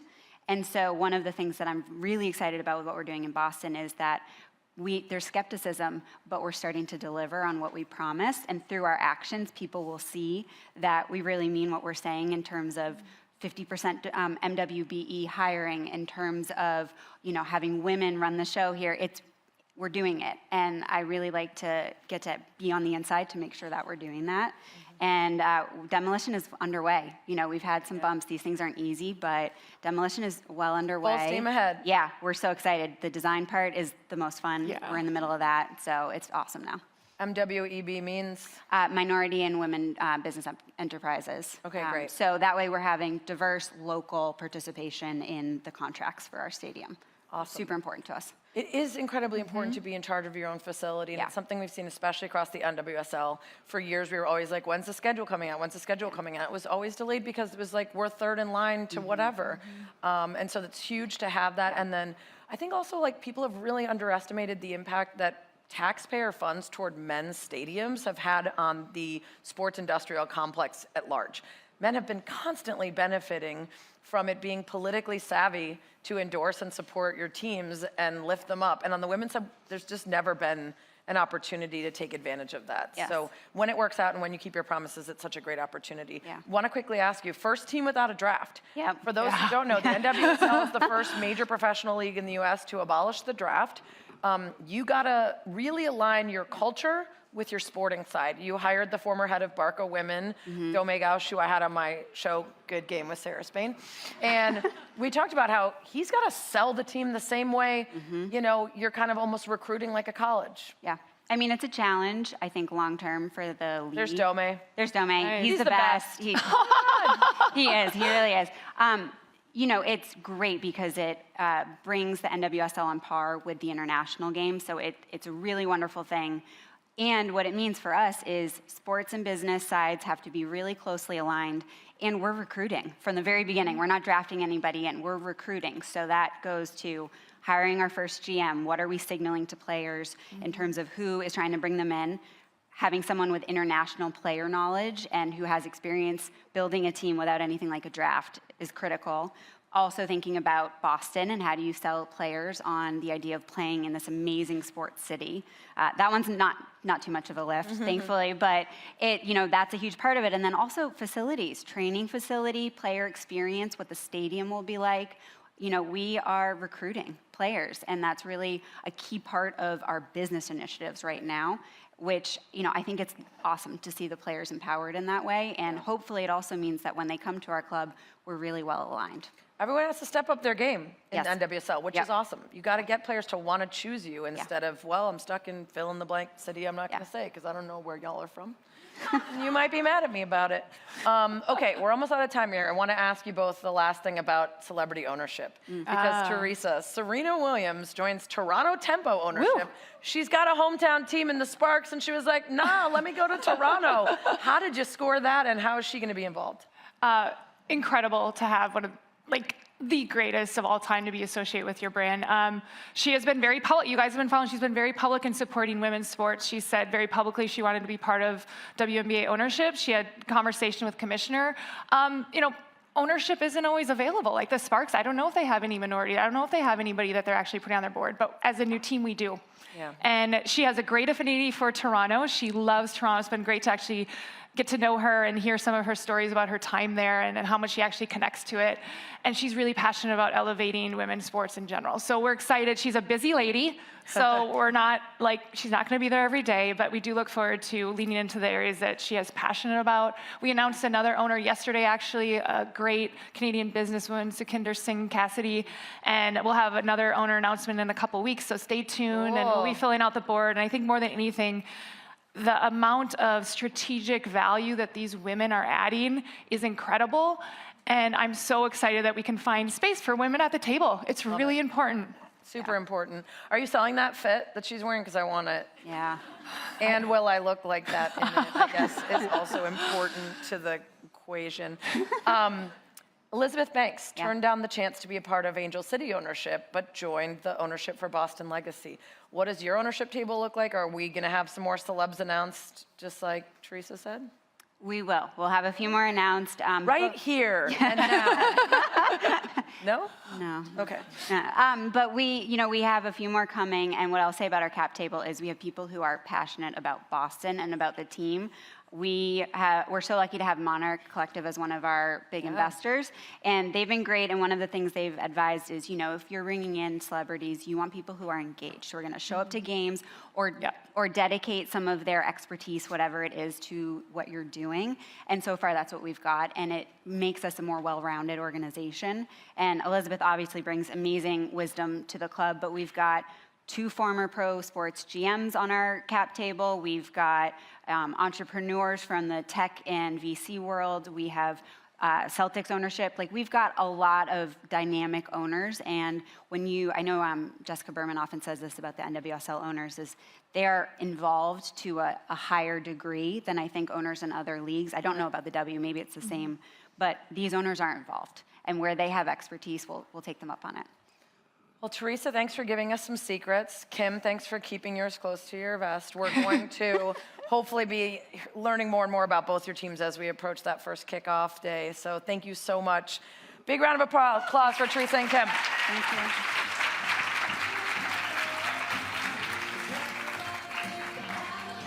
you. We are welcoming Julie Foudy back before our afternoon break. Quick thing I wanted to point out, Foudy and the 99ers have been working on this movie about their incredible work, literally changing the entire world for women's sports, and it is finally frickin' happening. So I'm just so excited for you. Congratulations, and I can't wait to watch this and hear about it. So take it away. Yes, we are also working on another film. And I'm going to tell you about that quickly before you guys go to break and show you guys a trailer. But first off, a little shout out, and hopefully she's watching from Bristol because we're in the final edits of this movie that we've been working on for a very long time. Jen Carson, my producer and director. She is one of the great storytellers, great women at ESPN, and she's a soccer player, so she's extra rad, which we know. But one of the things, and I think about it with this story, one of the things that really drew me to journalism and wanting to pursue journalism, I actually was going on to med school, so thank God for journalism, saved me from med school, was that I loved the idea of being able to tell really impactful stories. I loved the idea of being able to tell a story that changes the way you think, that hopefully invokes you to action. And really, this is one of those stories that, you know, you dream about making stories that can cut you to the core, that get you at the core, and that hopefully evoke that action that you want. And this story on Stanford soccer player and captain Katie Meyer is actually one that Jen and I have been working on for the last 2 years.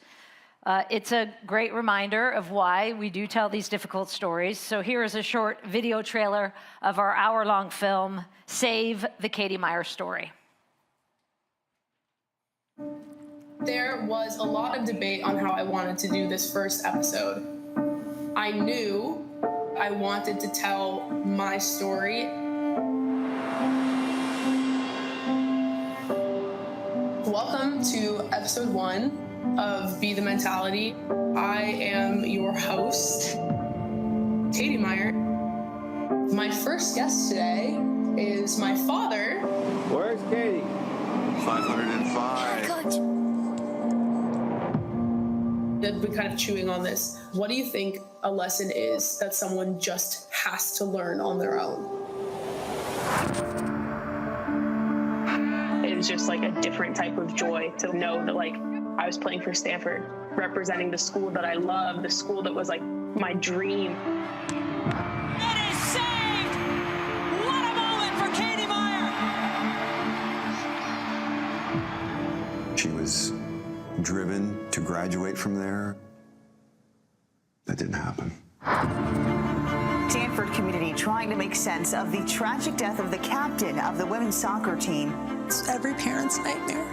She's not our kid. Listen, get that computer open. It was a process of picking up the breadcrumbs along the way. We're Steve and Gina Meyer, and we're Katie's parents. When did you start to realize there's more happening here?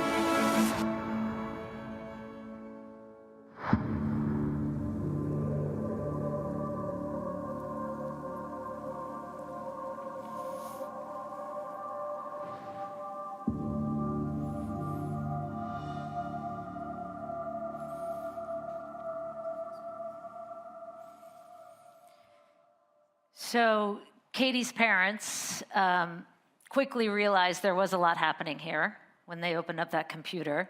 They discovered that Katie had been the subject of a 6-month-long investigation at Stanford University for spilling hot coffee on a football player. And there's more background, of course, on that when you watch the film. And Steve and Gina knew nothing about it. The investigation, they learned, threatened her diploma. It threatened her going to Stanford Law School. It threatened all of her dreams outside of school. And I've had friends of Katie's and teammates of Katie's tell me, like, this was a kid who wanted to be the president of the United States one day. These were her dreams. That's how she thought. And they really believed she could be that.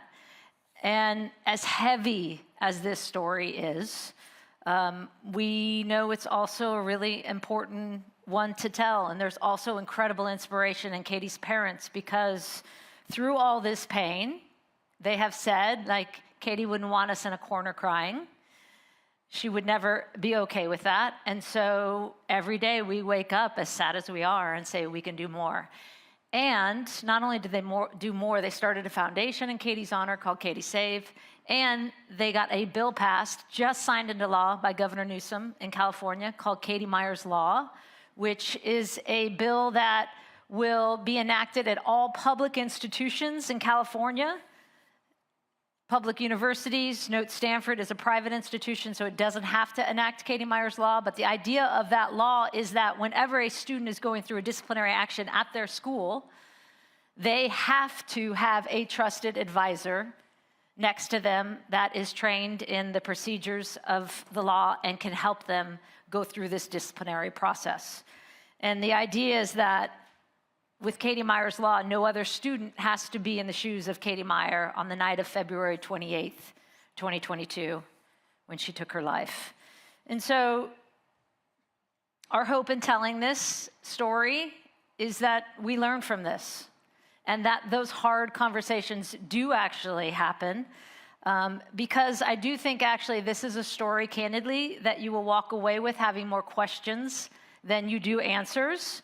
You can watch it on E60, on ESPN, on May 10th, that's this Saturday, at 11 a.m. Eastern.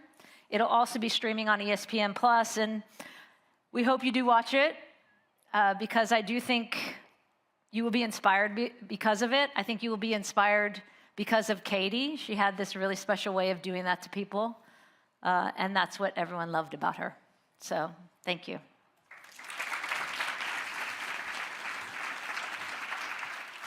Thank you, Foudy. That was a powerful and emotional reminder of the importance of mental health. You can watch Save May 10th on ESPN.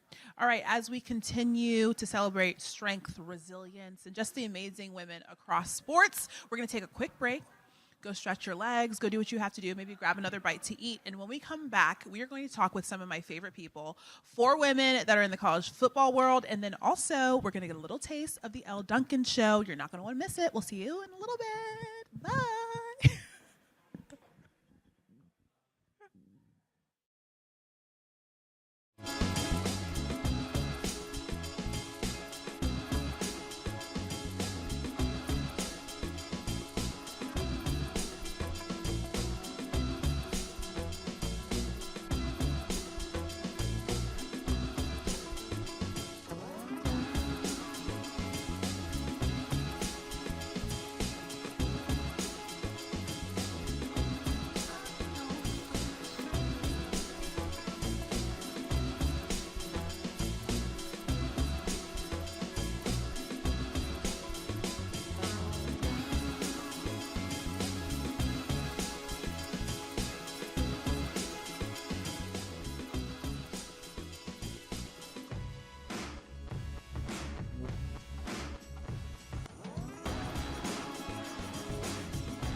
Today's live stream of the espnW Summit NYC is presented by Lilly.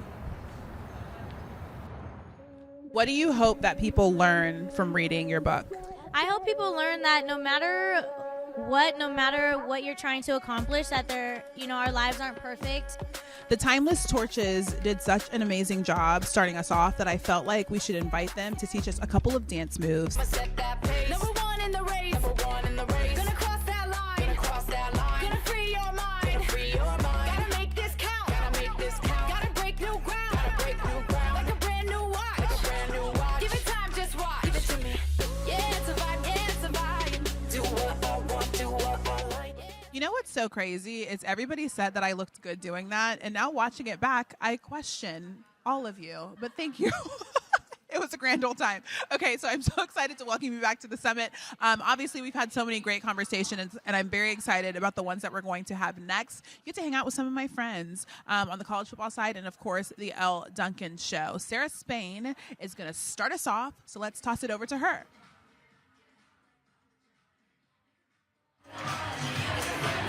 How we doing, y'all? Are we awake? Are we excited? Are we a little full? Yes. Okay, just me. Good news and bad news. You may recall that I pointed out that everyone on the softball panel had a great ass in their white pants. Me saying that did not get me said ass, but it did get me a golden ticket! I'm on my way, y'all. I'm on my way to white pants. They hooked me up. I'm gonna get drafted. My spine is dust, so it's not gonna work out great once I try to run or literally do anything. But Thank you to Jess Mendoza. She hooked it up. Welcome back to the espnW Summit NYC presented by Lilly. I hope you're having a great time. I hope you are feeling refreshed and ready for the final programming before we get to the point of the summit, which is, of course, networking and getting to know each other while potentially drinking wine. Leading us off here for this next part of the programming is a first-time espnW Summit attendee, which is wild. And this woman, her bio could go on for an hour. She is so impressive. I'm just going to stick to the top. She is a mainstay in ESPN's extensive championship coverage surrounding the college football playoff, perhaps best known for her daughter Reese's game day helmet picks. You just watched her crush it at the draft and literally almost everywhere else on ESPN. Welcome to the stage, the host of NFL Live and SEC Network's SEC Nation, Laura Rutledge. Yeah.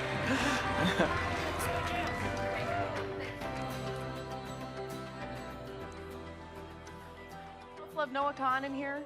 It's amazing.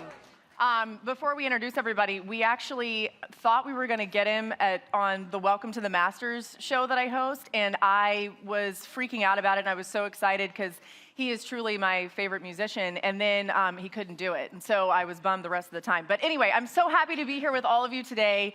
This is something that I have always wanted to do. It's been a dream of mine to come to this summit, so it's truly an honor to be here, and the best part of this is going to be the ladies. They're going to sit on these couches. So without further ado, we're going to introduce them, and this conversation is one that I hope is as special to all of you as it is to me. So first, our panelist here has covered a variety of collegiate sports in her time, including football, basketball, softball, and volleyball. She does it all. Please welcome ESPN play-by-play commentator Tiffany Green. Woo! Yes! Okay! Yeah, that's a bad, but somebody gotta do it. Put my foot up on the gas, but somebody gotta do it. I didn't want them to stop the song. I know, I was like, wait a minute, come on, let it drop, let it drop. Keep going. Oh my goodness, she's amazing. I cannot wait for all of you to hear from her and some of our hilarious stories of doing softball together. Yeah. She is a gem of a human being. All right, our next panelist started at ESPN as a production assistant in 2011, now serves as a college football reporter for ESPN and ABC. She's so incredibly talented. She's exceptional. Please welcome to the stage, Molly McGrath. I can't follow her. Are you kidding me? Did you dance? I got a little. Oh my gosh. Oh, I know feel my like strengths. anytime we see Molly, there's confetti falling because she's reporting on all of these incredible championships, and it fits her so well. You might recognize our next panelists from your TV screen on Saturday mornings. Please welcome to the Summit stage ESPN reporter and Peloton instructor, Jess Sims.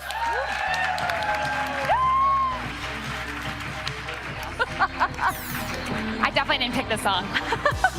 Definitely didn't. Hi, everyone. Thank you. I didn't pick that song, let's be real. Okay. It was cute, though. It was cute. I thought it was going to be Jock Jams. We're all like, wait, what song did we pick? Well, Yeah. Except Tiffany's song, you definitely picked You it. definitely picked that one. You practiced that in the mirror. You were better than the actual song. Okay. Okay, I'm so excited to talk to all of you today, and there's so many things that I want to get into, so I don't want to waste any time, just because I think all of your journeys are so beneficial to all of us. I'm really excited to hear about them as well. Let's start with that. How in the world did you get to this point, Tiffany, where you are an ESPN play-by-play voice and you do so much? I gotta say that it was always a dream of mine to work for the worldwide leader in sports, and it was something that I wrote down in my childhood yearbook, like 5 years old. But I did local television for about a decade, right? So one-man band or multimedia journalist covering fires and council meetings and just raising my hand if anyone would give me a chance to cover sports from that local space. And I didn't really get a lot of opportunities. So when I progressed in my career, it was a lot of, oh yeah, well, you can go ahead and do that. No one's paying attention to that. And I was like, oh, I'm gonna do this to the best of my ability. And I got some really cool experiences in the process because I just wanted an opportunity to get my foot in the door. I started as a part-time production assistant and worked my way carrying the camera. And that was a smaller version of the cameras. And then before I knew it, I was doing college football sideline for ESPN after working at a local affiliate that provided me that opportunity. And then I dipped my toe into play-by-play, and I was like, this feels good. I like being in control. I like calling the games. And so that journey from local television, kind of getting out the mud, building my respect, earning my respect in that time helped to prepare me for the next phase. So I'm a till the soil, reap a harvest kind of person, and I was tilling the soil all that time. And that patience led to this great opportunity now that I get to sit and do play-by-play. It's so cool to watch the footage and see your journey via video. Molly, your journey is incredible too. I love the fact that you started as a production assistant at ESPN, you worked your way up, you've done so many things already, and you're still super young, girl. So how did you get to this point? We're the same age. I know, but I mean, anyway, you look younger than me, so. Yeah. I'm jealous. Yeah, so I was a PA at ESPN. That was my first job out of college. But before that, when I was in college, I had the same dream that you had, where it was, I know that I want to work for ESPN someday, and I want to be a reporter. I want to be on air. I know that this is something that I felt like I was destined to do it. And I didn't really give myself any backup options. I was like, nope, this is what I'm doing. I'm going all in on it. So when I was at Boston College, I was a cheerleader there, and I used those connections and went to the athletic director, and I said, I need to create a reel because this is my goal and this is my dream, and so I need you to help me get there. Yeah. And that's just a lesson in asking for help and taking the help. And if there's not an opportunity, to create the opportunity yourself. So I created a student reporter role, and that created my reel that got me the experience that I needed to get on the air. And I sent out over 150 emails, and no one wanted me, and no one responded. And I said, okay, well, I'm going to start at ESPN as a production assistant. I'll learn a lot, and while I'm there as a PA, I'm going to apply to as many on-camera jobs as I can and see if I can still make this dream happen. I felt like I had told a friend at the time, I feel like I'm in a kitchen, and all I want to do is be a chef. And they have me doing a different role, but I know what I'm destined to do and what I want to do. So I got lucky. It was one of the years during the NBA lockout, and the Celtics needed a team reporter. And so I went straight from Bristol to Boston, back to Boston, and got a job with the Celtics as their team reporter. And that was my first break, if you will, because there are many breaks along the way that kind of make a career, but that was the first one that set in motion for me realizing my dream. So it's kind of a cool full circle moment to come back to ESPN. It's so special, and we're going to dive into a lot more of those breaks or turning points because I think that can be really instructive no matter what you want to do in life. Jess, your story is amazing, and weird. I'm so, it's just been incredible to watch your journey and your growth already at ESPN because it is a little bit unconventional. So let's hear about it. How did you get here? I mean, very unconventional. This is such a surreal moment for me, and to hear everyone's backstories. 10 years ago, I was 10 years exactly, I was an assistant principal, almost becoming a principal of a school in Harlem. Oh my gosh. You're probably great what at that. the hell happened? It's so crazy to me to think, because I'm like, oh, my growth in the last 3 years, because I've been with ESPN now for 3 years, which is mind-blowing. So to give you the short of it all, I never wanted to be on camera. I was a behind-the-scenes person always. I was the workhorse. I take after my dad. I played college basketball, and I played every position, scored no points, but I was the captain of my team for 3 years. I was named captain of my team as a sophomore, not because there weren't any other more senior people, but because I always put the needs of the team ahead of myself. And I think that has been the kind of transferable skill, but also passion that I've followed ever since. And so I graduated from Trinity College in Hartford. I did Teach for America. Anyone? Damn it. Oh, okay, yes. Oh, I'm like, there's always got to usually be one. Come on. So I moved down to Houston. Didn't know a single person down there. Was down there for 2 years. I taught 5th grade, 3rd grade. Got recruited to open up a school in Harlem as a kindergarten teacher. Wow. So although I'm not a mom yet, I had 4 and 5-year-olds, 27 of them, so I feel like I got a taste of motherhood there for a while. And then I just was constantly moving through different positions. So I moved back home to the Boston area. I was the assistant principal of a KIPP school, a charter school, loved it. And I forget who was talking about this earlier today. It was Jordan Chiles. How could I forget? She said, that's something that really, really hit me and was a really full circle moment. She said, if you're gonna quit something, quit on a good day. Huh. Because she wanted to quit gymnastics on every hard day, but on the good day, she's like, no, I'm good, like, let me live. Right. I hate the word quit, but I left teaching when I loved it. Mm-hmm. Because I moved through all these positions and there was still something I was reaching for, something that wasn't right. And so hindsight is always 20/20. I look back, every single thing that lit me up was health and wellness and sports related. And every year I did do something health and wellness and sports related. And so from there, I quit this job that I worked my way up to be principal of. I got my master's degree in education. I was 27 when I left. 26, 27, and I started teaching boutique fitness in New York City, which I loved. It was a grind, though. It was one of those things where you work, you get paid, you don't work, you don't get paid, and God forbid you take a vacation, then you're in the negative. And so it wasn't a sustainable thing. Peloton just started the treadmill, so they asked me to audition. I said no, because I wasn't ready to audition. Again, being on camera, not for me. Oh God, there she is. Hey girl. Literally, I'm like, oh God, literally terrible, not for me. But sure enough, I was like, all right, but how can I, continue to stay in my path? And my North Star is always impact. So when I was grappling with the decision, do I leave the classroom to go into administration? My mentor back then was like, well, if your North Star is impact, you're leaving 27 kids, but now you're gonna have 27 teachers who each have 27 kids. I was like, damn. Same thing with Peloton, is like I was devastated to leave the classroom experience with the people that I was impacting, but Peloton has 7 million members worldwide. So anyways, I did that. This thing called the pandemic happened. I don't know if anyone's familiar, back in 2020. And everyone got a Peloton or started to know what Peloton was, and it blew the hell up, including another full circle moment. Shayna Stevenson, our first speaker this morning, took my class as chief brand officer at the New York Liberty and was like, this girl talks about basketball in every one of her classes. Yeah. She hasn't been on camera hosting, but this girl is running half naked in a sports bra for 62 minutes with 8 cameras that never leave her, and she's able to balance all these things. Let's see if she wants to come to Barclays and host.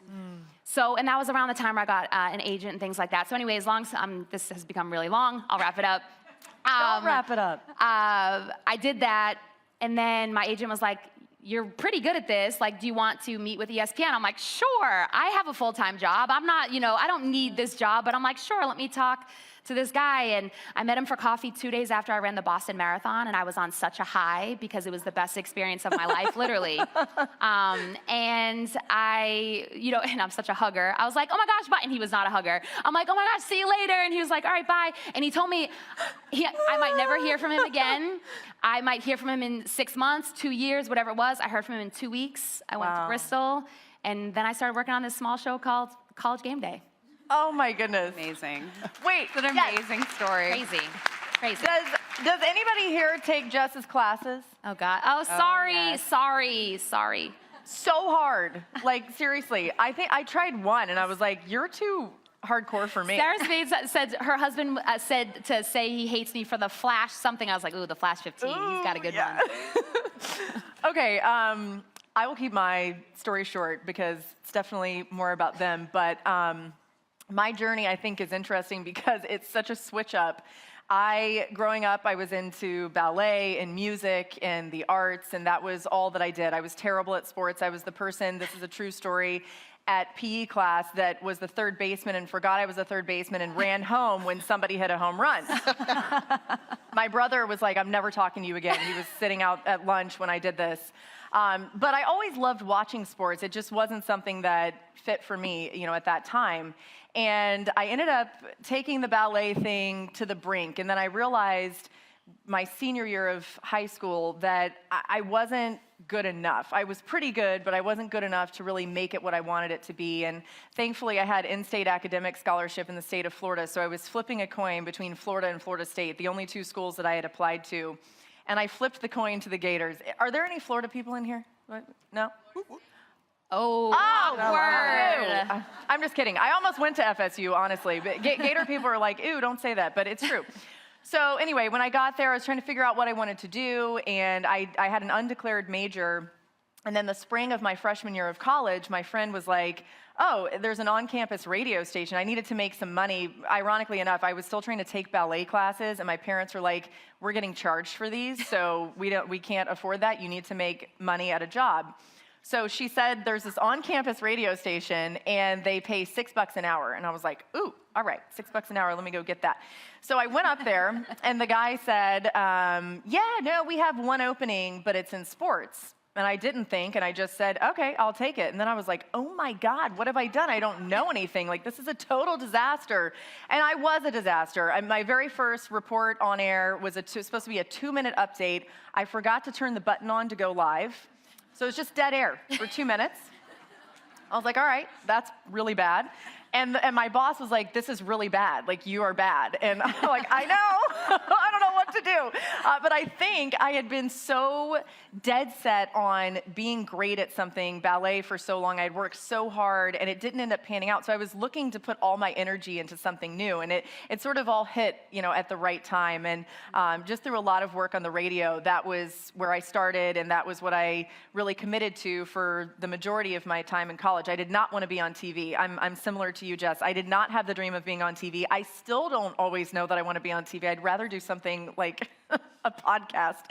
If anyone wants me to do a podcast, let me know. No, I love my job, but that wasn't something that came naturally to me. So then I realized that I didn't have anything that was standing out about myself. I was doing the radio, but I was just kind of doing what you would normally do, regular updates, and somebody said, you need to create a niche. So I decided that my niche was going to be in college football recruiting, which in 2008 was a really big deal. That's when the subscription websites were really booming, and college football was totally different than what it is now, and so it really mattered, and that was what I decided I was going to do. But then again, I was like, I don't know anything about this, so what am I actually doing? And I started just driving up and down the state of Florida, going to every 7-on-7 camp I could find. I was covering Lamar Jackson, Amari Cooper, all of the big names that are now in the NFL. They were in high school at the time, and I was just tweeting out. Twitter was relatively new.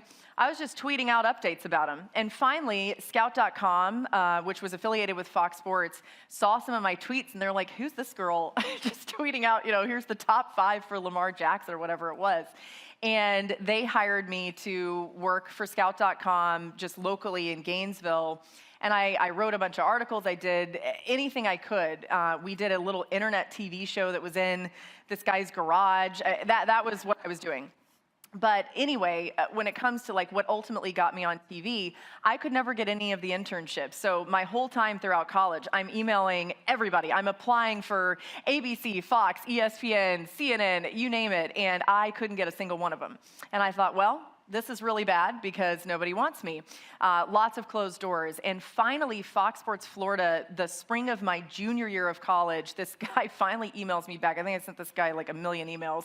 And he's like, all right, you can come do this. And the whole time I basically copied DVDs. I felt like it was a waste of my summer, but they did know that I wanted to be on air. So they had an opportunity that arose with the Tampa Bay Rays broadcast the next year, which I was a senior in college at that point. So the spring of my senior year, they said, yeah, we're going to have you come do Rays games, pre- and post-game show. You're going to do reports. And I'm like, that's cool, except I've never done television before. So that's really bad. And the first time I got there, they were asking me if I had an IFB, and I was Googling on my flip phone what was an IFB, because we don't do IFB in radio. It's an earpiece if anybody's curious. But anyway, so that was my first opportunity. I was treading water. I wasn't very good, but I was going to work really hard. And I think ultimately when it comes to qualities that have let me have staying power in this business, it's just been that I will work really hard and I will keep showing up and getting better, through all of that. Baseball was great for me early on because it's a 162 game season and it was a chance to get a lot of reps. And from there, I ended up getting chances to try to, get other opportunities. I auditioned for a lot of things that didn't work out. The SEC Network was starting in 2014. Again, I sent 1 million emails and nobody was responding. And finally, 2 weeks before the network was launching, they interviewed me in the Atlanta airport. I thought, they're not taking me very seriously. They're doing this interview in the airport.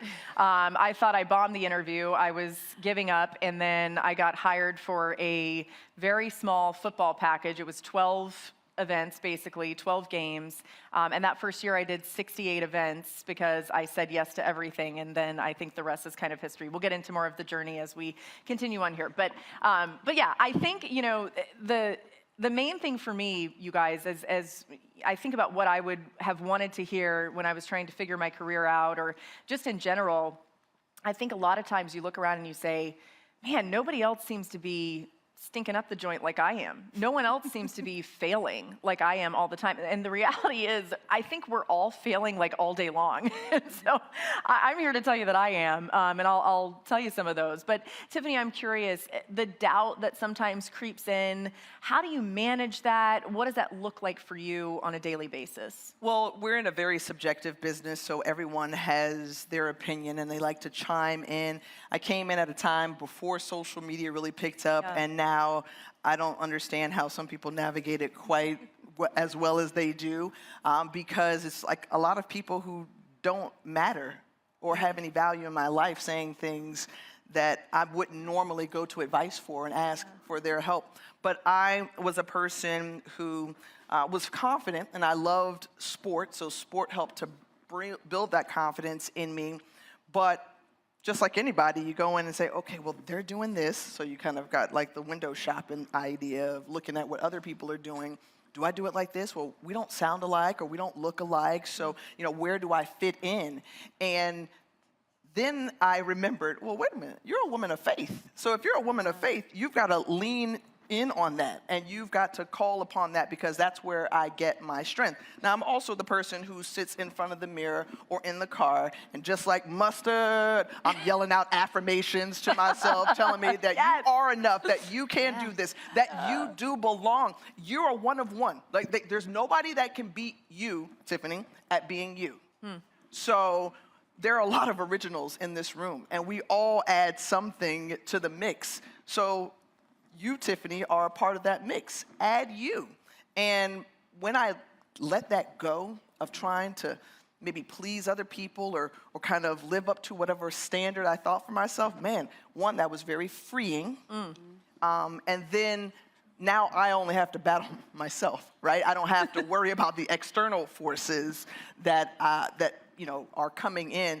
I just have to worry about myself. And like players have a 24-hour rule, right?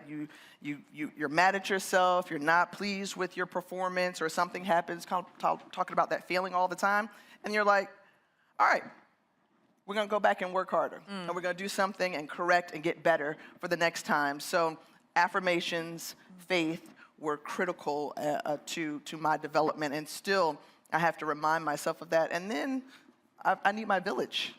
I need my village of support, those friends, those coworkers, those people who really care about you, who can speak life into you. And lastly, grace. You know, guys walk around like they got it going on all the time, right? And we're over here nitpicking about this and that about ourselves. Child, give yourself grace. Okay? Because you belong, you're there for a reason, so show up in that way. My lock screen on my phone when I first started my career was, don't strive for perfection, strive for grace. Because I think we're all here in these positions because we're really hard on ourselves. Like, we beat ourselves up, and that's what fuels you, and that's what drives you to work harder, to avoid those moments of doubt. Like, Laura, I love that you said that they asked you if you had an IFB, and you didn't feel like you could ask, what is that? And so you're Googling it on your phone. And there are so many moments in this industry especially where you're just thrown into the deep end, and it is sink or swim. It is figure it out. It is, oh, you've never broadcast a game before? Here is a national package. For me, I was, oh my gosh, I think I was 22 or 23, got my first national job with Fox Sports because they found me on YouTube. And I got the— Great discovery, by the way. on YouTube. And then I got the interview and the audition via a Facebook message because I didn't have an agent or anything like that. And so they threw me on an NFL package at 22 years old. And I had no idea what I was doing. And so in order to handle the crippling anxiety and fear of failure, I just over-prepared, and tried to be perfect. And I think that a lot of my career was built around fear of failure. and wanting to be perfect. And then there's a moment where you finally know yourself, and it comes with age, it comes with experience. With me, a big part of it came with motherhood, because nothing humbles you more than a 2-year-old throwing a dirty diaper at you. You know, it's like, happens on a daily I'm basis. about to go interview the coach after, there's me pregnant, 8 months pregnant. I'm pregnant there too. Like nothing scares you anymore, because my children terrify me in the best way, right? Like, I can handle anything at this point. So there's a self-confidence that comes with age, experience, maturity, knowing yourself, being rooted in your faith and who you are. But early in my career, I was just my babies. Early in my career, I was just constantly just trying not to fail and trying not to embarrass myself and trying not to screw up. And guess what? I still screw up. I still make mistakes. I still fail. And I go home and my kids and my husband still love me, and life goes on, and we just strive to be better than yesterday's version of ourselves. So that's how I've kind of grappled with all of it. I mean, y'all just said it so perfectly, so I'll just do a little add-on here, but the camera still terrifies me. Whether it's Peloton, whether it's here, whether it's GM, whatever it is, I have to give myself that pep talk. So to Tiffany's point, it doesn't, and there's no moment where you're like, oh, I've made it. We talked about this on our pre-pro call. There was Laura's like, do you guys have one? And we're like, no, because every day it's like, have we made it? Like, did we? And I'm such an unscripted person, and it's so funny because to hear you talk about this, Molly, but also, see how much more unscripted look at this duck. It's my best friend. Duck is my best friend. I'm so unscripted, so whenever I'm given, these are the talking points you have to hit. I'm like, do I have to hit them? Because I might not. And if so, do you have a teleprompter? And if you do have a teleprompter, I might look at it. I might not look at it. But it's really humbling. Yeah, see, look at there. Let's go. Oh my goodness. But perspective really helps. Like I said, I was a teacher and principal dealing with real shit all the time. I know you're not supposed to curse, but other people are doing it earlier. See? But that gives me so much more perspective to zoom out. I'm like, this is sports. This is fun. It's entertainment. It's entertainment. Yeah. This is what I grew up on. This is where all my relationships were built, in the locker room, on the field, on the court. This is freaking fun. And it's not about me. I'm sharing stories and telling things about other people, trying to give them the spotlight, the stage. And again, if my North Star is impact, my impact is letting other people shine. So just say what you need to say, be entertaining about it, and don't beat yourself up. Because you're always gonna find something to beat yourself up over. I royally messed up a GMA hit for game day, I mean bad. And this was just last year. So whenever people are like, oh, do you mess up? I was like, well, on September, you wanna look. But so I texted my mom. My mom is my biggest fan, so she'll text me. She's like, great hit, honey, your hair looks great. I was like, Mom, I completely messed that up. And she was like, no one noticed. I opened Instagram. I'm not even kidding. The first person, they messaged me, never talked to me a day before my life. They said, wow, you really blew it on that GMA hit, but nice recovery. I was like, Mom, it was this bad. Screenshot it, sent it to her. But y'all, it's life. And the more we can take off this armor of perfection, I'm Jess Sims, and I'm the furthest thing from perfect. And not a single person in here is perfect either. So I'd be doing everyone, myself and y'all, the biggest disservice to stand up here and pretend that I am. So the more I mess up, the more it's, hey, I'm relatable. If I can do it, you can do it. So well said, all of you. You know what? I'm making mental notes, but I should have brought my pen out here to be taking actual notes. I'll just tell a quick story that has stuck with me the more I've thought about moments where I've been able to become a little bit more free of some of that perfection, which still haunts me every single day. I feel like I'm messing everything up and I'm never good enough, but that's a different story. So after I had Reese, my 5-year-old, I went back to work too soon, which was me, that nobody was telling me to go back to work. I was scared that I was gonna lose my job, which was never happening, but I convinced myself that that was the case. So I went back to SEC Nation, and that first week back, we were in LSU.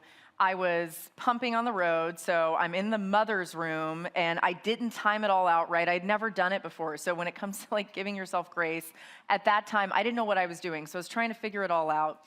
I get that done. I'm like spilling milk. I'm trying to fit, and I'm like running to the set because I realize at this point I don't have enough time before the show to do everything that I had planned on doing. And I get to the set and they're miking me up and I realize, oh my God, I have no papers. I have nothing. I don't have the show rundown. I don't have scripts. It's a relatively unscripted show, but you know, you want to know what's next, right? You want to know the sponsor elements, which are the most important thing. I have nothing. Absolutely nothing. And we are 2 minutes to air. And there was a moment where I thought, oh my God, like I'm either gonna be sick or I'm gonna pass out. Like I didn't know what to do. And then I thought, you know what? You just birthed a human out of your body. Like, come on, this can't be that bad. It just like, you'll figure it out. And sure enough, it wasn't perfect. I had a couple hiccups where I was like, shoot, what's next?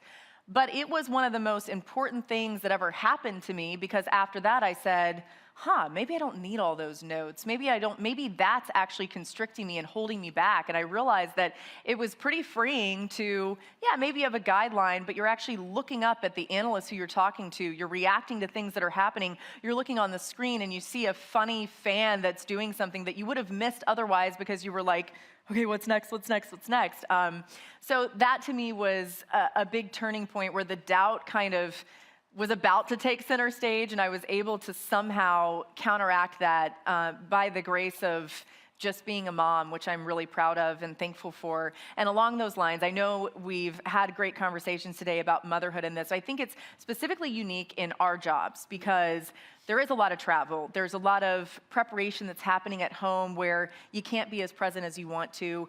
Tiffany, how do you deal with that with your two beautiful boys and still finding ways to know that you're doing an awesome job as a mom because you are, and you're also killing it at work too?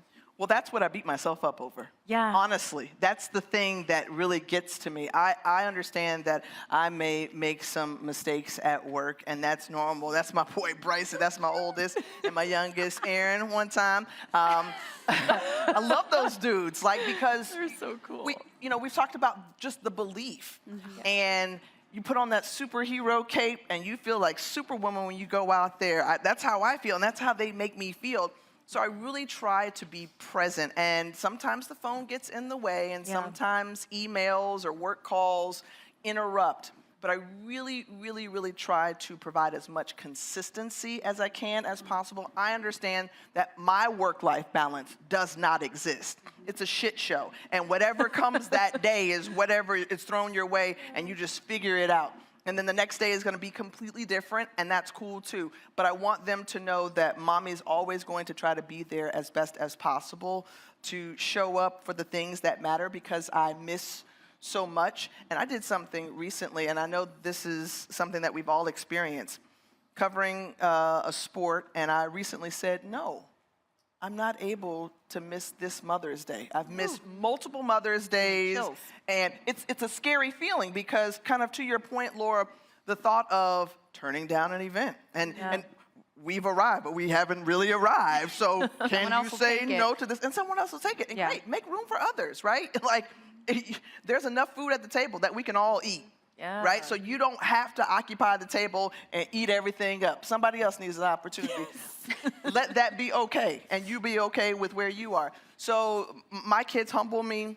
They remind me that they don't really care what I do on television. Like, they think it's cool, but whatever it takes mommy away. Yeah. So I try to remind them that mommy is always here. Mommy is always here. Oh. And I got up this morning listening to Beyblade music. Y'all know about Beyblades? Let it rip. So I'm working just as hard as they are to stay connected to them as best as I can. But they are my reason, they are my why, and they make me feel like I can conquer this world. So no balance, but we do the best we can. Molly, balance doesn't exist, right? It doesn't exist. Laura, I ran into you, I think it was in New Orleans for the Sugar Bowl, and I said, how are you doing? And you said, I'm dying on the vine. Yeah. And I said, I think thank that's mostly God. what we say to each other. I said, thank God someone else is struggling too, because this is so hard. Like, during football and basketball season, we're traveling 3-4 days a week. Yeah. And I'm sorry, but like, the mother is the heart of the household. Your family needs you. My 4-year-old, whenever he makes a wish lately, like, he'll blow out one of those little daisies, or he'll say, I want to see a shooting star. I'm going to make a wish. I'm going to wish that mommy will never leave ever again. Oh. And I'm like, okay, buddy, you're breaking my heart. I know. But you know what? It's healthy for mommy to have her own passions. Yeah. It's good for me to have my career. And he says those things because he loves me and misses me. But then covering the NFL draft the other week, my husband took a video. I'm so grateful. He took a video of just my 4-year-old watching me on TV. It's the coolest video. It's on your Instagram, right? Yeah, so go look at it. There's one of like my 2-year-old saying like, Mommy, Mama, but then there's one of my 4-year-old just staring intently and listening to everything I'm saying. And I said, okay, that's my why. That moment, you know, that moment where it's like, he honors and respects that this is my passion and that mommy's following her goals. And, you know, I go back to, it's just ebbs and flows of, guilt and pride, and guilt and pride. And the night I went into, or my own labor story, the night I went into labor in 2021 was the national championship with my first child. And I had wanted to be there so bad. And I was watching, having contractions, swaying side to side, thinking like, oh, God damn it, I should be there. Like, why am I here? I'm like, what am I doing? And I was so pissed. I was so pissed. Yeah. But then I had this beautiful child who literally ripped me open and ripped me open and brought me to my knees and humbled me and changed me in all the best ways. And a year later, I was on that field for the national championship, covering my first national championship with a 1-year-old. And so I've always worried that motherhood would hurt my career and would hurt my ability to do what I love and what I know I was meant to do, but it really hasn't. It's made me better. It's made me deeper, more passionate. It's made me give less of a shit when I mess up and when I'm not perfect. You know, it's just made, I'm a more whole person. And when I think of like who I was before motherhood and who I was after motherhood, there's this Japanese art. I think it's called kintsugi or something, and it's when pottery is broken and they fill in the cracks with gold to fortify it, make it stronger, make it more beautiful, and to highlight the imperfections. And it's like, before kids, I was like this little teapot, and I just wanted to be perfect, and it's like, no cracks, I don't want to chip, I don't want to mess up, I don't want to ruin my career making this mistake, having those oh shit moments on TV, which I still have all the time. Now, it's like, you know what? My kids shattered me to pieces. Yeah. And then I was able to fill those cracks with gold and highlight my mistakes and say, you know what, I'm not perfect, I'm a person. And so it's embracing how it changes you. It's embracing the imperfections that has made me better. And so that journey has just been such a gratifying thing for me. And for people who don't have children, I think it can be anything. It can be your family, it can be your passions, it can be your career, the things that kind of bring you to your knees and make you better. That's so beautiful.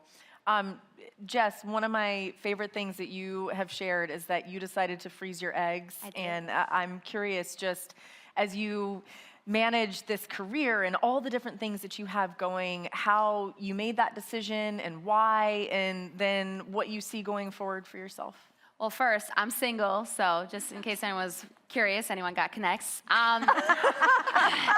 I have 25 kids on the rocks. Yes, they're frozen. I froze my eggs when I was 30. So I'm 36 now. 32, I froze my eggs, I want to say. Lucky enough to be able to do that. I know that that's the ultimate privilege. And honestly, it shouldn't be a privilege.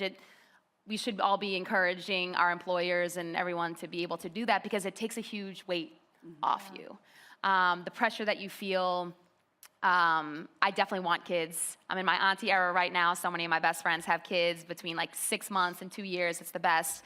But I just want to say thank you to you three specifically because to see y'all, I hate the word balance, but maybe juggle or just move through your lives in the way that you see fit because it's not one size fits all. Some people like Reese and her pics, and Jack's making his debut and all. Like, it's so beautiful. Then other people don't show their kids as much. I admire all the different ways that women choose to show up or not show up and what fits their family best. So I look forward to one day having a family. And again, thank you for being such great role models. Oh, that's well said. I'm really sad because I think we have to wrap up unless somebody tells me we have more time because I could do this all day. But before we go, this was just amazing. Can we give them a huge round of applause? Like, what a treat to hear from these ladies. For Laura, this is a recent thing that I just wanted to share as we end this. Last night, I'm sitting in bed watching TikTok, as I am wont to do. And has anyone seen Redwood the musical yet? I don't even know if it's fully out, but anyway, it's coming out. And my TikTok algorithm knew that I would be all about this. And there's a song in it, I'm not even sure what the name of the song is, but the words that are in this little clip just hit me, and I think it's specific to being a woman in this day and age and what we all deal with, and I thought, I don't even know. I just felt like I needed to share this with you guys. So this is only the part that I heard, so there's probably better lyrics in the song, but I can't find them anywhere else. It says, and when you cry, let yourself weep. And when you laugh, laugh like hell. And when you're mad, go ahead and yell. I do that a lot. Really take in all you see, every person that you'll ever meet. In the time left in your life, why not truly be alive? And on that note, we'll say goodbye for now, but I would love to see all of you as much as we can in the rest of the day, and this was just truly a joy to be here. So thank you so much for having us. Thank you, Laura.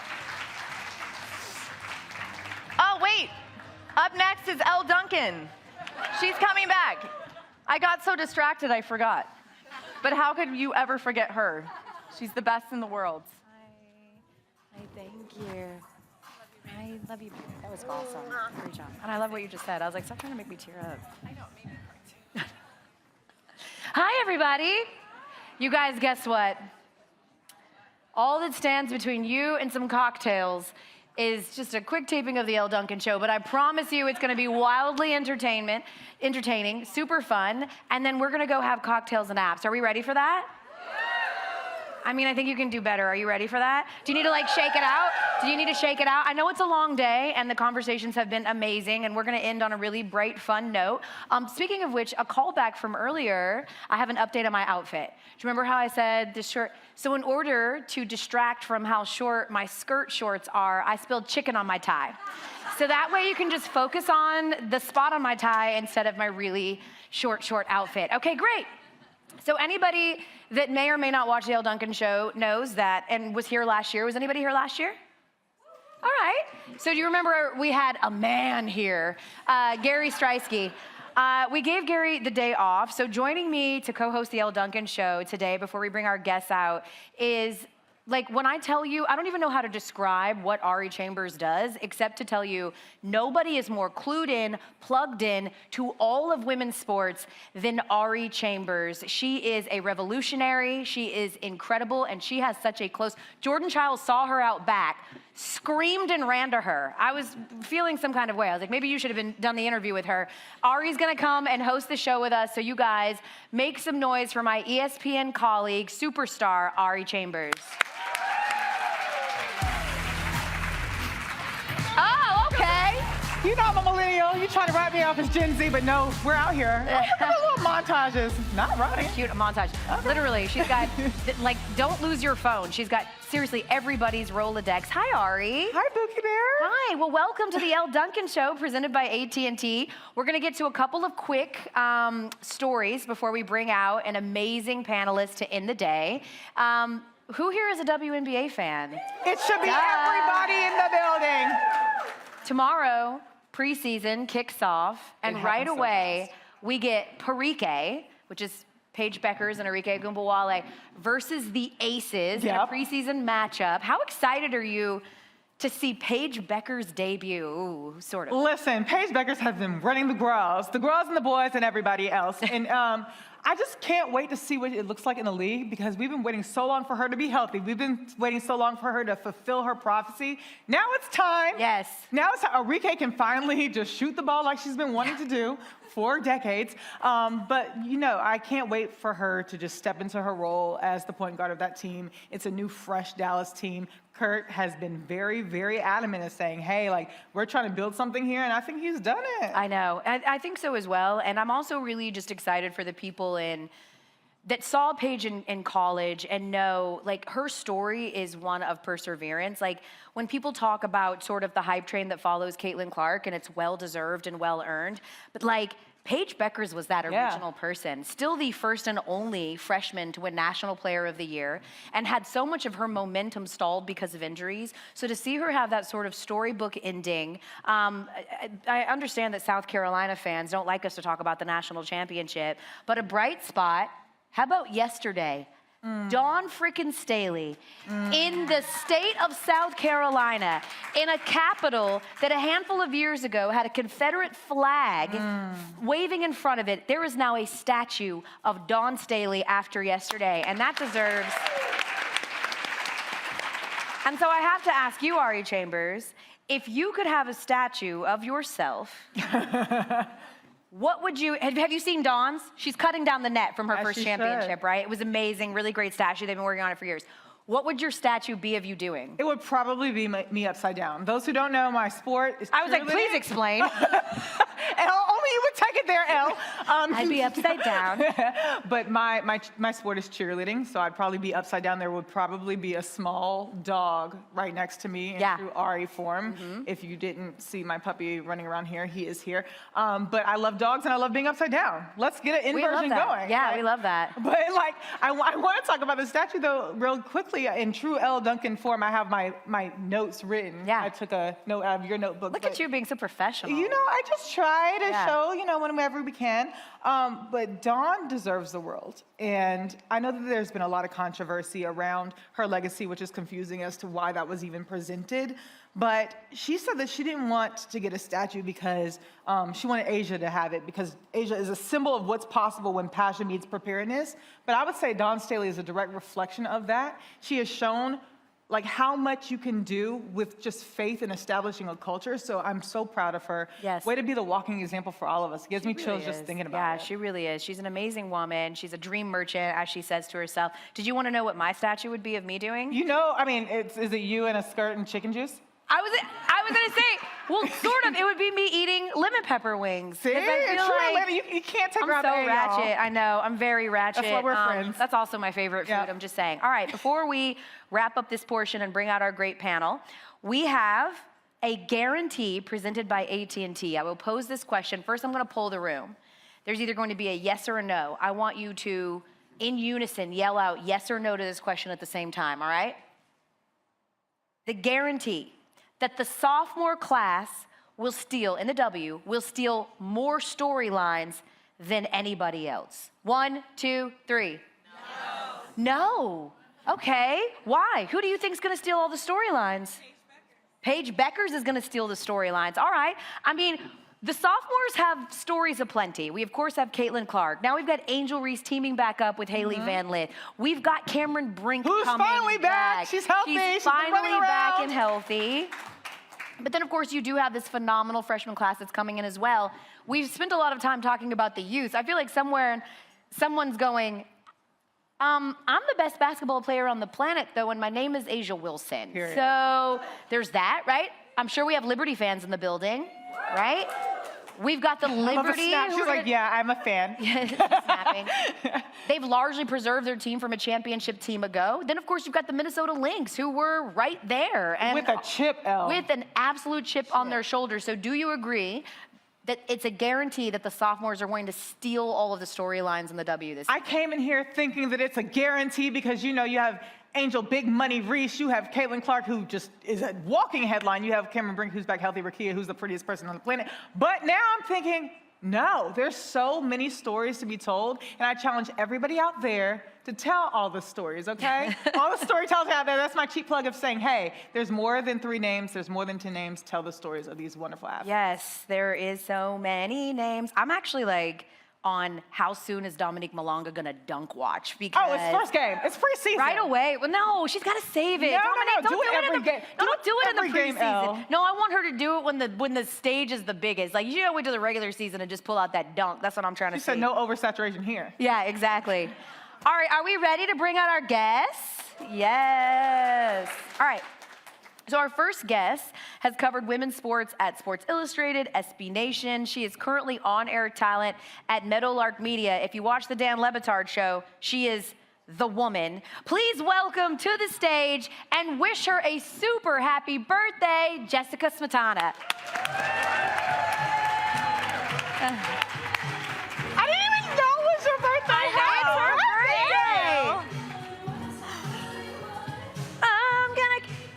Did you choose this walk-up song? I did. Okay, I love that. Were you a Chapel Roan fan? Yeah, I feel like I was on the spot. I wanted to pick a show tune, and I was like, that would be inappropriate, but Les Mis also could have worked there, maybe. Yeah, I think it works. I think it's great. And in true, because she's like a true ally form, she brought all of us cookies, not y'all, but us cookies for her birthday. Sorry, I probably shouldn't have shared that part because she didn't have enough for everybody.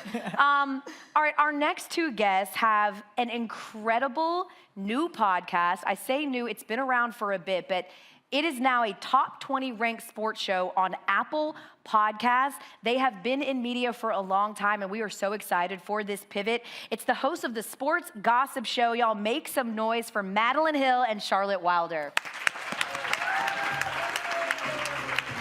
Oh, wow, you went Brittany. Wow. Well, you guys had to share a walk-up song. Who chose this one? Oh, I did. Charlotte chose Oh, it. yeah. Yeah. I was like, what song would get the best reaction when you hear the dun dun dun? And so it's it did pretty well. Yeah, thank you everybody. Yeah, we love it. It's perfectly positioned because we have the mics. I know it's a Madonna mic, but like a Britney mic too. Yeah, we were joking in the back that it depends on what generation you are. Like I call this a Madonna mic because I'm 42, as mentioned before, and they're like, it's a Britney mic. Britney Spears mic. Sorry. I was like, that's cool. Sorry. You guys are young. I love that. So, I'm really interested because you all have done legacy media, traditional media, and what went into the process of sort of pivoting to these more non-traditional roles with what you're currently doing right now? And I'll start with you, Jess. Yeah, so I just kind of finished a 4-year stint, like you said, with the Le Batard show, where I was going into the studio every single day and getting up, getting my hair and makeup done every morning. And it's a lot of fun working for a show that's established, that's been around for a long time, but at the same time right now, I'm at the point where I really sort of want to have my own show at some point and do my own thing. And so that's sort of what they're starting and what they started doing with the Sports Gossip Show. And it feels like, the creative freedom is there now, and there's these different monetization models that exist that maybe weren't around 10 years ago. And so it's a really interesting time right now in media where I think there's maybe slightly more options than just working for your traditional network or at a traditional sports media job. And I think that that's really exciting, especially when you're talking about something like women's sports, where there haven't always been those options available. Because as you guys know, a lot of the time you're fighting for covering the sport that you want to cover. And when you can do that for yourself, it's just, there's so many more options available. If only there was a room that could maybe help fund a new sports show for you, Jess. And what about you ladies? Because I think, I remember when they came to me about doing, this podcast a couple of years ago, and I was like, yeah, that's exactly what the market needs, another podcast. But yours is so incredibly unique. And I know, Madeline, you had a social, you're a social media strategist. Yeah. You didn't have a traditional sports background. Charlotte, you had a very traditional sports background. That's how we met. What went into sort of the thought process of looking in the market and deciding that this is what the market needed, which is a sports gossip show?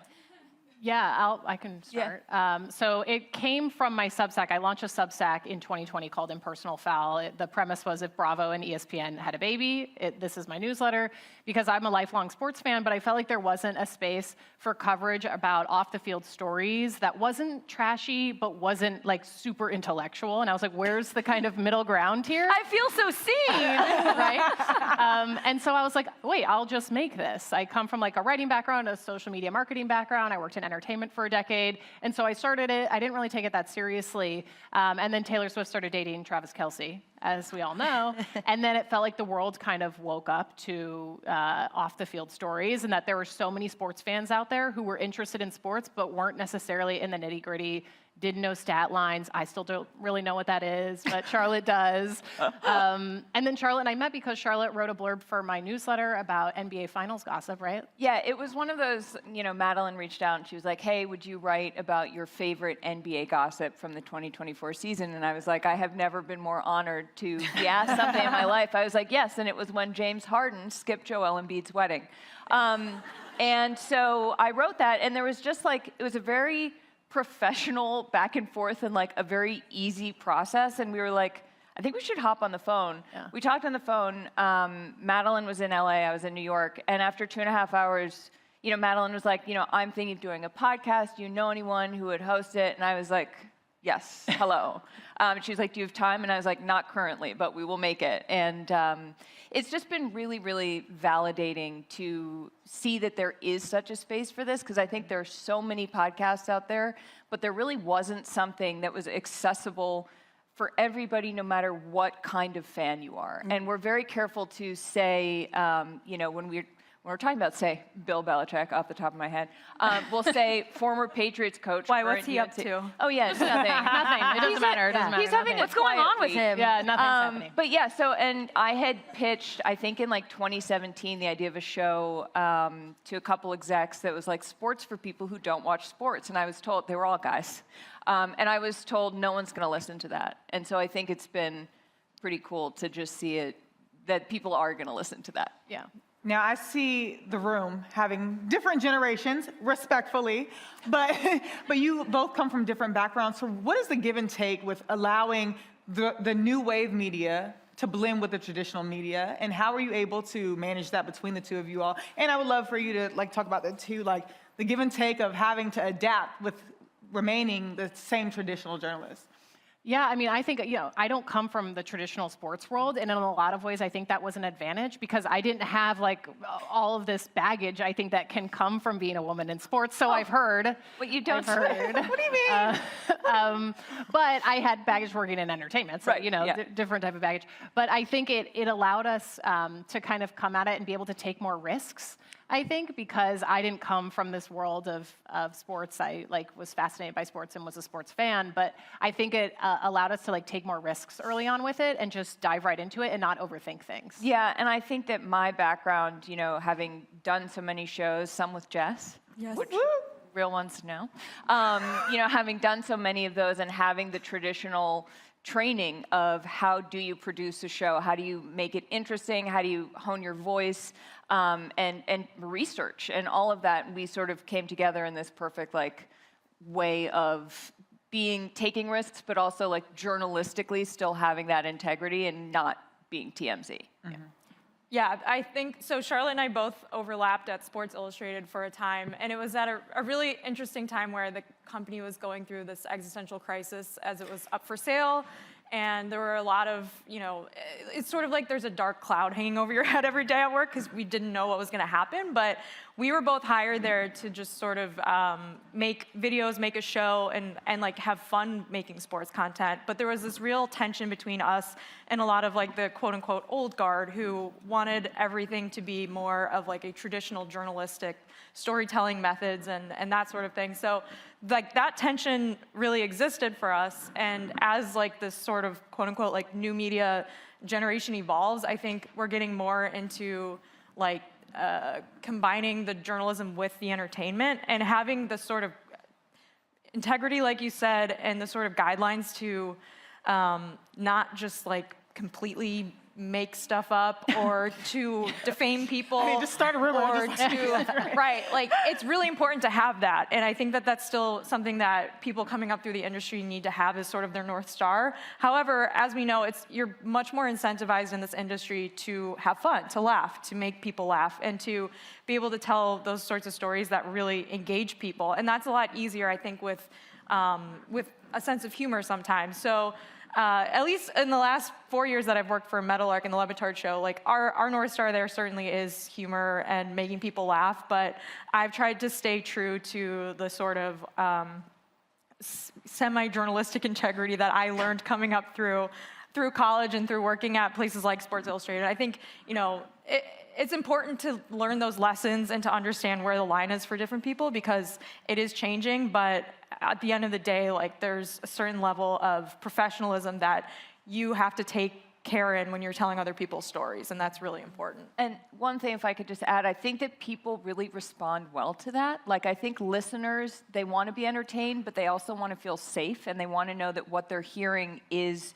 true, and you want to feel like you have a sense of, I can trust these people. So I think it's actually really good for business, too, actually. Yeah, I mean, it's important to build trust. You know, we're seeing that at the highest levels of government, you know? Sorry. Yeah, what are they up to? What's going on there? Not everybody cares about the truth. I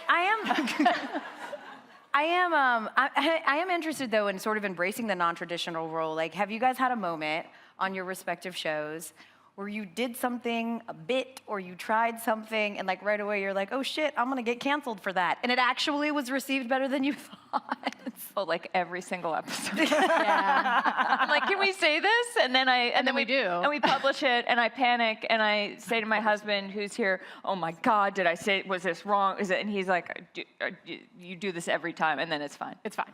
So yeah, I think honestly though, like, not to keep talking about Bill Belichick, but I think when we started It is dominating everything. We have talked about him. For those who don't know, he is a 73-year-old football coach dating a 24-year-old who appears to be maybe running his life and/or the football program. And I think when we first started talking about this, there was an element where I could tell other people in the media were sort of it felt sort of how I used to feel if I would write a silly story about a mascot and then walk into an NFL press box and like all these people would look at me like I had 5 heads. Like that was sort of the feeling that I had of like people, it's taking the silly stuff seriously. And I think it just shows you that there is an appetite for that. And there's a way you can do it without making it something silly. Yeah, I mean, I've been doing a bit on the Le Batard show for the last 3 years where I pretend I'm Jimbo Fisher and I'm lusting after Mrs. Met. So, which at first I was like, this is really inappropriate. And then I was like, wait, she has a baseball for a head. I think it's fine. I think so. But it does make me feel uncomfortable. You're gonna piss off the baseball for a head community. But it's hilarious because I look through your social media. I think it's actually the funniest thing ever. Like your presence just carries throughout the show. I think that they would not be at all what they are without you. But like personal branding, translating that to online to get them to fall in love with you. How do you do it? Yeah, I mean, it's hard. And like as platforms change, it becomes even harder, right? Like 10 years ago, Twitter was everything. Brands wanted to buy ads on Twitter. Obviously, now Twitter is called X, and more brands than ever are pulling out of it and do not want to advertise on that platform. So then, you know, do you try to make videos for TikTok? Do you try to like program your content to Instagram? And for me, like I probably could even be better at it, I would say, but my sort of like philosophy is just not to pay too much attention to the platform itself, but is just to like post the things that I think are funny. And like if the followers tend to be more gravitating towards my stuff on one platform, I'll focus more on that. But it can change in a minute. Like TikTok was banned for like 12 hours in January, and then it came back. What panic we all had. Maybe just me, but I didn't give a shit. A lot of panic. But yeah, I think like my answer is more so like I don't pay attention as much to the platform. I pay more attention to the work, and I hope that the audience will just find me if the work is good. Yeah. I think, I come from a social background. I ran some of the largest Instagram accounts in a past life. And so we're always thinking about what clips are going to work on social, how do we create content that works on certain platforms, and create little micro communities across our social platforms on YouTube. We had like a text number for a while, and just always kind of trying different things and knowing that like some people may just find us on TikTok, like that is their first entry point. So how do we create like a feed where they're going and an entry point where they can get the gist, understand what we talk about, who we are, our personalities, while also creating content that's entertaining and will get them to want to go like watch an episode on YouTube or watch it on Spotify. And so I think that's been a nice asset for us to have. I always joke, Charlotte makes fun of me, but I'm like the social media manager for Sports Gossip Show. Yeah, and Charlotte's the boomer. Well, thank you. Jess is laughing too hard at that. Yeah, Madeline will come to me and she'll be like, there's this TikTok trend, we should do it. And she'll explain it to me and I'll be like, I have no idea what you're talking about. And she'll be like, just say what I tell you to say. And I say it and then the thing blows up and I'm like, this is crazy. It's wild what people So like. You're saying you're Bill Belichick and she's I'm Jordan Hudson. Hudson. Do not do that. Do not do that. Yeah. Y'all, I don't know if y'all follow Elle Duncan. You're from on Boston. anything, Okay. but Elle is the funniest person ever, and I want to ask you, like, how are you able to just? First of all, you're so credible as a journalist in general, a great host, one of the best that I've ever witnessed, but you're also like an amazing TikToker. I knew that I would love Elle's social media when she did the Britney Spears toxic with the knives. Hilarious. How do you stay up on the trends? Is it Andrea? Because it's not. I know. I'm not gonna lie. When I imitate, because I had this like dress, I had this outfit on at the national championship last year, and it looked a little bit like the toxic video from Britney Spears, and someone was like, "Oh, that looks like the shirt," and she notably had just done one of her sexy dances with knives, and so I pulled out. That might be one of those moments where I was like, I'm gonna get canceled because like, clearly we know that there are some challenges there for Britney, and I was like, maybe not pulling out plastic knives and doing this dance is the right thing to do. But I mean, like, thank you for everything that you said. I really don't. I'm not very good at social media. I luckily do have like youngsters in my life who will be like, same thing. They'll be like, just like drop it low and say, kick, and then like I'll like put it together, and then all of a sudden it just does like 1 million views. I'm like, what was that? Like, it's so weird what you all like. And you do something like really heartfelt, or I don't know, you try to talk about a charity and there's like 3 likes on it. It's like, that's cool. But to that point, I'm really interested because I think like part of the reason that we're seeing such an explosion in women's sports is, yes, because they're incredibly talented, but also because of the intentionality, right? And platforming and money and all of those things. And I'll be really candid. You know, when the Elle Duncan show started out, it was just sort of like, we wanted to kind of have a space where I couldn't get off these jokes on SportsCenter, where we could talk about everything from like, you know, Bill Belichick to real things and whatever was happening. And it was just supposed to be me and Gary just like sort of shooting the shit and doing our thing. And through time, as you discover with podcasts, our fan base started to reveal that it was much more centered around like women's hoops, and people were responding more. And I think that a lot of times the fan base tells you what your brand is and like what they're gravitating to.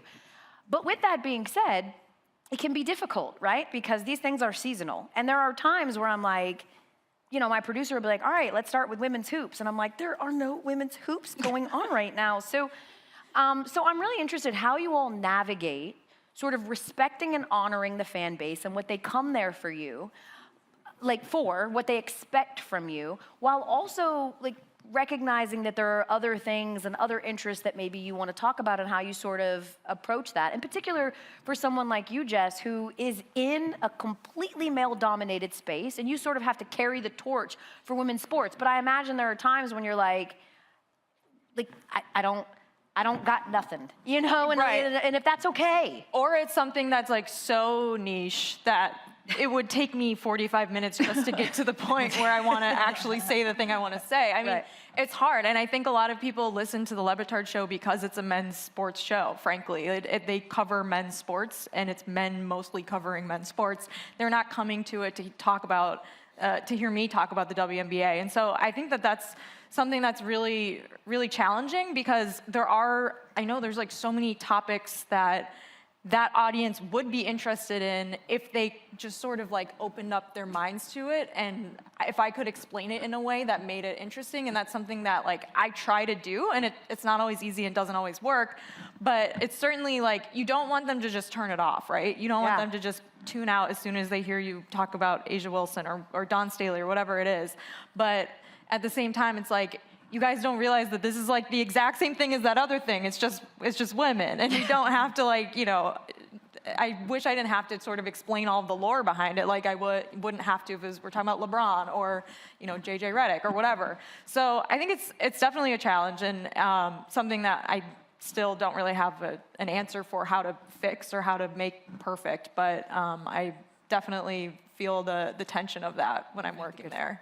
I think we're in an interesting space where we have an advantage, being that we can really rely on social media, you know? So it might not be the WNBA season, but, you know, Dejanay Carrington just posted this great Instagram, and we can talk about that as its own, because we're covering, the sports gossip is really just another word for like, who are these athletes, right? Like knowing them as people in addition to what they're doing on the court. And I think that just being able to, whether we're talking about men's sports or women's sports, we talk about all of it, being able to speak about all of it in a way that is not specifically for a male audience or not a male executive's idea of what a male audience wants to hear has been incredibly freeing for me. And I think, too, something funny when it comes to women's sports and men's sports, there's often a lot more gossip about men's sports because men are much messier than women. Hell yes. So, like, some of the most interesting, I'm like, I can't believe this guy posted that. Like, is he serious? And like, women athletes just don't post that. And so we have to dig a little deeper to We have shame. Yeah, exactly. We're like Paige was wearing a cowboy hat this week, and we will talk about that, and that is great. And then you've got all this other mess everywhere else.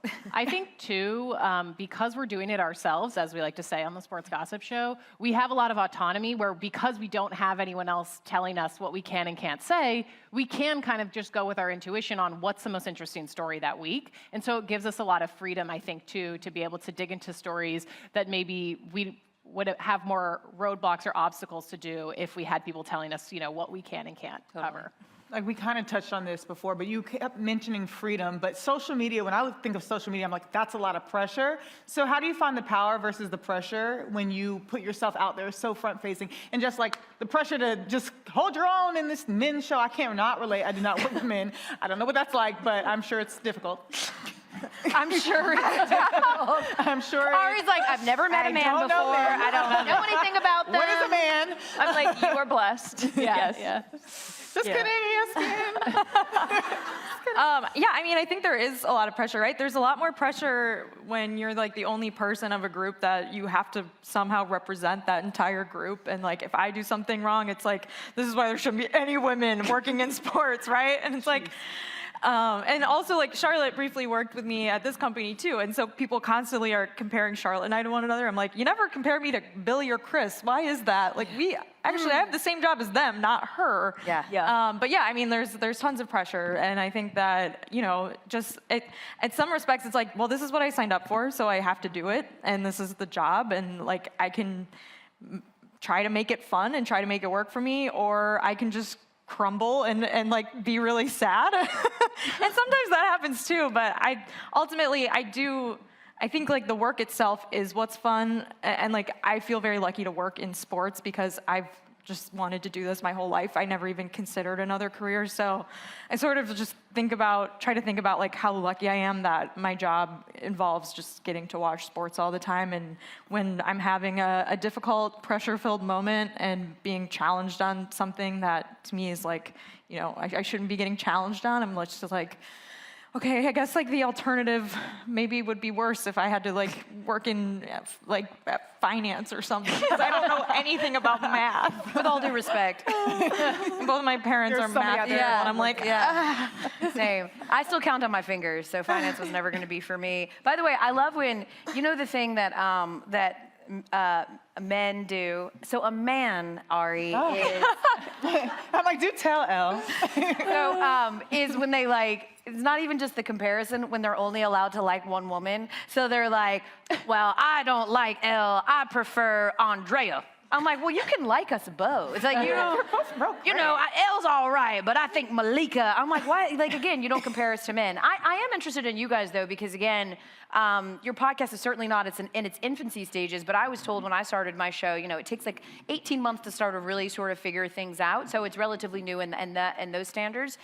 How do you sort of judge and measure success? Because there are metrics, right? There's data, there's fan engagement, there's downloads. Do you measure it that way, or do you look at it more as measured in cultural impact, personal growth? How do you look at that? I think from the social perspective, obviously we pay attention to the numbers, and like we've gained, 6,000 or 7,000 followers in the past 3 days because of Jordan Hudson and Bill Belichick on TikTok. Thank you, Bill. Thank you, Bill. We can talk about that more offline. Wait, can I share something with sports gossip really quick? Some gossip that I heard. Oh my God. This is breaking news. Is this exclusive? I know, like, you need to whisper? Well, so don't tell anyone. We're on camera. cut the stream off. So I was told by a former person who played, well, he's still a person, who is now a submarine. Go on. A former person is crazy. He's no longer a person. I was told by someone that Bill's old girlfriend, Linda, was also very, very involved, also at practices, also on the plane all the time, but that maybe it didn't get this level of attention because she was deemed more age appropriate, but that he in general really likes in his significant other someone who is heavily involved in his day-to-day life. Now this person, of course, was not, you know, like wearing thigh-high boots and like fur coats at UNC practices in the spring, but that like this is kind of his MO, so that it's not particularly surprising to some of his former players that this person, Jordan, is so involved in his life, because that's kind of the, this is gonna sound mean because he's in his 70s, but he's a caretaker. Interesting. Yeah, right. No, I think I'm from Boston. I've covered the Patriots for a long time, and I met Linda at various things that, you know, like Gronk's beach party, which, I mean. That must have been an intellectual, just incredibly intellectual. Yeah, talk about men. Chess. Yeah, so men. Yeah, no, so, but I think that they're definitely, part of why this story is so huge right now is because she is behaving in very unprofessional ways publicly. Yes. And when you know, in my experience, if you want to be the story, but you're supposed to be the PR person, you're going to become the story, which is sort of what's happening. So I think that it could be more normal, or could be more of what he is used to, but instead it isn't. No, it simply isn't. But I think when you're talking about measuring success, I think for us, actually, a story like this that we covered from the beginning, because we were like, this is weird, and other people might not have realized quite how weird it was.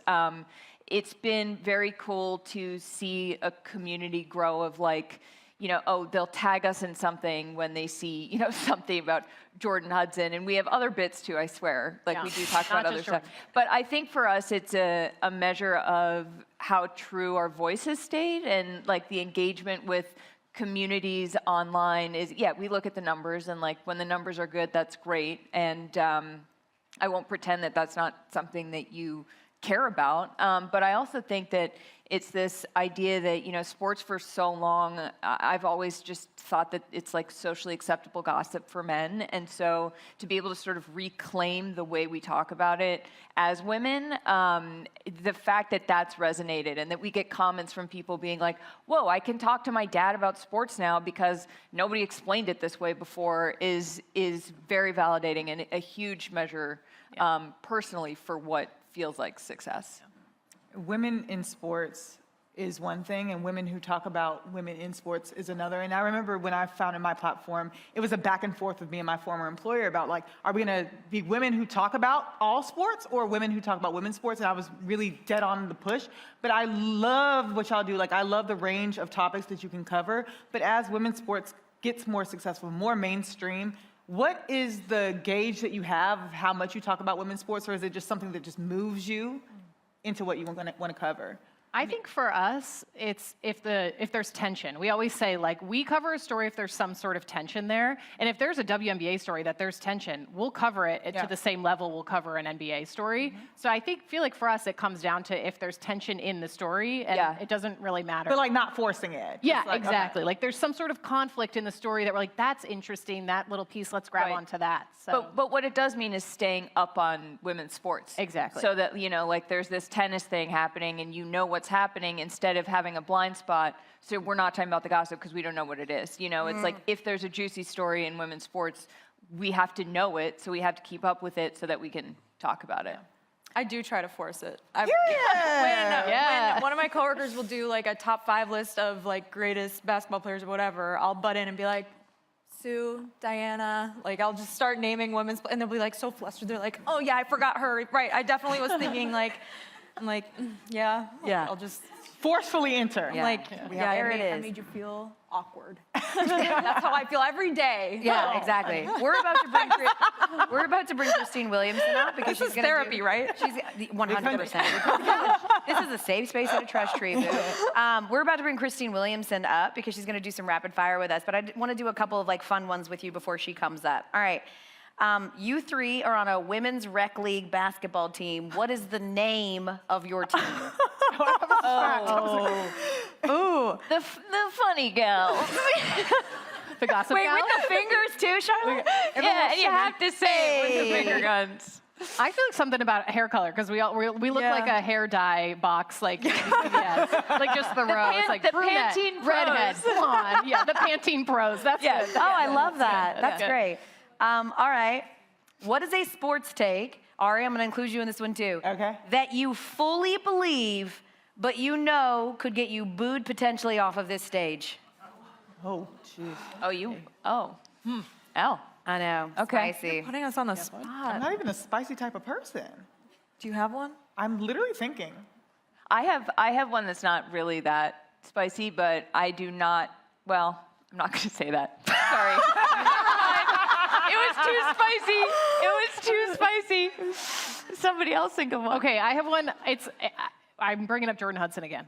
I'm sorry, I cannot. I kind of feel like Jordan Hudson is has a lot in common with Tom Brady. And I think that's maybe why Bill Belichick likes her. Because it's like she's an underdog. Tom Brady wasn't drafted in the first round. You know, she's an underdog. She wants to be like proven right.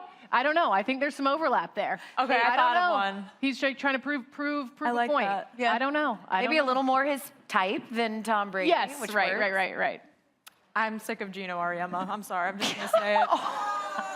See, I knew I would get booed for that. I'm a Notre Dame Jess fan. understood the assignment. Jess went to Notre Dame. Right. She understood the assignment. She did go to Notre Dame. Why? Hey, sports rivalries are very important for the growth of women's sports, okay? We need to be able to have a, push and pull. We need to be able to have rivalries. I love that. You gonna bail, Charlotte? Ari, you guys gonna bail? I mean, mine was like a little spicy. I was like, I think that people need to know when to retire from their sport a little bit quicker. Yes. But like that was never mind. Oh, I thought it was the same one. No, it was not talking about Gino. You're not gonna get me caught up like that. But you're not gonna do that so they can clip this. No, not on the Elle Duncan show. Not today. But I was talking about athletes. But here you are talking about coach who just won a ring. But hey, he did go to Notre Dame, like Elle said. And I was very upset. I'll say it. Sports make me angry. More often than they make me happy. I'll give you one that will only get me booed in my own house, and I know it falls right into that trope of like here's a little like inside secret for you. I won't name who they are, but there's a whole group of incredibly brilliant women who are so good, amazing journalists, whip smart, know their shit, can talk around any man, circles about sports, but we all get together and just talk about who's cute. And we do. We don't want y'all to know that because you won't take us seriously, but I'll say this. Yeah, I've become a big Notre Dame fan because of Marcus Freeman. Yes. And I might have had a semi-embarrassing moment where recently he was getting mic'd up to join College Game Day, but I didn't know he had ears in. Oh, no. And he literally heard me say to my co-host, man, that man should be my hall pass. Yeah. Yeah. I was like, and he did it because he's so classy. He didn't say anything at the time, and then just like told a mutual friend that he heard me. I was like, so I'm embarrassed, and I'm never going to South Bend again. So that's gonna happen. As a media professional, I have no comment on Marcus Freeman. Yeah. Yeah, okay. Yeah, that man's not a bad-looking man. All right, let's bring Christine Williamson, who's been holding down our incredible live stream all day. Oh, okay. Boom, bop, boom, bop, boom, bop, bam. She's scurrying. She takes a while, guys, because her heels are 37 inches tall. They're so tall. Woo! Over, you see her. No, they're bringing me a chair. I just feel like running around the whole stage. We're comfy. Hey guys, how are you doing? Oh, you wanted to We're cozy. What's happening? Hi. How are we? I also, okay, so when Marcus Freeman got his job at Notre Dame, because I'm single, and I literally, I went on Google and I was like, Marcus Freeman married, and unfortunately, yes. So, With a lot of kids. 17 Well, I mean, children. have you seen him? No, I was like, if I was his wife, I would also have 7 children. It's fine. I'm gonna stop. I'll stop. Okay, so I have some rapid fire questions to ask the girlies, just so that we can get to know them a little bit more, like we already have this whole entire conversation. At first, I was gonna ask you guys about your favorite hot goss, but I feel like we found out a lot about you guys already. So let's start with, what 3 words would your closest friends use to describe you, Elle Duncan? Crazy, fun, loyal. Okay, Ari? Is this a compound word? It's really not. Coffee addict, a little unstable. And also doesn't follow directions. Nailed it. Finish that. That's A little unstable. That's actually already all of them. Okay. Definitely weird. Funny, silly. Those are cute. Right, Okay. Charlotte? Yeah, totally. I think tall, obviously tall, 15, 5'12", you know, as I like to say. Funny and lame. I'm lame. I'm not very. You're not lame. No, I mean, well, a I'm little also lame. Okay, so lame, funny, and constantly worried about everything. Okay. Yeah. Also anxious. doesn't follow. Also didn't follow. None of us anxious is better. Anxious is better. Everybody's anxious. Anxious is boring. Exactly. I'm just really, my brain's doing a lot all the time. I like that for you. Yeah, thank you. Okay, so I know we've all met a lot of people in our careers. Elle, why are you looking nervous? I don't know. Elle's like, what is my body language is giving By the what's way, coming. these are questions that your producer gave me, so Fair. you'll be fine. I know. Okay, who is your favorite athlete or most exciting, entertaining athlete that you've met? Ooh, okay, start back over here. Yeah. Okay. Oh, God. I literally couldn't name a single athlete at this moment. I've met none. You know, I think from a pure entertainment standpoint, because this name is in my head because I just said it, is Gronk, because the beach parties, so not only, I didn't just go to one beach party. Oh, I went to Gronk's second beach party, and I was not partying. I was there as like a reporter, which is the lamest thing you can ever do. That's actually hilarious. And I got COVID at Gronk's beach party. So that's just an excuse to say that. That tracks. Thanks. That tracks. For me, the first person that came to mind is, this is so unbelievably random, but I went to a rocket launch in California with Chris Bosh and his wife. And we're on, and the group shows up, and it's like normal height people. And then I was like, that's a really tall man. Who's that man? I get close, and it's Chris Bosh and his wife, and he's just sitting on the bus with us, like crunched up in the seat, like on the tour bus, to go to this random rocket launch. Can you explain more about the rocket launch? Yes. That's So it was like NASA was like inviting media adjacent people to come, like, oh, see a rocket go in the air, you know, as they do. It wasn't Katy Perry. No, it was not. No. This was like an OG NASA. Okay, got it, the real thing. This was like scientific. Back when the government did that. exploration. Yeah. What? They're astronauts. Yeah. No, I think it was a rocket being launched to Mars with a rover. Yes, and Chris Bosh was there, and he was a big science nerd and was taking a bunch of photos. It was amazing. Awesome. That's so cute. That's Jess. This might be cheating because she also works in media, but Kate Fagan is the best person I've ever met. She's hilarious and so smart and so funny. That's a good one. This might be recency bias, but Jordan, I love Jordan Chiles. She's so fun, and exactly what she's presenting to you is exactly how she is in real life. Yeah. Mine's a bit of a cop-out. It was through a sporting event. It was at NBA All-Star, and I got to meet Beyonce. I know. She's trying to flex. And you guys, when you think in your head, like, I was like, oh my God, it's Beyonce. She's walking right towards me. We were both on the floor, and I was like, I'm gonna say something to her, like, don't be a fangirl, don't say something stupid, like, don't, just like, be normal, be normal, be normal. And then she comes over, because she was talking to someone that I was standing with, and I just was like, I just think you're like so amazing and wonderful and great and amazing. I was like, you fucking idiot. But yes, Beyonce. Oh my God. Can I change mine? What? Yeah. Megan Rapinoe. Oh, I love her so much. Way better answer. Oh, I'm Megan actually obsessed Rapinoe with is the her. best. Thank you. Sue, Megan. Can I tell a story about Peyton Manning? Yeah. Because I used to, I'm answering the question myself. So I used to work for the Broncos when they, Super Bowl 50, when they won Super Bowl 50, I was an intern. Hello. I got a ring, yes. Congrats. And I obviously, like, I worked for the Broncos, so I'm in the locker room. It's like the first time that I'm in the locker room post-practice, and Peyton walks, like, literally is beelining to me with a towel on, and I was like, what's happening? Like, let me get out of his way. And he's like, hey, I just want to tell you that you're doing an amazing job, everything that you do for us. I'm like, I just got here, you don't know what I do. But then he was like, what's your name again? I said, I'm Christine. And he goes, Peyton.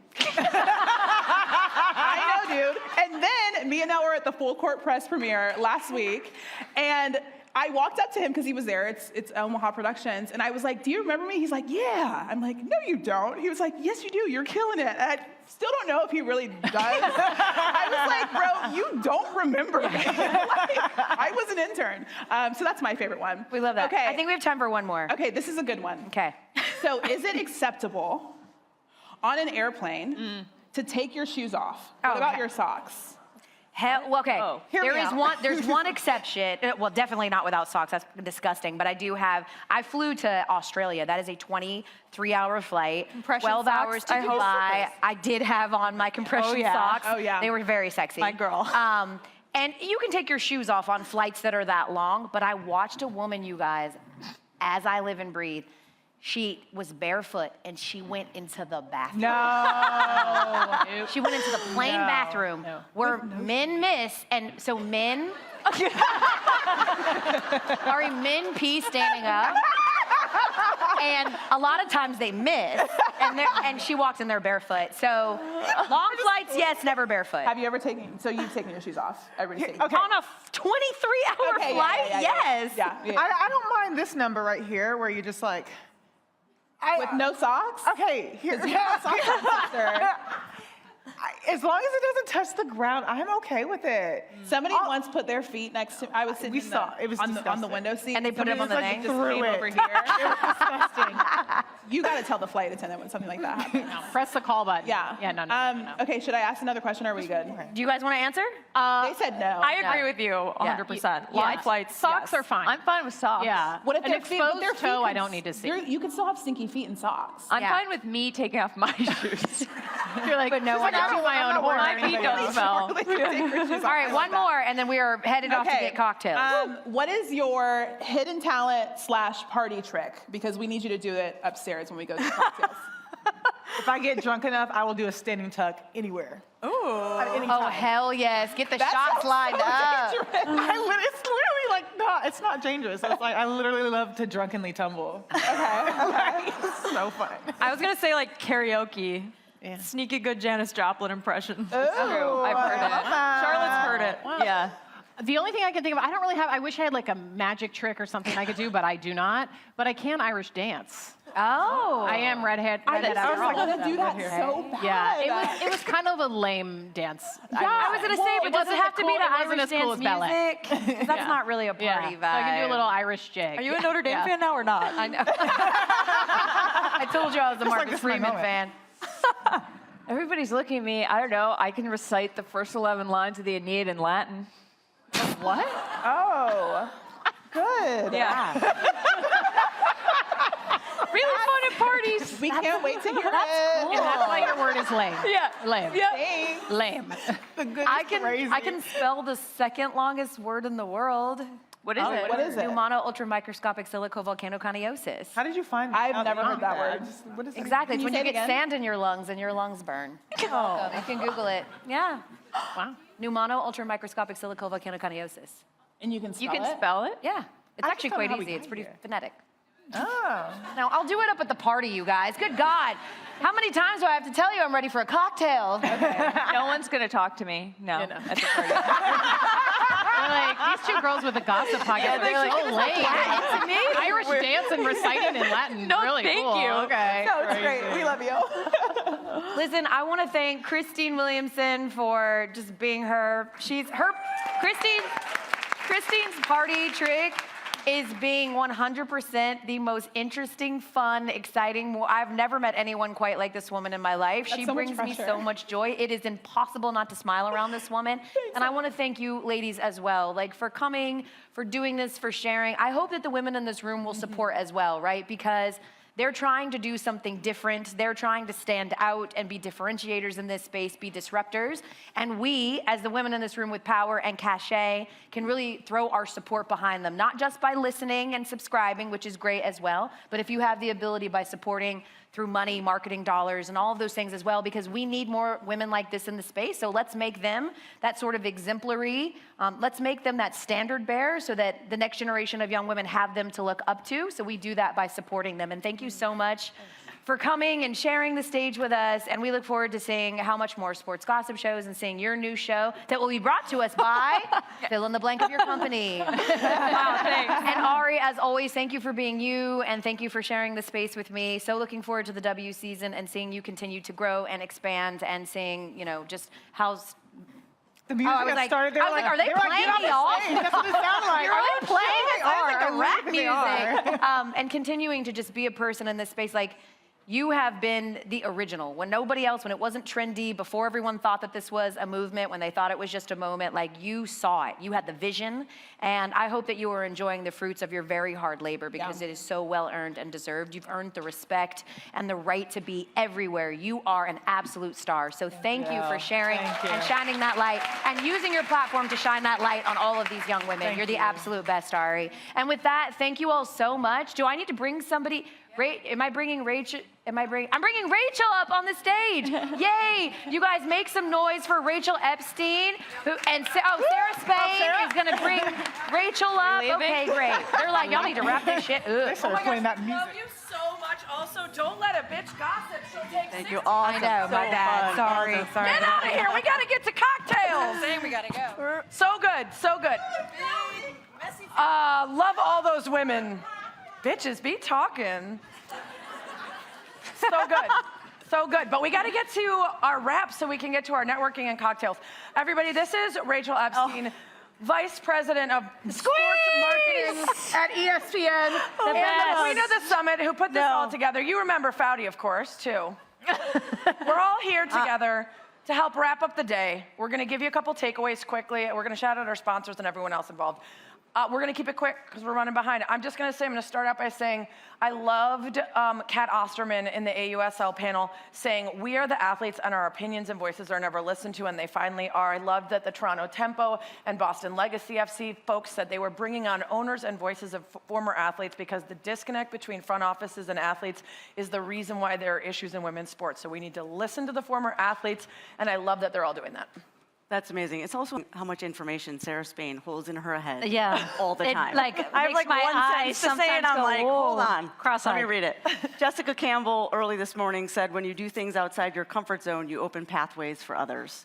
It was just a good reminder that as you sort of pursue more, get uncomfortable, and you'll create more for yourself and more for those that come behind you and alongside you. And I like what you told me yesterday. I mean, yesterday. It feels like yesterday. Yeah. Earlier. It was just on the pathway. Rachel. So it was 2 minutes ago. Rachel was saying that, you know, it's not just get uncomfortable for you. It's get uncomfortable to clear the path for others, which inspires you to get uncomfortable because you're doing it for something beyond yourself, which I liked a lot.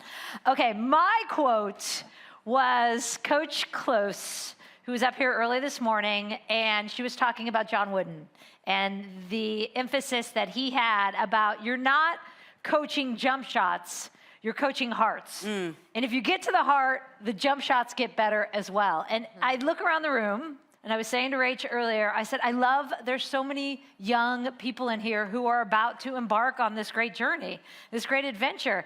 And that's the thing, when I read that quote, that's the thing I hope you take with you. Because at the end of the day, yes, you need to work hard. All the things you've heard today. Yes, you need to keep staying in the game. Yes, you need to keep putting yourself out there. But at the end of the day, you got to tell people that this here is the most important thing. You care. You care not for you, right? Because I think in today's world, I'm going into mommy lecture mode. I'm sorry. But in today's world, like it often gets around the individual, and remind them like you care because you care about the collective good. And when we women unite together, shit happens. Yeah.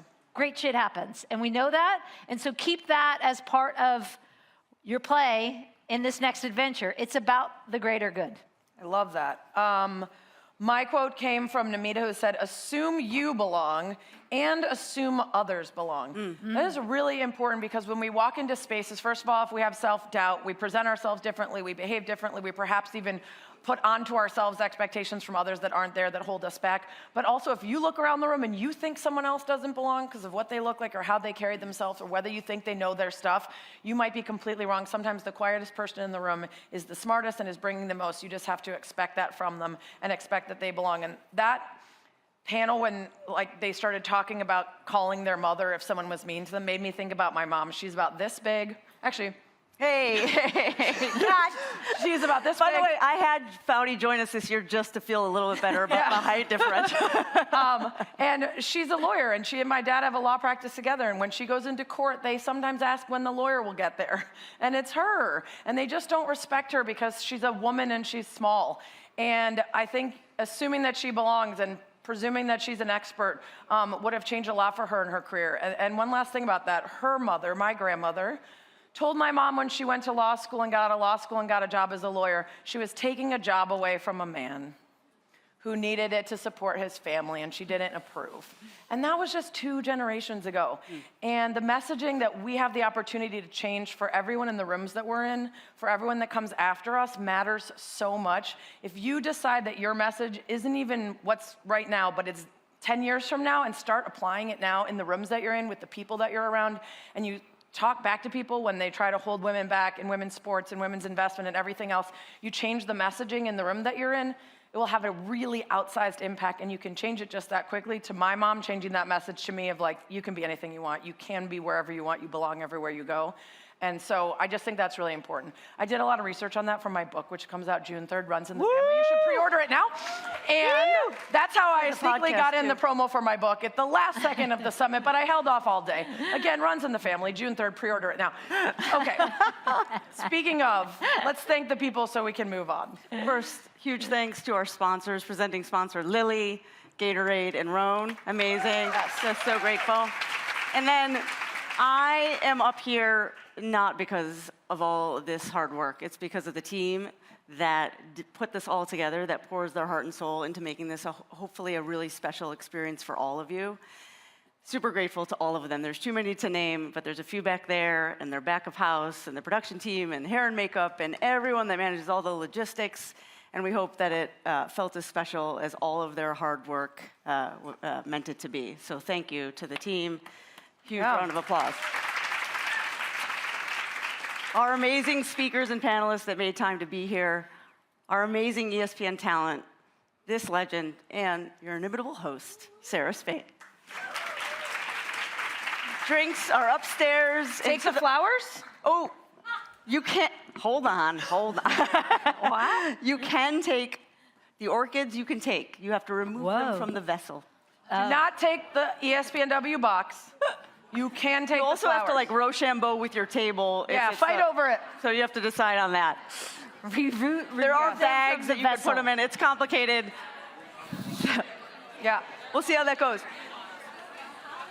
Cocktails. Thank you all. Cocktails are up and to the right, just like women's sports. Let's go. People will direct you towards the drinks.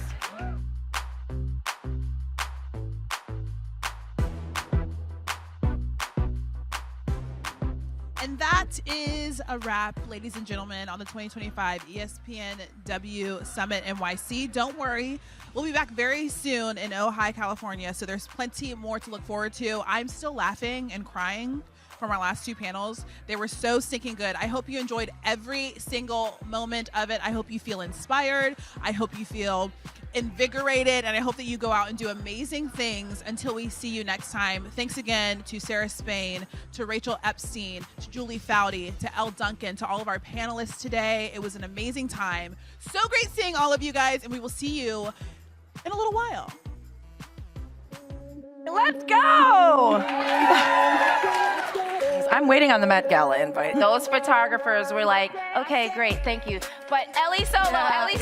And that's when I tried out for the Florida Panthers, and I was pretty good. You were damn good, Linda. Pretty good. By the way, we both came out to Meg Thee Stallion song, so did we just become best friends, Jordan? We did. Okay, great. Like, it's okay to use your voice. It's okay to tell people, like, if you're going through a tough time, talk to somebody, because it helps me. It's a great message. Give it time, just watch. Give it to me. Yeah, it's a vibe, yeah, it's a vibe. Do what I want, do what I like. Yeah, it's a vibe, yeah, it's a vibe. The TSA officer tried to like stop me from bringing breast milk through, and I was like, what? This is liquid gold. This is sports. This is fun. It's entertainment. It's entertainment. Yeah. This is what I grew up on. This is where all my relationships were built, in the locker room, on the field, on the court. This is freaking fun. How excited are you to see Paige Becker's debut? Listen, Paige Beckers has been running the girls and the boys and everybody else. What is that meme? It's like, she is an icon, she is a legend, she is the moment.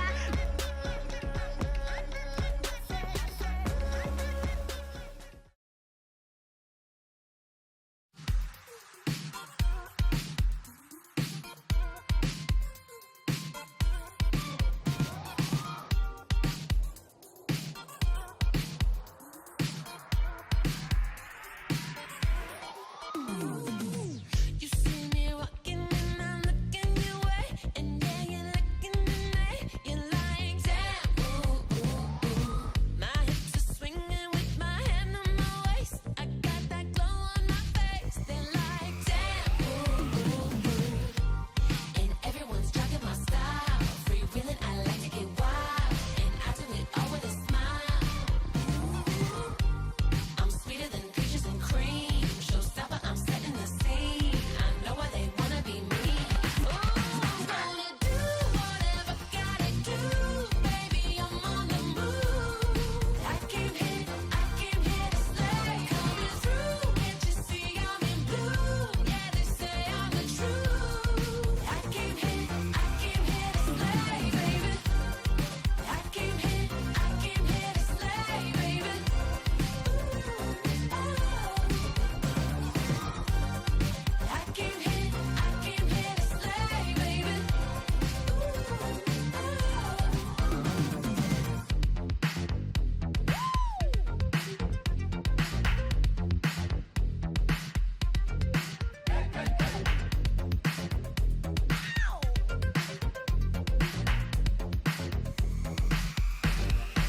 I'm gonna do whatever gotta do. Baby, I'm on the move. I came here to slay. Coming through, can't you see I'm in blue? Yeah, they say I'm the truth. I came here to slay, baby. I came here to slay, baby.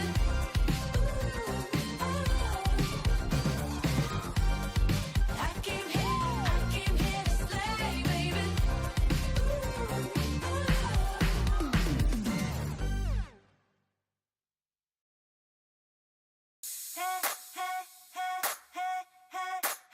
I'm this incredible.